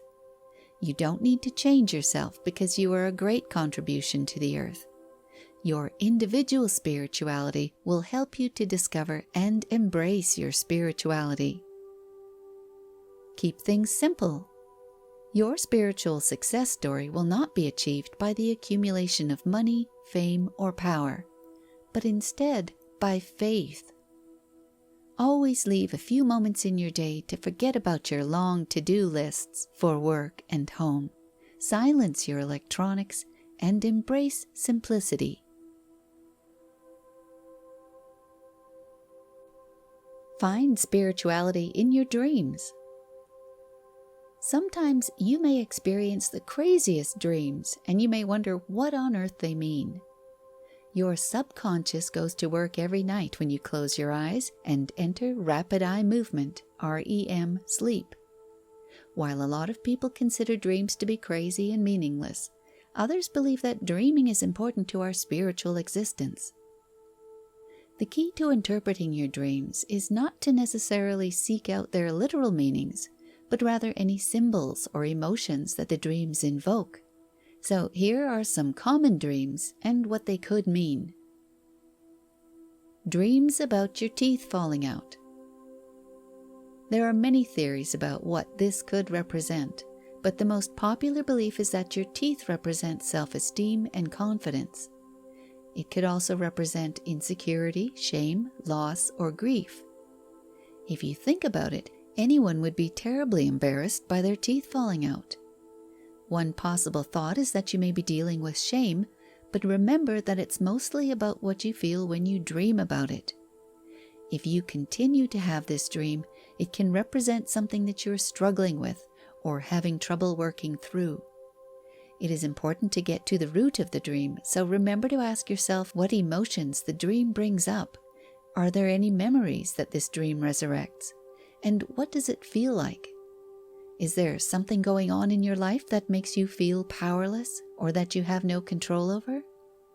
Other theories include that your teeth falling out may represent a transformation going on in your life.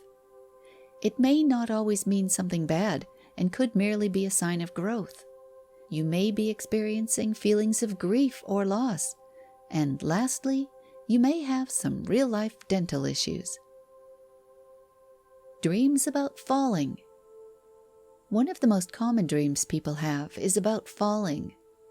Deep down, it probably is trying to tell you that you lack control or that you have a personal struggle that is proving to be difficult. More than likely, you are carrying your daily stress over into your sleep time so that it invades your dreams.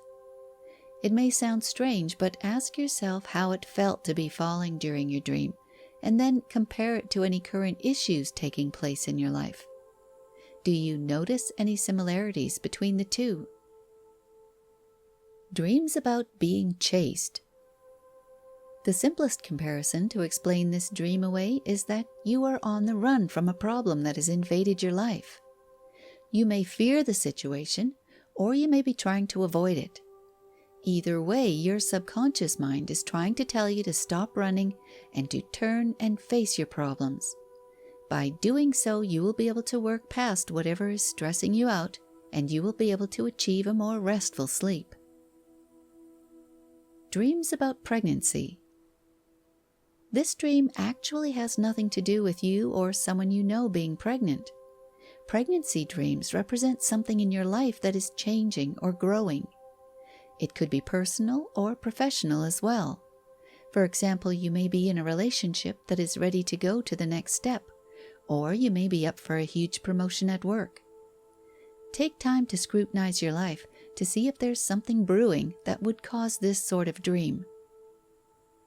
Dreams about spiders or snakes. Snake dreams shouldn't be scary since they represent healing or going through a transformation. Most medical caduceus images have a snake incorporated into their design.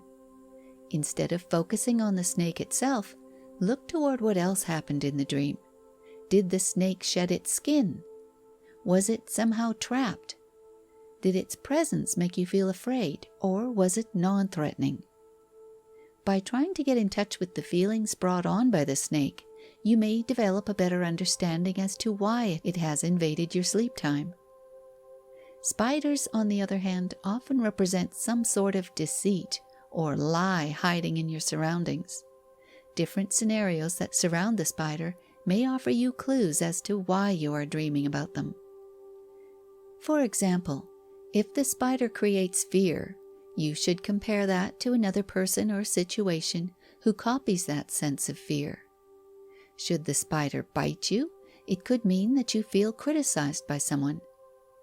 If the spider is somewhere on your body, you should pay attention to where on your body it appears and if it creates any noticeable emotions.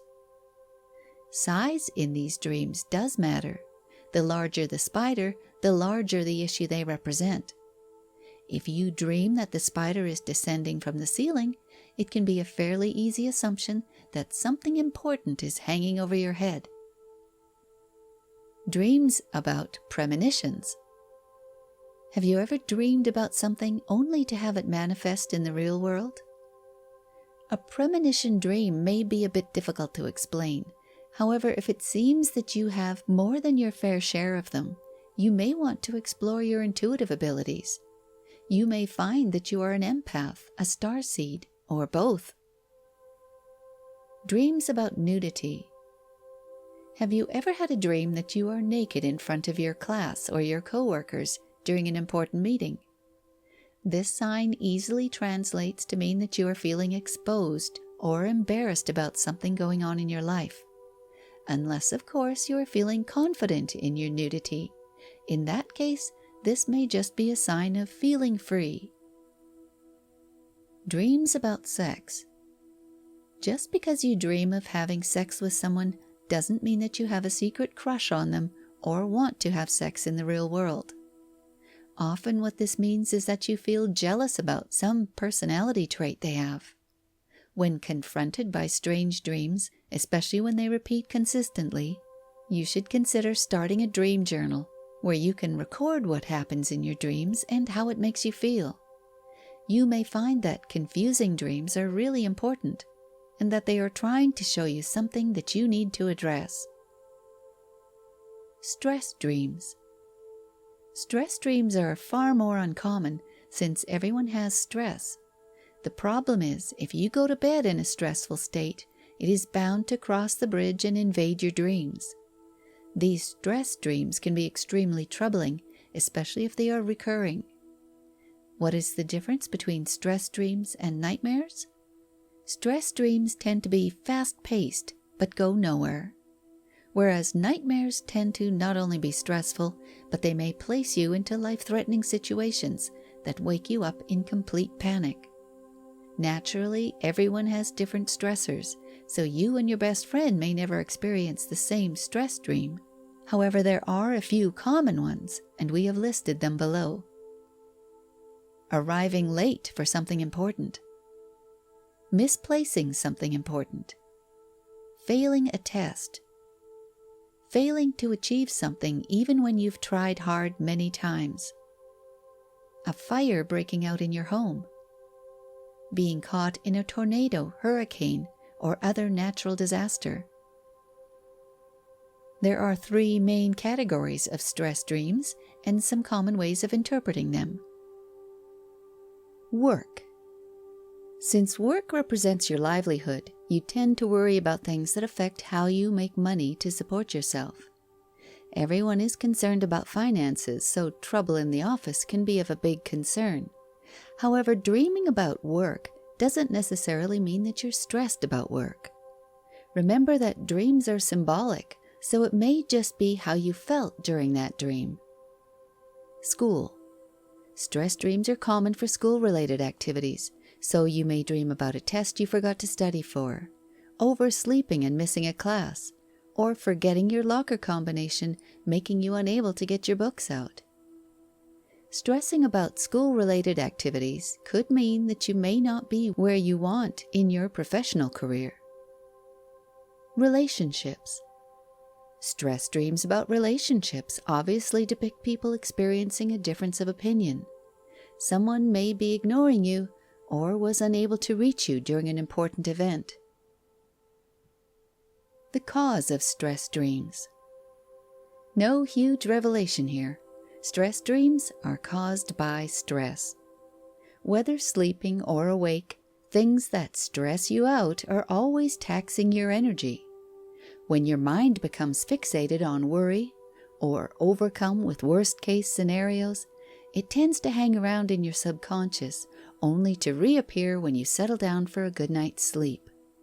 This is why it is very important to take special note of your emotional state during each stressful dream.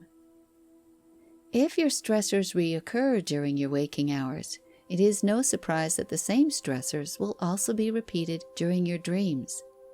Anytime that happens, it is a big red flag, complete with flashing and beeping lights, indicating that you need to take a break and find some healthy ways to deal with your repetitive, stressful dreams.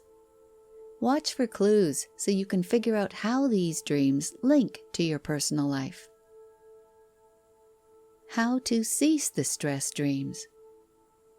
If you've figured out that you need to hit the brakes on your stress, it may be more difficult than it sounds. Stopping stress may sometimes be as difficult as throwing a lasso over a runaway freight train.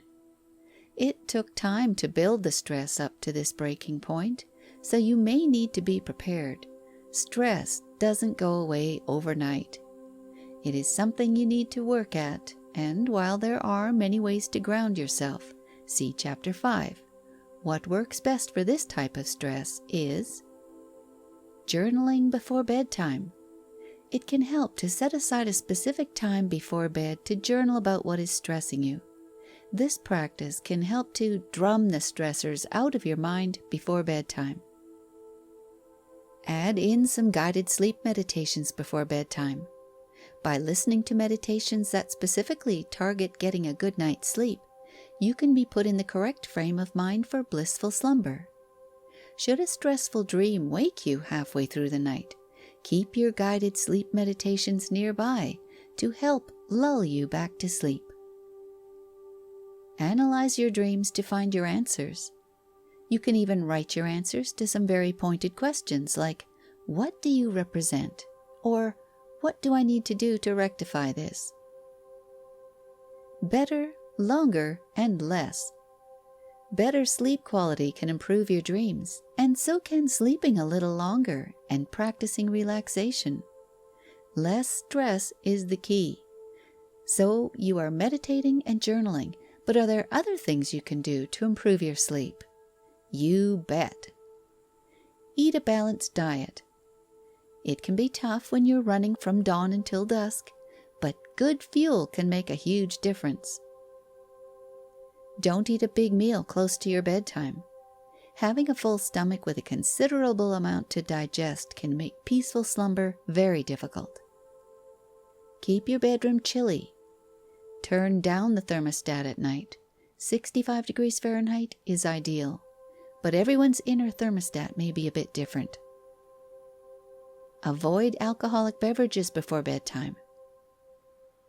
Keep to a sleep schedule.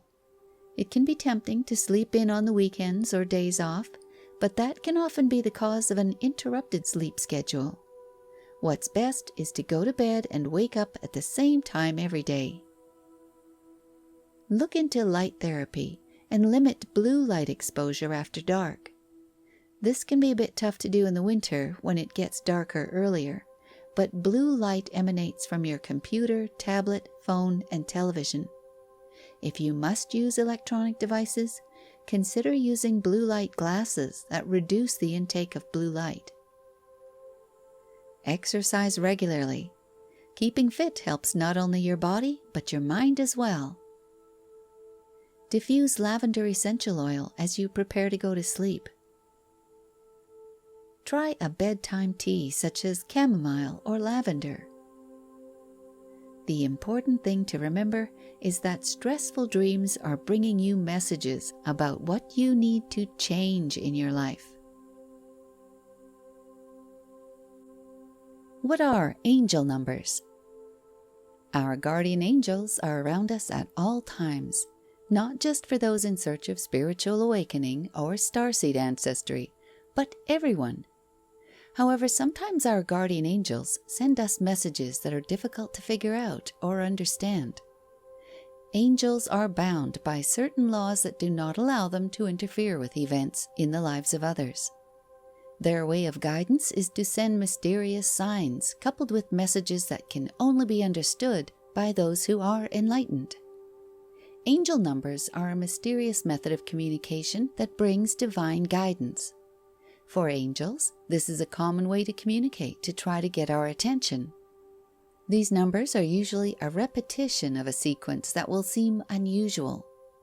The numbers work through coincidence or synchronicity. They may be messages sent to you from the angelic realm. For example, say that for several nights now, you've been awoken at 2:22 a.m. for no apparent reason. On a day that you have woken up at this time, you stop for a soft drink and the total is $2.22. You continue to school and someone pulls a fire alarm and everyone has to exit the building at 2:22 p.m. If you continually wake up at the same time every night, it is quite possible that someone may be trying to get your attention. While you are standing outside with time on your hands, your mind may realize that this series of coincidences has been going on for several days. This is an example of angel numbers, and this time it was an alarm, but the next time may be something on your spiritual path that you need to pay attention to. Why do angels use numbers? For angels to communicate with us, they must do so through our minds, and since they are pure celestial beings, they communicate through a higher vibrational frequency than the human mind is capable of understanding. Mathematics is a universal language that is responsible for the evolution and progress of the human species. It crosses civilizations and cultures. So why not be able to breach the language barrier between the species found in the universe? Numbers not only have a vibration that is similar to that of the angelic realm, but humans can also interpret numerical messages. Angels would never trick anyone because they only want what is best for humans. When they try to get a message to you, they are only trying to make your life better. Any combination of numbers should always be checked for special meanings. There's a basic guide to understanding the meaning behind the angel numbers. 1. This is the number of leadership and independence. If you are seeing this number, it could be trying to tell you that something new may be entering your life. 2. This is the number of cooperation and sensitivity in regard to others. It could be that you need to make a more concerted effort to cooperate more, or practice being more sensitive to the needs of others. 3. This is the number of creativity and self-expression. If you're seeing this number a lot, you may have new paths to explore to increase your creativity. 4. This is the number most associated with your career. If you see this number, it may be a warning of your career and changes that might be on the horizon. 5. This is the number of adventure and excitement, and to inform you that good times are just around the corner. 6. This is the number that connects family and home. 7. This is the number that means you are in a position of embracing spiritual purpose. 7 is always the number of the spirit. It may also mean that new opportunities will open up to you soon. 8. This is the number of material prosperity, and by showing you this number, the angels are trying to guide you toward your spiritual purpose. 9. This is the number that represents your soul's deepest purpose, a signal that it is time to begin your true work. 11. This is the number that means you should listen to your deepest intuition. An event may be just around the corner that is meant to raise you up from sorrow. 22. This is the number that emanates from the Master Builder, who is trying to tell you that you have the abilities within you to make your dreams into reality. Repeating angel numbers. These types of numbers are the most often experienced in day-to-day life. When you see repeating numbers, you should recognize that these are powerful tools that the universe uses to communicate with us. Examples of these include 000, 1010, 1111, 222, 333, 444, 555, etc. Why have you stopped seeing angel numbers? First of all, don't panic. The angels may have been in full communication with you for some time, but that is usually followed by a period where you receive no angelic guidance. It may be time for them to be silent while you work on your communication. If you experienced angel numbers all the time, they would lose their power and cease to be special. Remember that angels use more methods than just numbers to send us guidance. Keep your mind and eyes open. Open your mind and expand your awareness. To achieve this, you need to connect with the world and become less narrow-minded. The average person goes through their normal daily lives being pushed from one event to the next, and they can feel like they have lost control. When you expand your awareness, you realize that there is more to life than people allow. When you can feel more in control, events may seem negative at first, only to turn out positive a short time later. How do you do it? Open your mind by always seeking wisdom and knowledge, and you can open your heart by loving and showing empathy for others. How do you open your mind? There are several things you can do. Begin by reading about a subject that you've never studied before. Learning about new things can really get your brain in gear and can help you to see how everything is connected to the universe. If you don't already have a thirst for knowledge, this will open up that door for you. Connect to nature by buying or borrowing a book on birds, bugs, or native flowers for your area.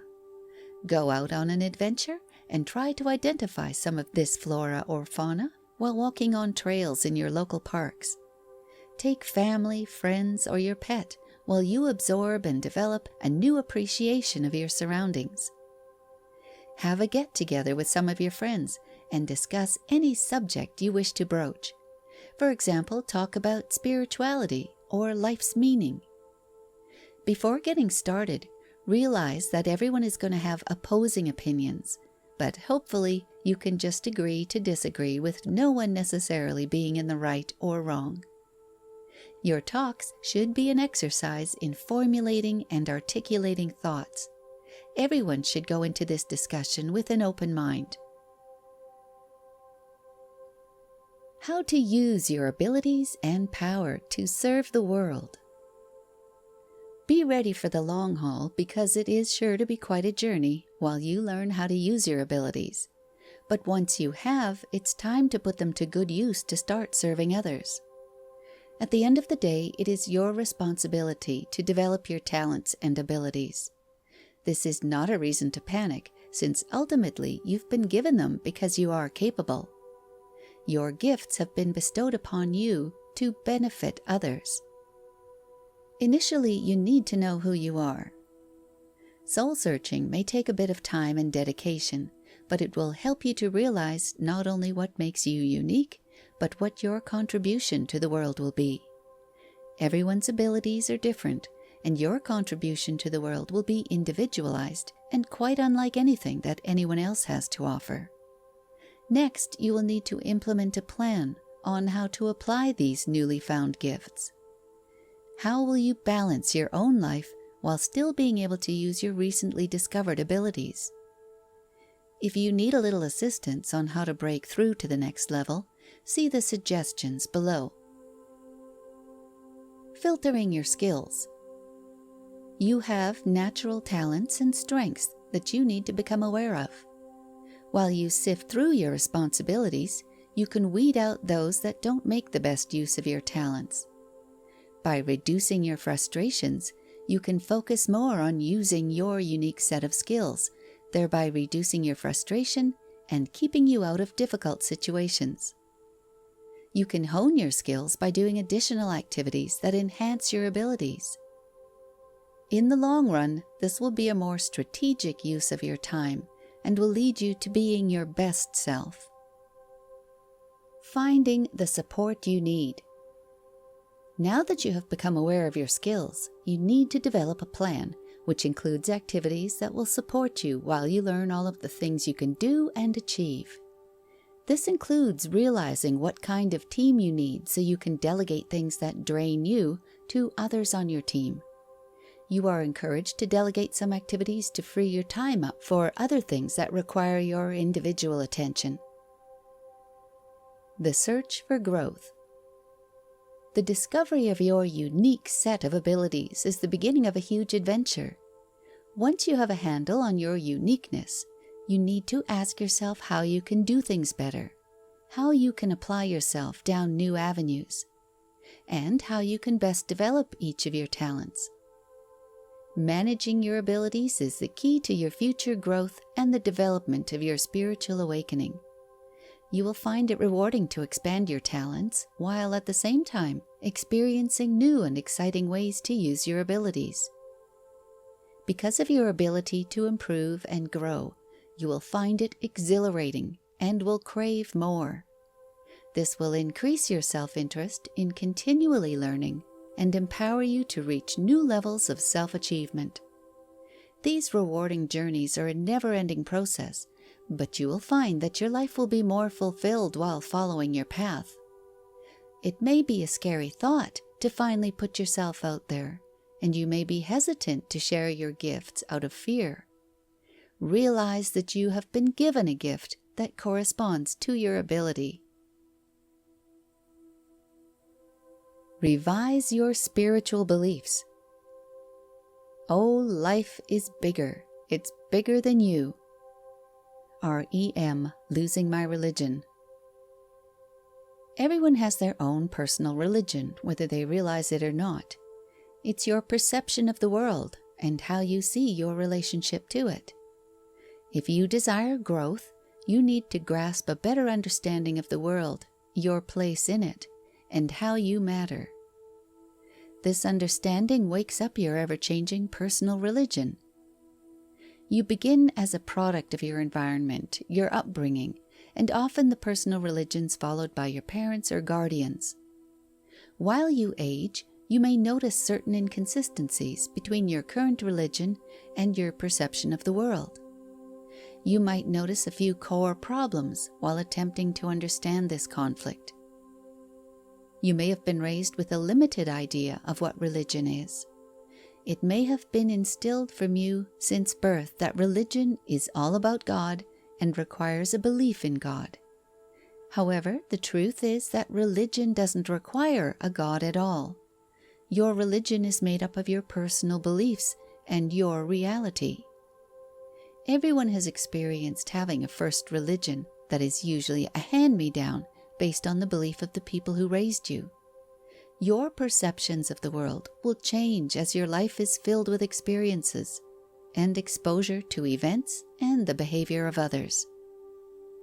That being said, no two people are going to have the exact same perception of the world, and as you are well aware, the world is full of contrast. These different views can cause both personal and world conflict because ultimately, one person believes that their view of the world is the only correct one. This is why it is both natural and critical to develop your own religion, and with it, your own perception of reality.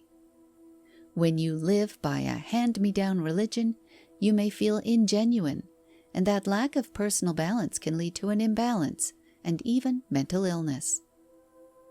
Developing your own spiritual beliefs will be custom-fitted to you. Chapter 5. Empaths and Starseeds should practice shielding and grounding.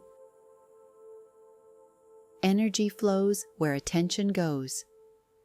Hawaiian Huna Principle. Because of the nature of empaths, it is vital that you practice shielding yourself to combat unwanted energies that may bombard you. By giving yourself a protective bubble, you can maintain a balance so that you avoid absorbing negative energies without having to shut yourself off emotionally. How empaths and starseeds keep their calm. Meditate. Meditation is not a practice in smoke and mirrors. It will allow an empath to be aware of and encourage focus and awareness. The beauty of meditation is that it doesn't only focus your mind, but it can affect your body through heart rate and blood pressure moderation. Meditation is not a new concept since it has been around for centuries. It was practiced by the ancient Egyptians with ties to ancient China as well. Many get uptight when you discuss meditation because they fail to fully understand that it is a practice for remaining in a relaxed state, and such states are achieved using many techniques and not just one. Some people can become uncomfortable because they believe that when you practice the art of meditation, you lose control of your mind and yourself, but that's a misinterpretation. Meditation is all about becoming empowered and taking control of situations around yourself. If you have a busy mind and your thoughts seem fearful, meditation will help you to deal with stressful situations. There are a lot of ways to meditate, and there's no one right way. Whatever gives you the best stress relief is the road to follow.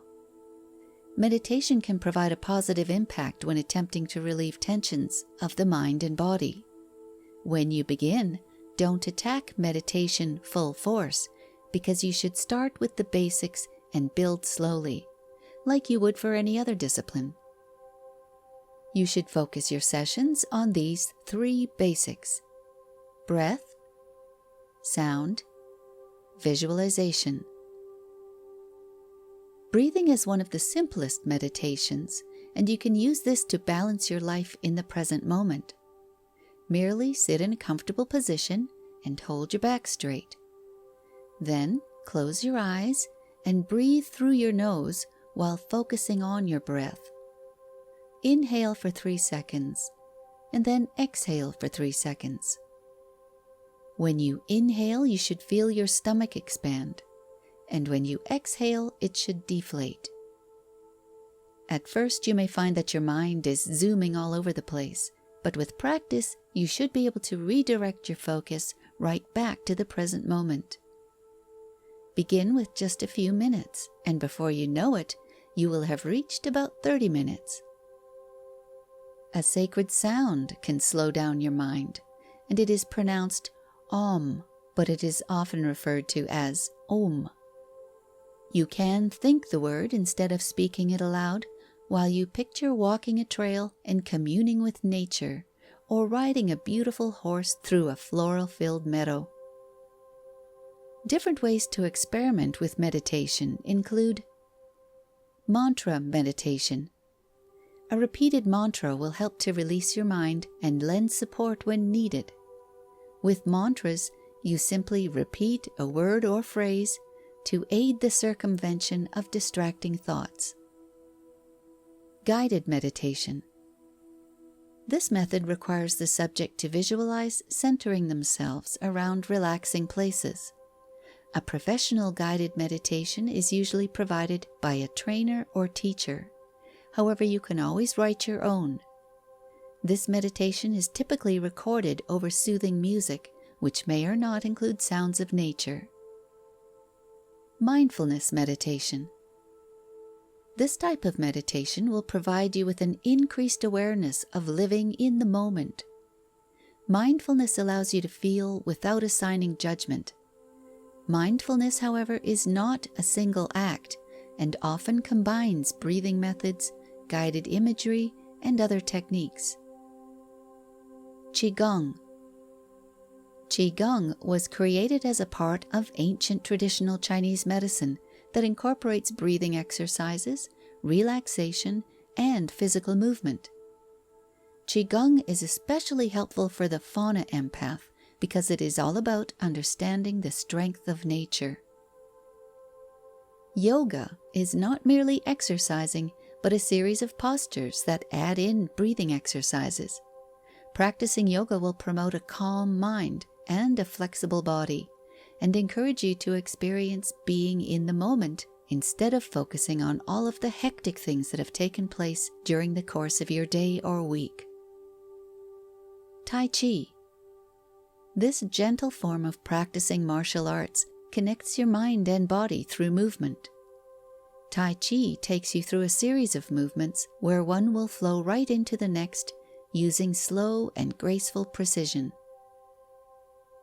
Transcendental meditation. Developed in India in the mid-1950s, transcendental meditation uses a repetitive mantra, which is repeated silently over a span of about 15 to 20 minutes each day, and focuses on transforming awareness to its most peaceful. Apply herbs. Herbs for empaths. Since an empath possesses the ability to feel the emotional and mental states of others, they may need a little extra support. Being highly sensitive can be a challenge, and there are some protective plants that will help you. The use of herbs can help to protect the sensitive spirit that comes from being an empath. There are many plants out there that can help to shield you from negative vibes. Our advice is to give these protective plants a chance and keep trying different ones to find the best fit for your needs. You should know that not all herbs work exactly the same for everyone. So if lavender, for example, doesn't work for your best friend, it may still work for you. Below, find a few examples of herbs to try for grounding and self-protection. Herbs. Thyme is cleansing, and besides sage is a great option for clearing your home. Lemon balm has been used since medieval times and has often been steeped in wine to lift the drinker's spirit. This herb can help to restore the nervous system and heal wounds. Rosemary helps you to weed out your emotions from those of others. Its fragrance will aid you with memory and focus. St. John's wort has been used for centuries against dark forces and for the repelling of unwanted energies. Sage will clear your home of negative energies when used for smudging. Dill has been used for centuries as protection against negative thoughts and aiding with sensory overload. Narcissus helps keep the narcissists at bay and away from your energy field. Rose is an ancient herbal used to teach us to love ourselves and to be kind. Marigolds, also known as the flower of the dead, celebrate the death of things that no longer serve you. Yarrow has traditionally been thought to enhance psychic and intuitive abilities and can also help an empath to set boundaries. Adaptogens and nervines. In Chinese healing practices, these non-toxic plants have been used as stress blockers. They have the ability to bring your body back to a calm, centered state, which allows you to recover from recent stressors. Adaptogens. If you've never heard of the term adaptogen before, you may be interested to know that this terminology was first used by the Soviet Union's Ministry of Health in 1947.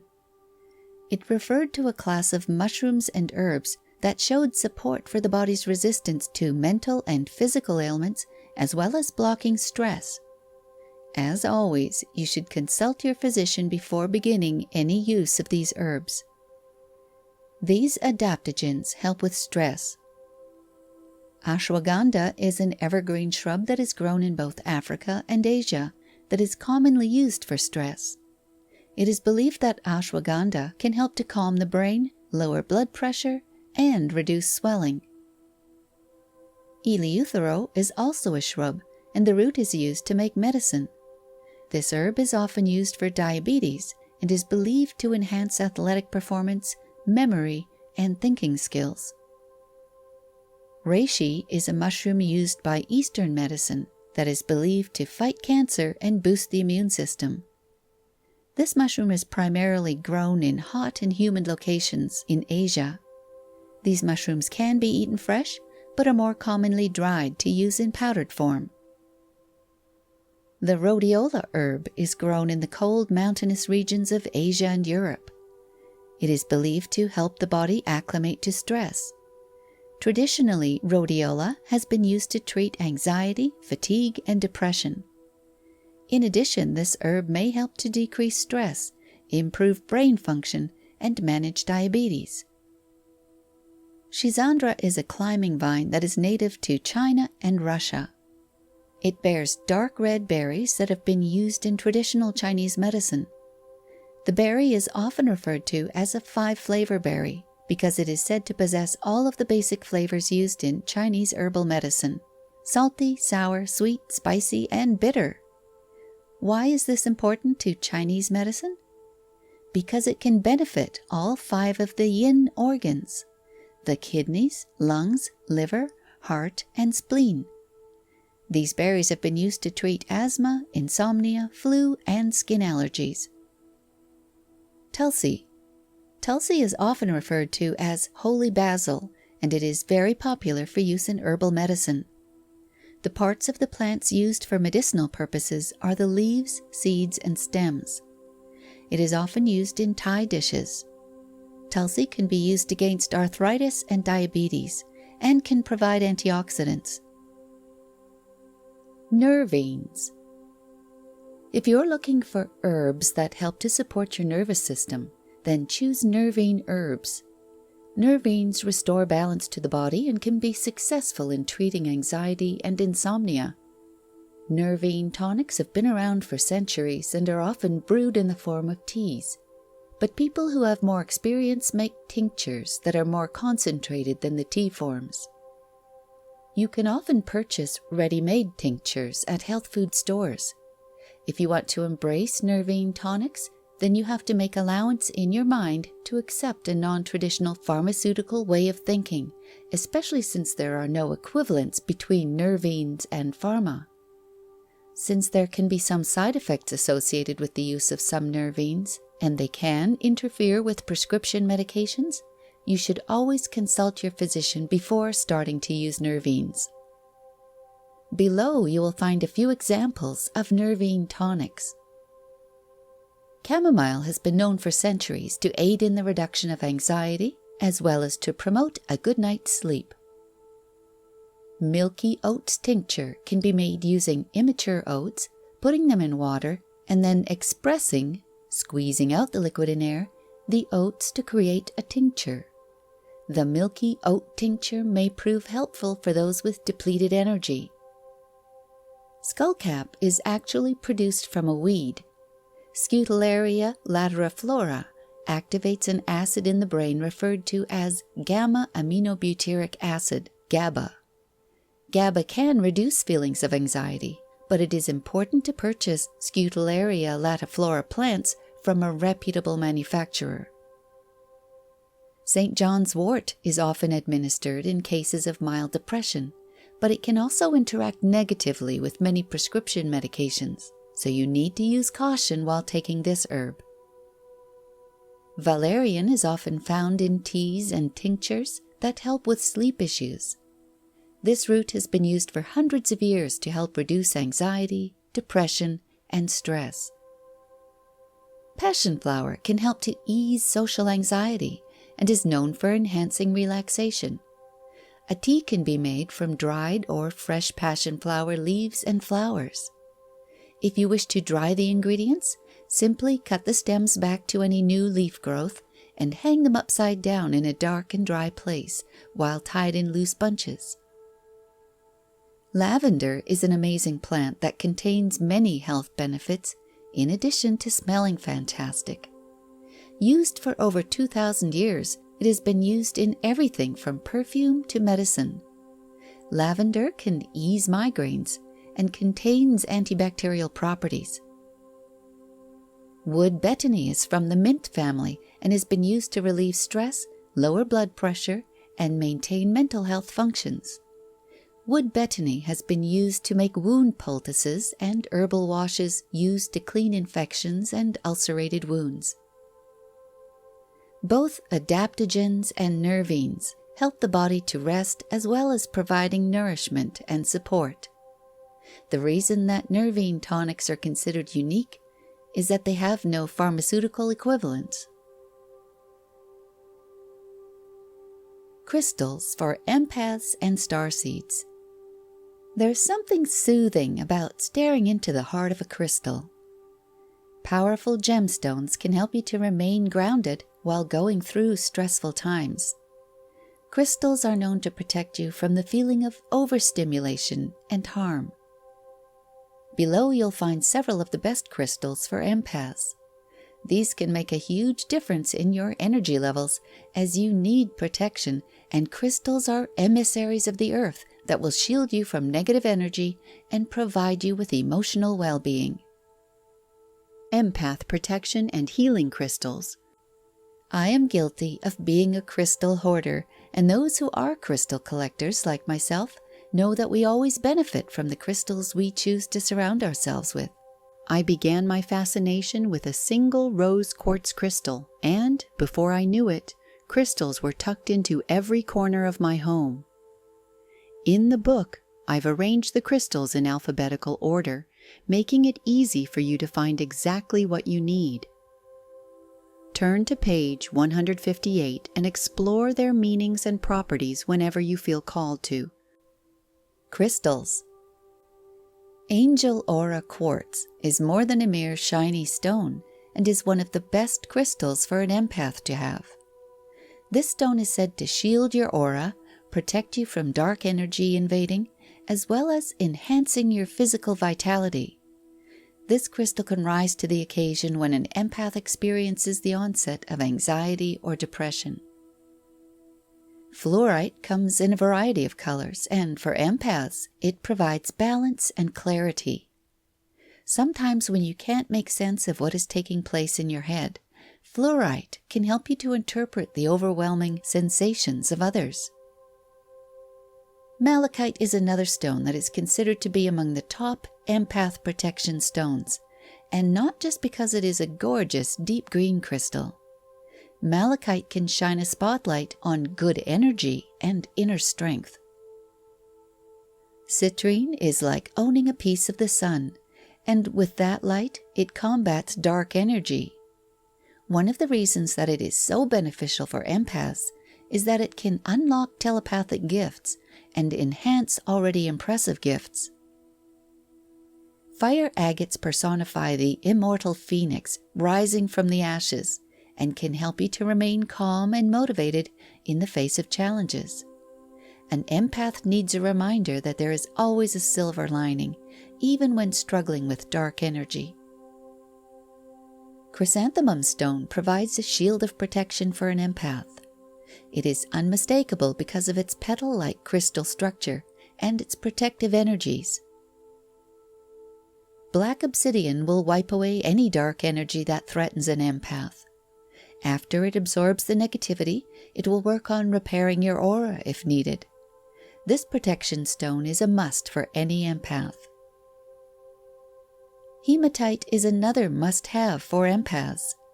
Also a protection stone, hematite brings strength and protects you from bad energy.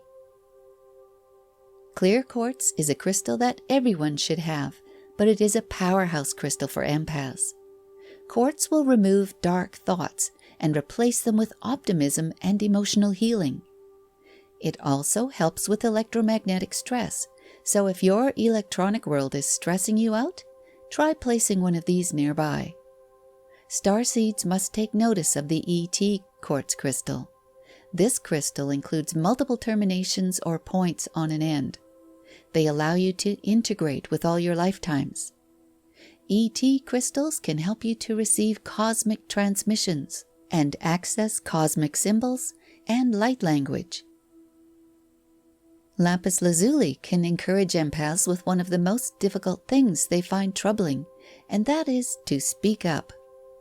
If you need to walk away from a situation or to focus on self-care, then this is the stone to help. Starseeds need this stone to help them remember why they came to Earth and what their next steps are. Black kyanite can enhance self-healing, and this is another top stone for empaths. Black kyanite can assist in identifying unhealthy relationships and lend strength when needed. As with other black stones, black kyanite will provide you with protection. Smoky quartz contains a powerhouse of healing and is another top choice for empaths. When you hold a smoky quartz stone, you can almost immediately feel its grounding effects. Lodestone isn't bright and shiny like many crystals on this list, but it is still an important empath stone. It can help an empath to stay balanced and stabilize their aura. A lodestone can help you from becoming overloaded, thereby avoiding anxiety. Lepidolite is a calming stone that is full of pink, lilac, and purplish gray hues.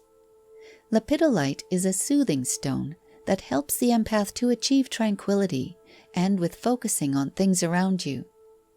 It is believed to help you discover your real purpose and possible hidden talents yet to be realized. For the starseed, it can also help to develop new paths to follow. Black tourmaline is one of my favorite crystals, and just as with any other black stone, it absorbs negative energy, and if it is infused with mica, it can send any negative vibes back to the original sender.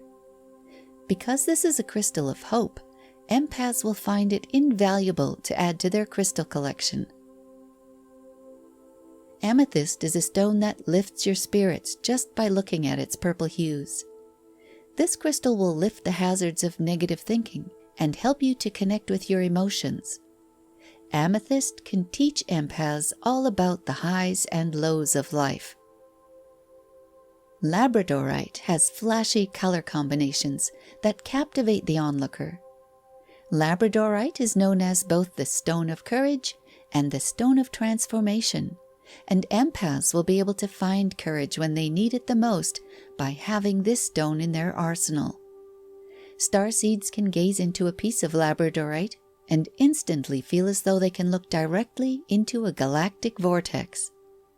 Labradorite also enhances your abilities to recall your past lives, engage in astral travel, and communicate with higher spirit guides. Rose quartz is a stone of love, but it can also help empaths to recover from any past traumas that cause emotional wounds. While protecting you from negative energy, rose quartz will help you to sort out toxic relationships. Black quartz is another black protection crystal that is invaluable to any empath. This crystal will cleanse your energy and protects an empath from toxic frequencies. If you're looking for the ultimate protection crystal, then look no further, since black quartz will cleanse your entire energy field to keep you grounded. Golden Healer is a powerful healing crystal that brings the golden light of the universal life force and allows it to flow through your body. As the energy spreads through your body, it clears all blockages and imbalances that can cause toxins within your body. Iolite is considered a stone of vision and its energies will help you to connect with angels and provide you with a higher level of spirituality. Blue apatite is a stone of psychic activations that can help you to make a cosmic connection. It can help to balance your chakras and expand your psychic senses. Moldavite is referred to as the gemstone from the stars and is a must for starseeds. Moldavite was produced initially as a result of a meteor crashing into Czechoslovakia almost 15 million years ago, and it is said to give off cosmic energies that make starseeds feel right at home. This stone has been known to activate chakras, psychic senses, and spiritual gifts. If you want to pursue meditation, Moldavite is thought to enhance your meditation sessions and your dreams. Moldavite can help you to remember your star origins and your missions while here on Earth. Stellar beam calcite is thought to allow a starseed to access the stars. Known as one of the best stones for a starseed, stellar beam calcite will awaken your psychic senses and can connect you with the guidance provided by your star family. This crystal will especially assist the Pleiadians, Sirians, and Arcturians more so than some of the other starseeds. Tektites will help starseeds with grounding and will soothe their energies while here on Earth so they don't feel homesick. Their other attributes include helping the starseed to recall their galactic wisdom and bring it to Earth.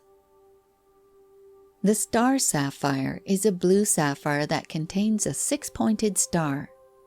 This stone will help the starseed to connect with their star of origin and guide them toward their life purpose.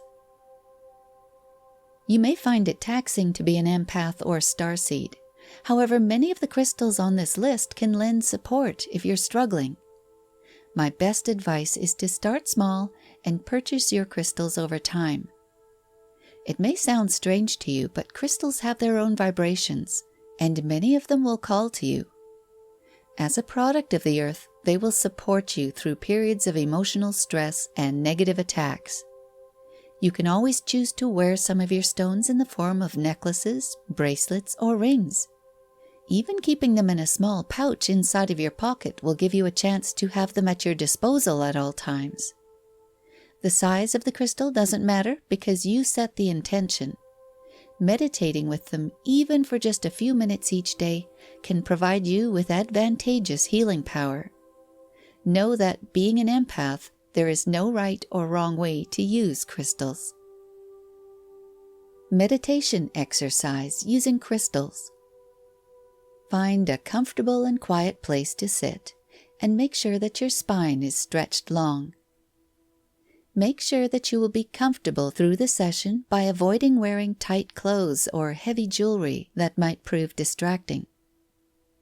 Begin by taking a few deep breaths and only focus on your breathing. Allow yourself to be comfortable and release any tensions you're holding in your muscles. Hold any of your meditation crystals in your hand and allow yourself to feel their natural vibrations. Bring your attention back to your breathing, performing slow, deep, and calm breaths while only focusing on the now. If you feel that you are losing your focus at any time, don't feel discouraged because it is a completely normal occurrence. Should you become distracted, bring yourself back to the now and remain quiet and peaceful.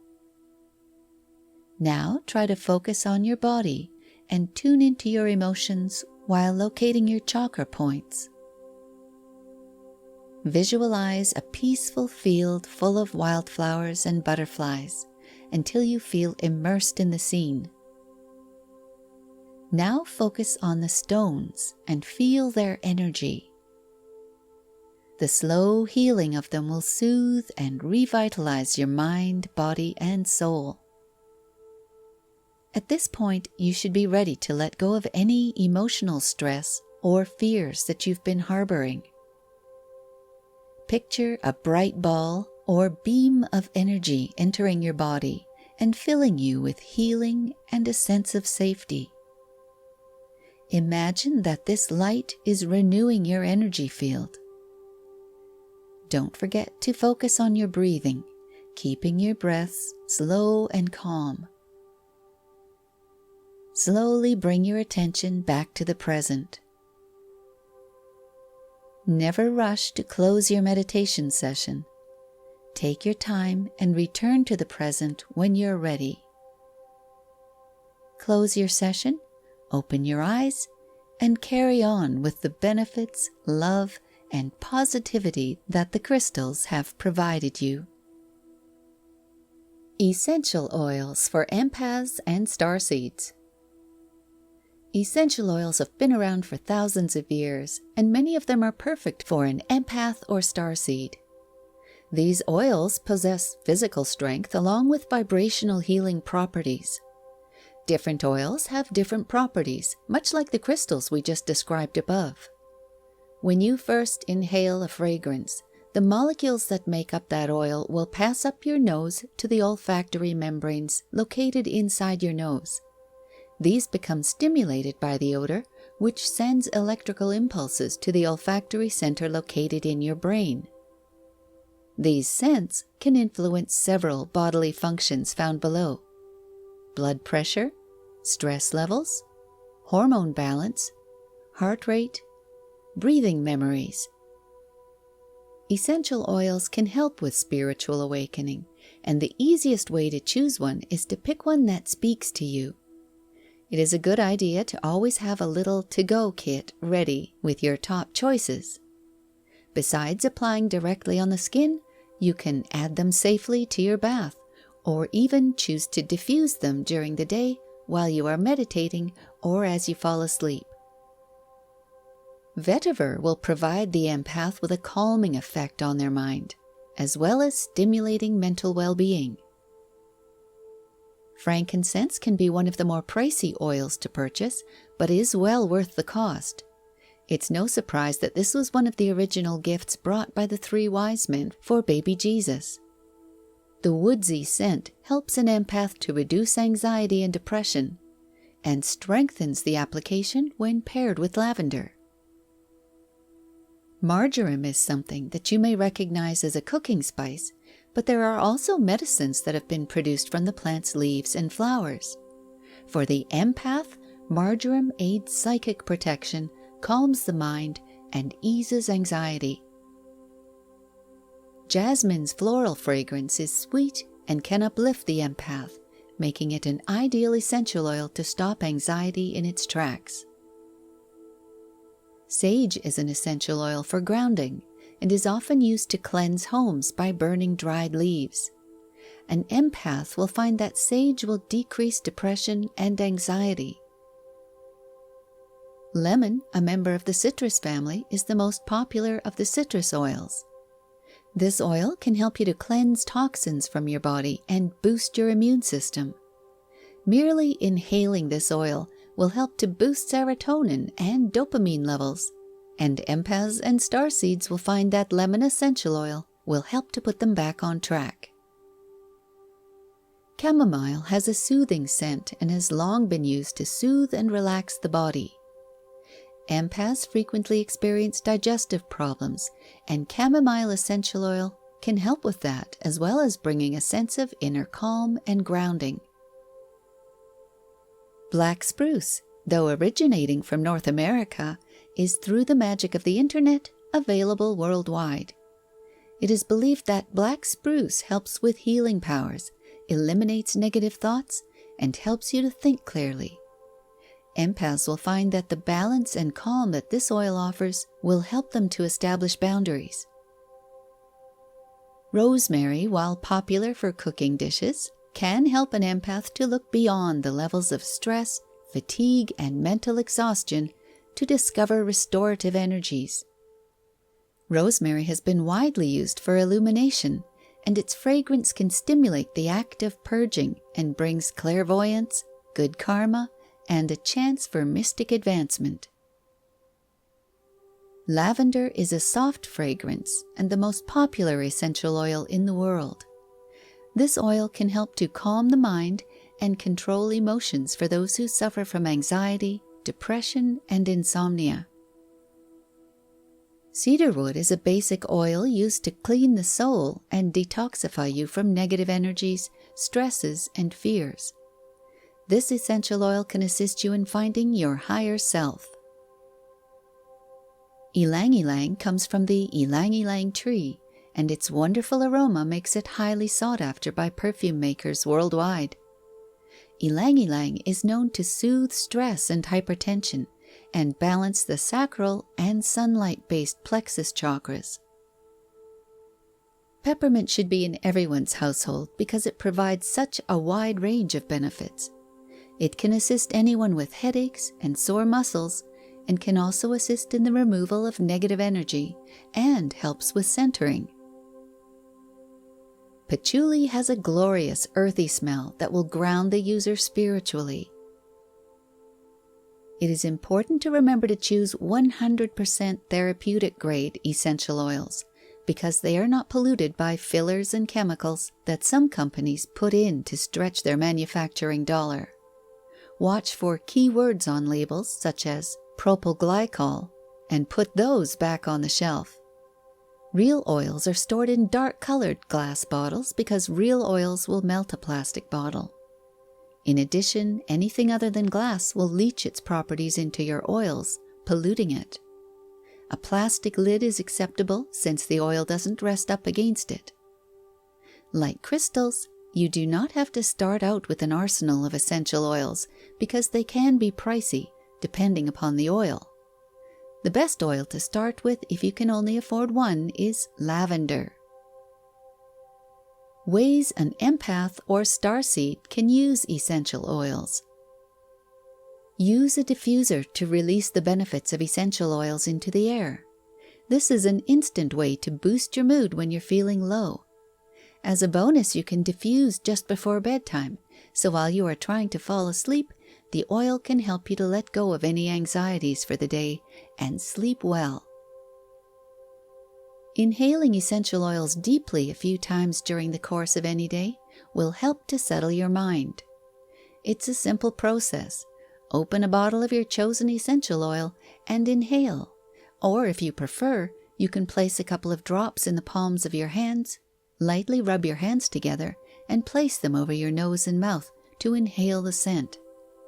Take care to dilute the oil if using one of the stronger scents, such as peppermint. Dilute. Make sure that if you are using it directly on your skin, that you dilute it to avoid a reaction. Carrier oils that you may use to dilute include coconut oil, olive oil, almond oil, jojoba oil, avocado oil, argan oil, arnica oil, rosehip oil, and flaxseed oil. Should an essential oil give you the sensation like it is burning, make sure to dilute it with one of these oils. Bath water. Most of your oils can be used in the tub, and all you need to do to receive their benefits is to put a few drops in your bath water. Always research each oil before using it to determine if it is safe to use in your bath water. Essential oils can be added to body oils and lotions. You can even produce your own using your favorite oils. Aromatic spritzers combine essential oils and water that you can spritz whenever you need a pick-me-up or just want to freshen up your room. This method can quickly soothe any emotional states that an empath may experience. Aromatherapy inhalers can be purchased already made up, or you can easily make your own. If you frequently need support during tough times, then these are small enough to carry discreetly in your pocket. Essential oil roll-ons can also be a perfect way to carry your support with you. You can purchase empty roller bottles and add 10 to 15 drops of your most needed oil and then fill the bottle the rest of the way with the carrier of your choice. You can even make different ones and label one for calming and the other for anxiety. You can even cook with them. Try adding just a touch of oregano essential oils to your favorite Italian dish. Essential oils can be powerful and offer fantastic therapeutic benefits. However, you should exercise caution when using oils. Remember that a little goes a long way, And if you have pets in the house, be sure to do your research to make sure that they will not harm your animals, as some will be toxic to them. There are some safety measures that you should follow. Young children, pregnant women, nursing mothers, and some older adults should avoid using essential oils. Consult with your physician if you have any questions. As above, any essential oils can cause illness and be dangerous to your pets, so do your homework. Holistic veterinarians should be able to answer any of your questions. If you suffer from health issues like high blood pressure or low immunity, you may want to consult with your physician first. Always dilute your oils with recommended carrier oils when they are coming in direct contact with your skin. If you have any allergies to nuts, you may want to avoid any essential oils produced from them. Your eyes, mouth, and ears are sensitive areas, and you should use caution and avoid these areas. Should you accidentally touch around your eye area while the oils are on your fingers, use coconut oil or olive oil immediately to cut the burning sensation. Water will only increase the intensity. If you have inflamed or irritated areas of skin, do not apply essential oils to those areas. Always test a small patch of skin just to ensure that you aren't going to suffer from a reaction. Yoga. Think less exercise and more slow down and focus, because that's what yoga is all about. The great thing is that there is no special equipment to purchase unless you want to get a yoga mat. I mentioned before that all you need is comfortable clothing and avoiding anything that is distracting, like a scarf that moves around too much. When experiencing yoga, you will have different emotions and energy levels based upon the poses you're practicing.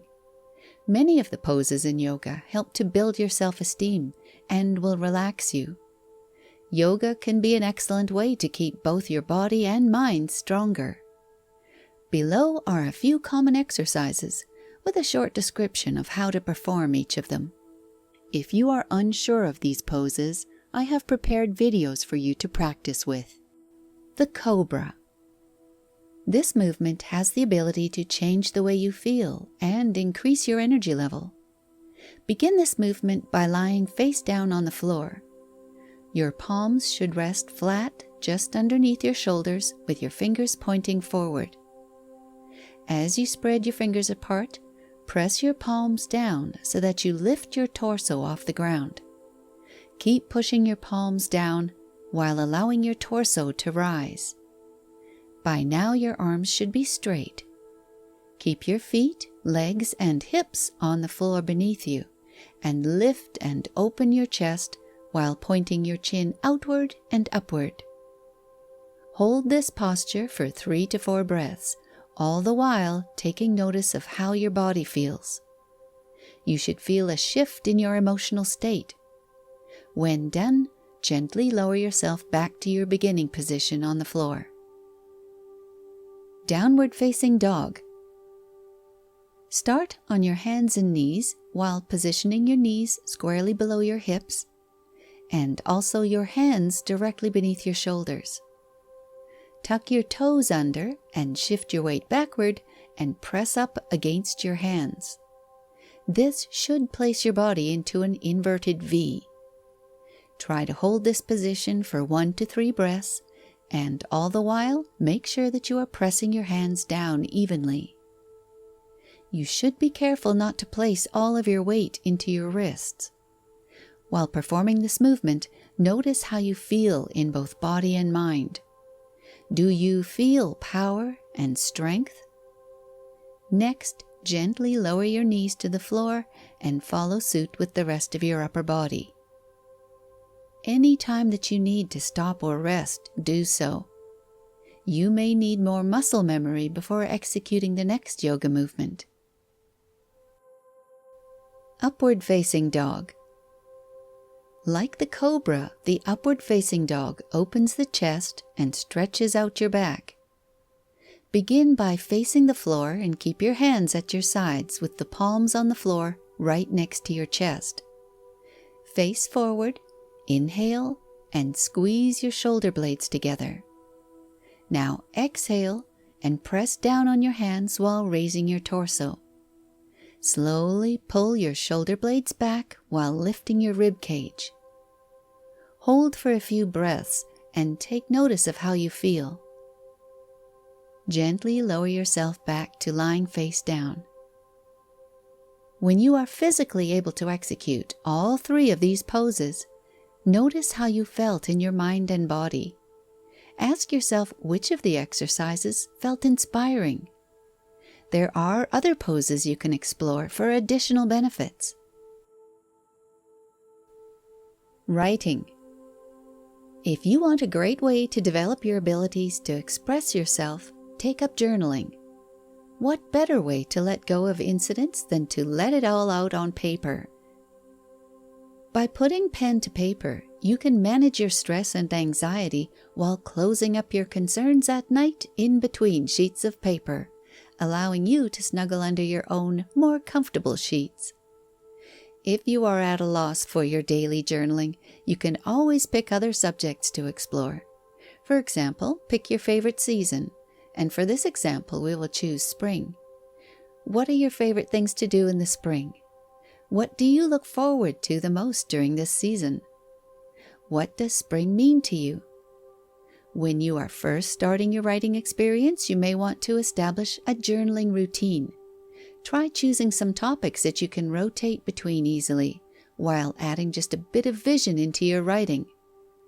Below, find some examples that you can start with. Write about adventures you have experienced. They do not have to be big, like climbing Mount Everest. You can keep them simple. For example, perhaps there's a cute little store of antique knickknacks that you always wanted to browse through.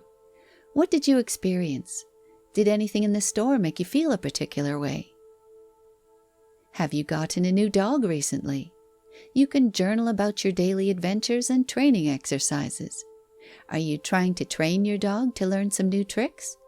What methods worked? Write about 3 new things that you want to try.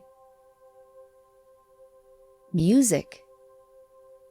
Listening to certain types of music can affect your mood and can help you to slow down your breathing. You will want to look for music that you enjoy listening to, but that has a slow, calming tempo with no lyrics to distract you. When you find music that works for you, focus on it and let the music speak to you. Learn which pieces calm you down or drive your energy when you are in dire need of recharging. Art. The world of art is filled with textures and colors that can help you to practice mindfulness through drawing, painting, or even doodling. Don't overthink your artistic abilities because it can be a process much like any other kind of meditation. Observe instead how it feels to hold a paintbrush, the sound a pencil makes as you stroke the paper, the smell of the paint you are using, or the freedom you use when creating your art. If drawing or painting isn't your style, there are other ways to create art. The whole point is to find your niche, and that isn't always easy until you have explored a lot of avenues. Even if you aren't artistically inclined, never underestimate the benefit of a whimsical doodle. Choose something fun and just go with it. Walking in nature. Nature walks are perfect for an empath, but especially the flora and fauna empaths. A walk through nature will heighten your tranquility while you focus on the simple task of physically walking. This sort of meditation also works well for those who find it difficult to sit still. Structure your walk by choosing a beginning and an end, and you can add in different ways to change it up by adding in bird watching or bringing along your trusty dog.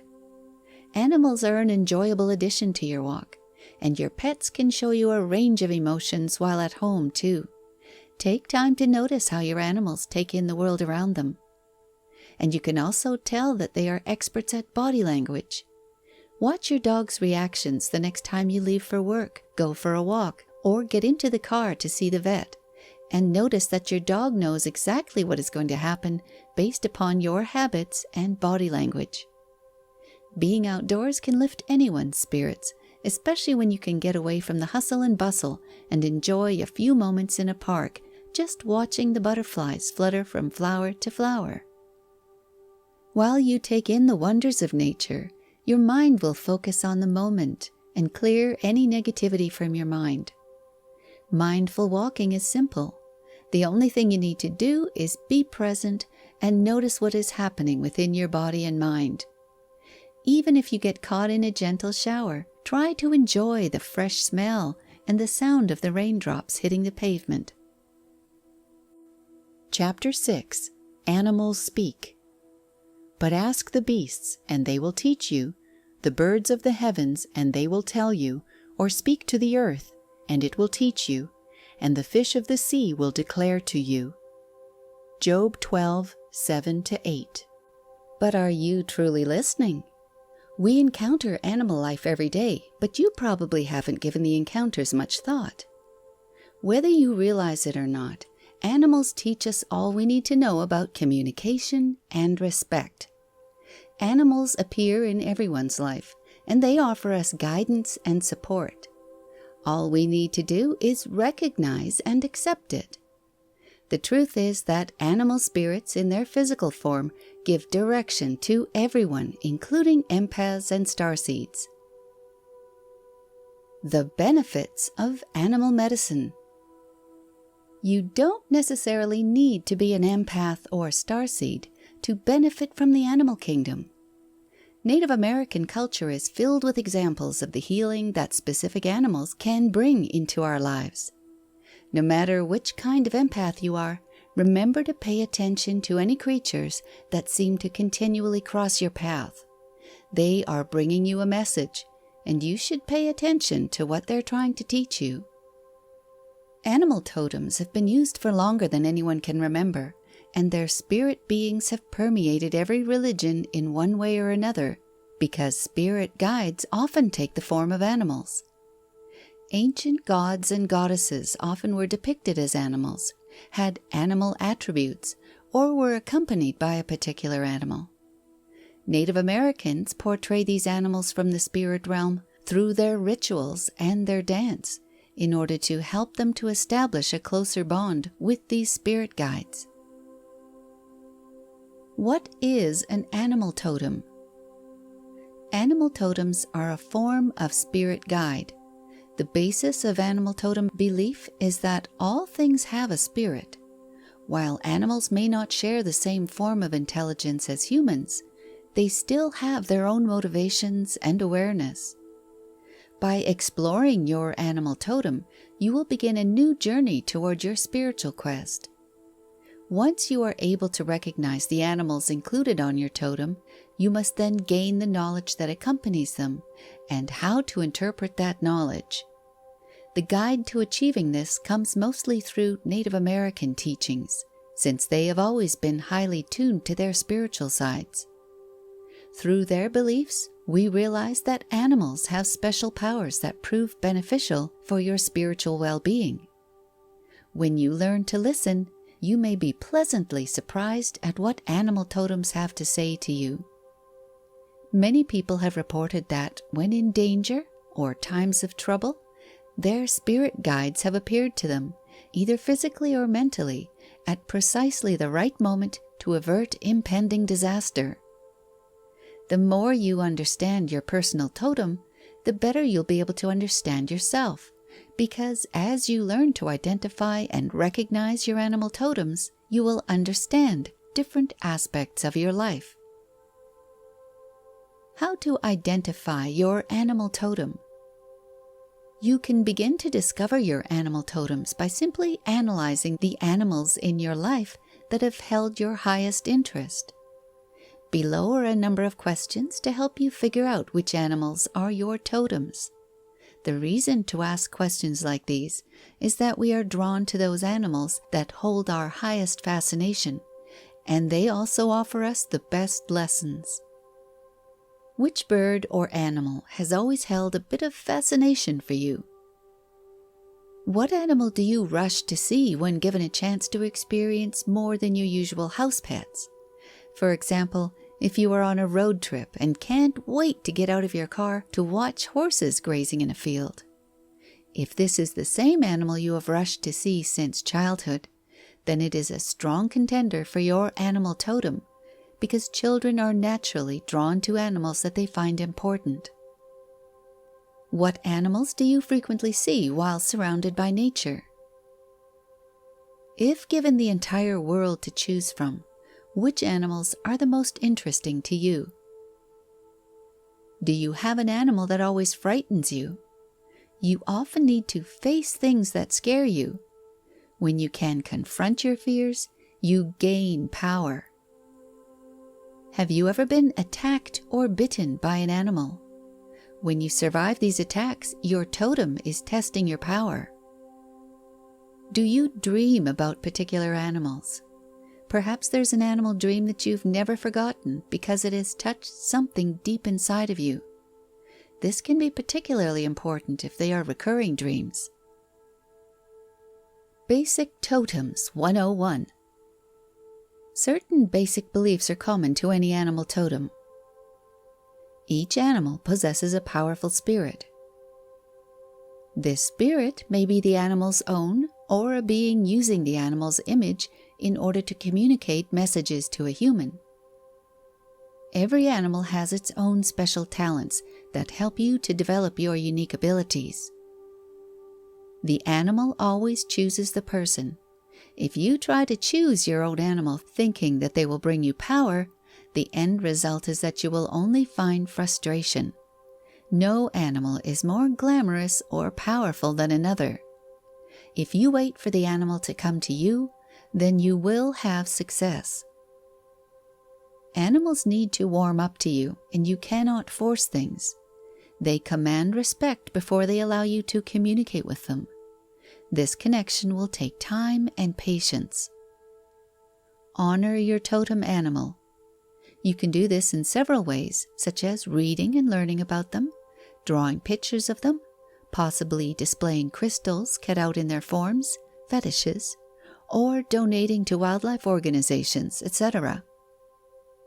Once you have mastered the connection with an animal, then this relationship will allow you to bond with other animals, since you are not limited to just one animal totem. You may have one or several animals that remain throughout your lifetime, while others may come and go during difficult periods in your life. More than one person can work with the same animal totem. Each animal will speak to you individually, and while you develop your own animal speak, realize that they will come to you while you are meditating, in your dreams, or while awake and performing tasks in your life. They may not be a live creature, but a photo, postcard, statue, or book. You must draw upon your creative imagination to awaken the power of your animal totem. To solidify your relationship with your totem, here are 5 specific things you should do to help you to honor your connection. 1. Learn as much about your spirit animal as possible by reading about it and learning about all its habits and behaviors. If for some reason your totem animal brings about feelings of fear, you should try to check out a book from the children's section that gives you a less threatening description of your animal. 2. Find pictures and artwork that depict your animal totem. Place these where you can see them throughout the day to continually remind you about the relationship you're trying to establish. 3. Sketch or doodle pictures of your totem animal. You don't need to feel any pressure to produce great works of art. Drawing or doodling help you to build upon your relationship. 4. Buy figurines of your totem animal. By no means feel pressured to make these purchases large or expensive. These are just small images and representations of your animal that help to enforce your bond. 5. Make anonymous donations to wildlife groups or organizations that support your totem animal. By keeping your donations anonymous, you are performing a genuine good deed instead of looking for recognition. Calling upon your spirit animal. Upon learning about your spirit animals, you'll be able to work toward establishing your relationship with them. It is during this precious relationship that you learn exactly what they can and cannot do. When you want to call upon your spirit animal, begin by meditating and add in some visualization exercises. Picture them standing directly in front of you, or perhaps they are slowly approaching you. During this time, you may receive telepathic messages about how it can help you. Focus on this connection, and while doing so, practice visualizing your totem animal merging into you. Take whatever time you need to feel its energies surging through you, making you feel strong and able. The more you connect with your totem animal, the quicker you'll be able to recognize its energies when it approaches you. You can use several methods to draw your spirit animal to you using drumming, chanting, and music. You don't need to worry about making your approach complicated. Keep it simple. You only need 2 or perhaps 3 lines to use in a repetitive fashion. You may find that you connect with totems in the following kingdoms, and while there are many questions you may ask of it, we have provided just a couple for each to get you started. Birds. What is its color, size, or shape? How does it behave? What kinds of sounds does it make? Animals. When is it most often seen? What kinds of sounds does it make? How does it behave when near you? Insects. Is this insect unusual? Does this insect undergo a metamorphosis? What does it do? Does it land on you, or do you see it from afar? Reptiles and amphibians. Are you experiencing them outside of their natural environment? Do they come to you in dreams? How do they behave in your presence? Remember that all things in nature have a purpose, although you may not always comprehend it. To understand what the animals are trying to communicate to you, recall that it is more important to feel than to know. If you truly wish to speak to your animal totems, you must first be able to look at them in a different light. Animals are not only beholders of great beauty, but they are also beholders of ancient wisdom. Molly Friedenfeld, author of Spirituality and Self-Help Titles. Conclusion. Knowing yourself is the beginning of all wisdom. Aristotle. It's understandable if you're feeling a bit overwhelmed by everything involved in following your path as a Heyoka empath or a starseed. But like all endeavors in life, your destination can take a lot of time to achieve. The empath. When first introduced to the powers of an empath, you may have felt a bit down, since empaths tend to seek isolation and often feel drained or overstimulated. But after reading further, you were able to learn about all the benefits you gain by being an empath. Many of these benefits far outweigh the negatives, and by embracing your gifts, you can change the world for the better. As an empath, remember that you need to be aware of the potential dark side, since you always carry 2 voices inside of you, and they often have a difference of opinion. The dark side brings exhaustion and fatigue, which an empath should avoid. On your journey to discover your empathic abilities, you should take time to learn all of your attributes, and with them some pitfalls and types of people to avoid who will seek to steal your energy. Since there are different types of empaths, you should spend some time getting to know all about yourself, your abilities, and which type of empath you are. While you may share some attributes with other empaths, you will only truly be one kind of empath. The most powerful and rare of the empaths is the Heyoka empath. Though the term and description of the Heyoka empath were created from the Sioux located in North America, you do not have to be from America or be of Native American heritage to be a Heyoka empath. Your peers may find you a bit curious, since the Heyoka are often known for their backward nature and may laugh when they are supposed to cry. If you are a Heyoka, you likely have an uncanny ability to read between the lines and see things that others miss. As you comb through the signs that indicate if you are a Heyoka empath, you will likely recognize many pieces of yourself that finally fall into place and make sense. Heyokas have some pretty impressive abilities in their wheelhouse, and among them is a remarkable ability to heal. The Starseed. If you are said to be wise beyond your years, you may be a starseed, as this is a common description.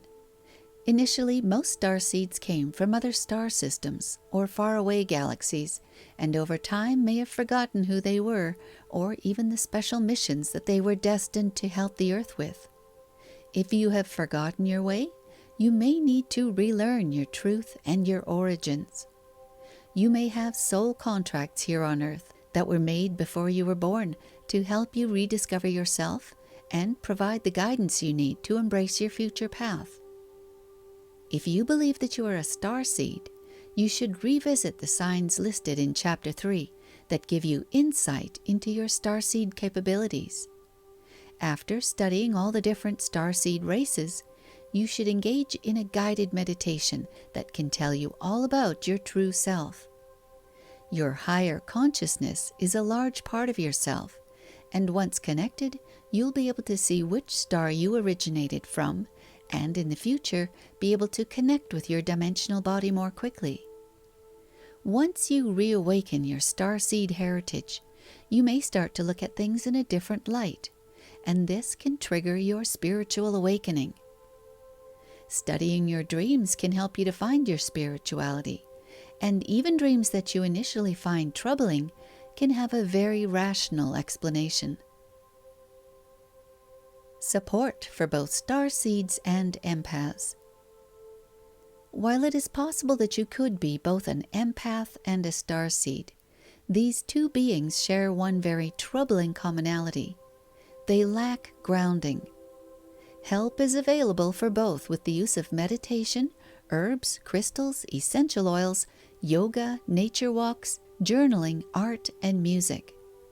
Each of these practices will provide relief from the daily stresses that come with your newly added responsibilities. Being able to maintain your emotional health is a must for any empath or starseed, and you must learn about how to protect your sensitive heart by applying the methods of grounding. And finally, once you have found your skills and understand all the signs, it's time to continue your search for personal growth and forge forward into spiritual enlightenment. Even if you find it somewhat daunting to share your gifts, remember that you have been given the ability to wield them for the betterment of all. Never fear that your religion seems different from that of others, because your religion is a personal idea, and no two people will share the exact same views. Your spiritual beliefs are custom fitted to you. Blessed travels.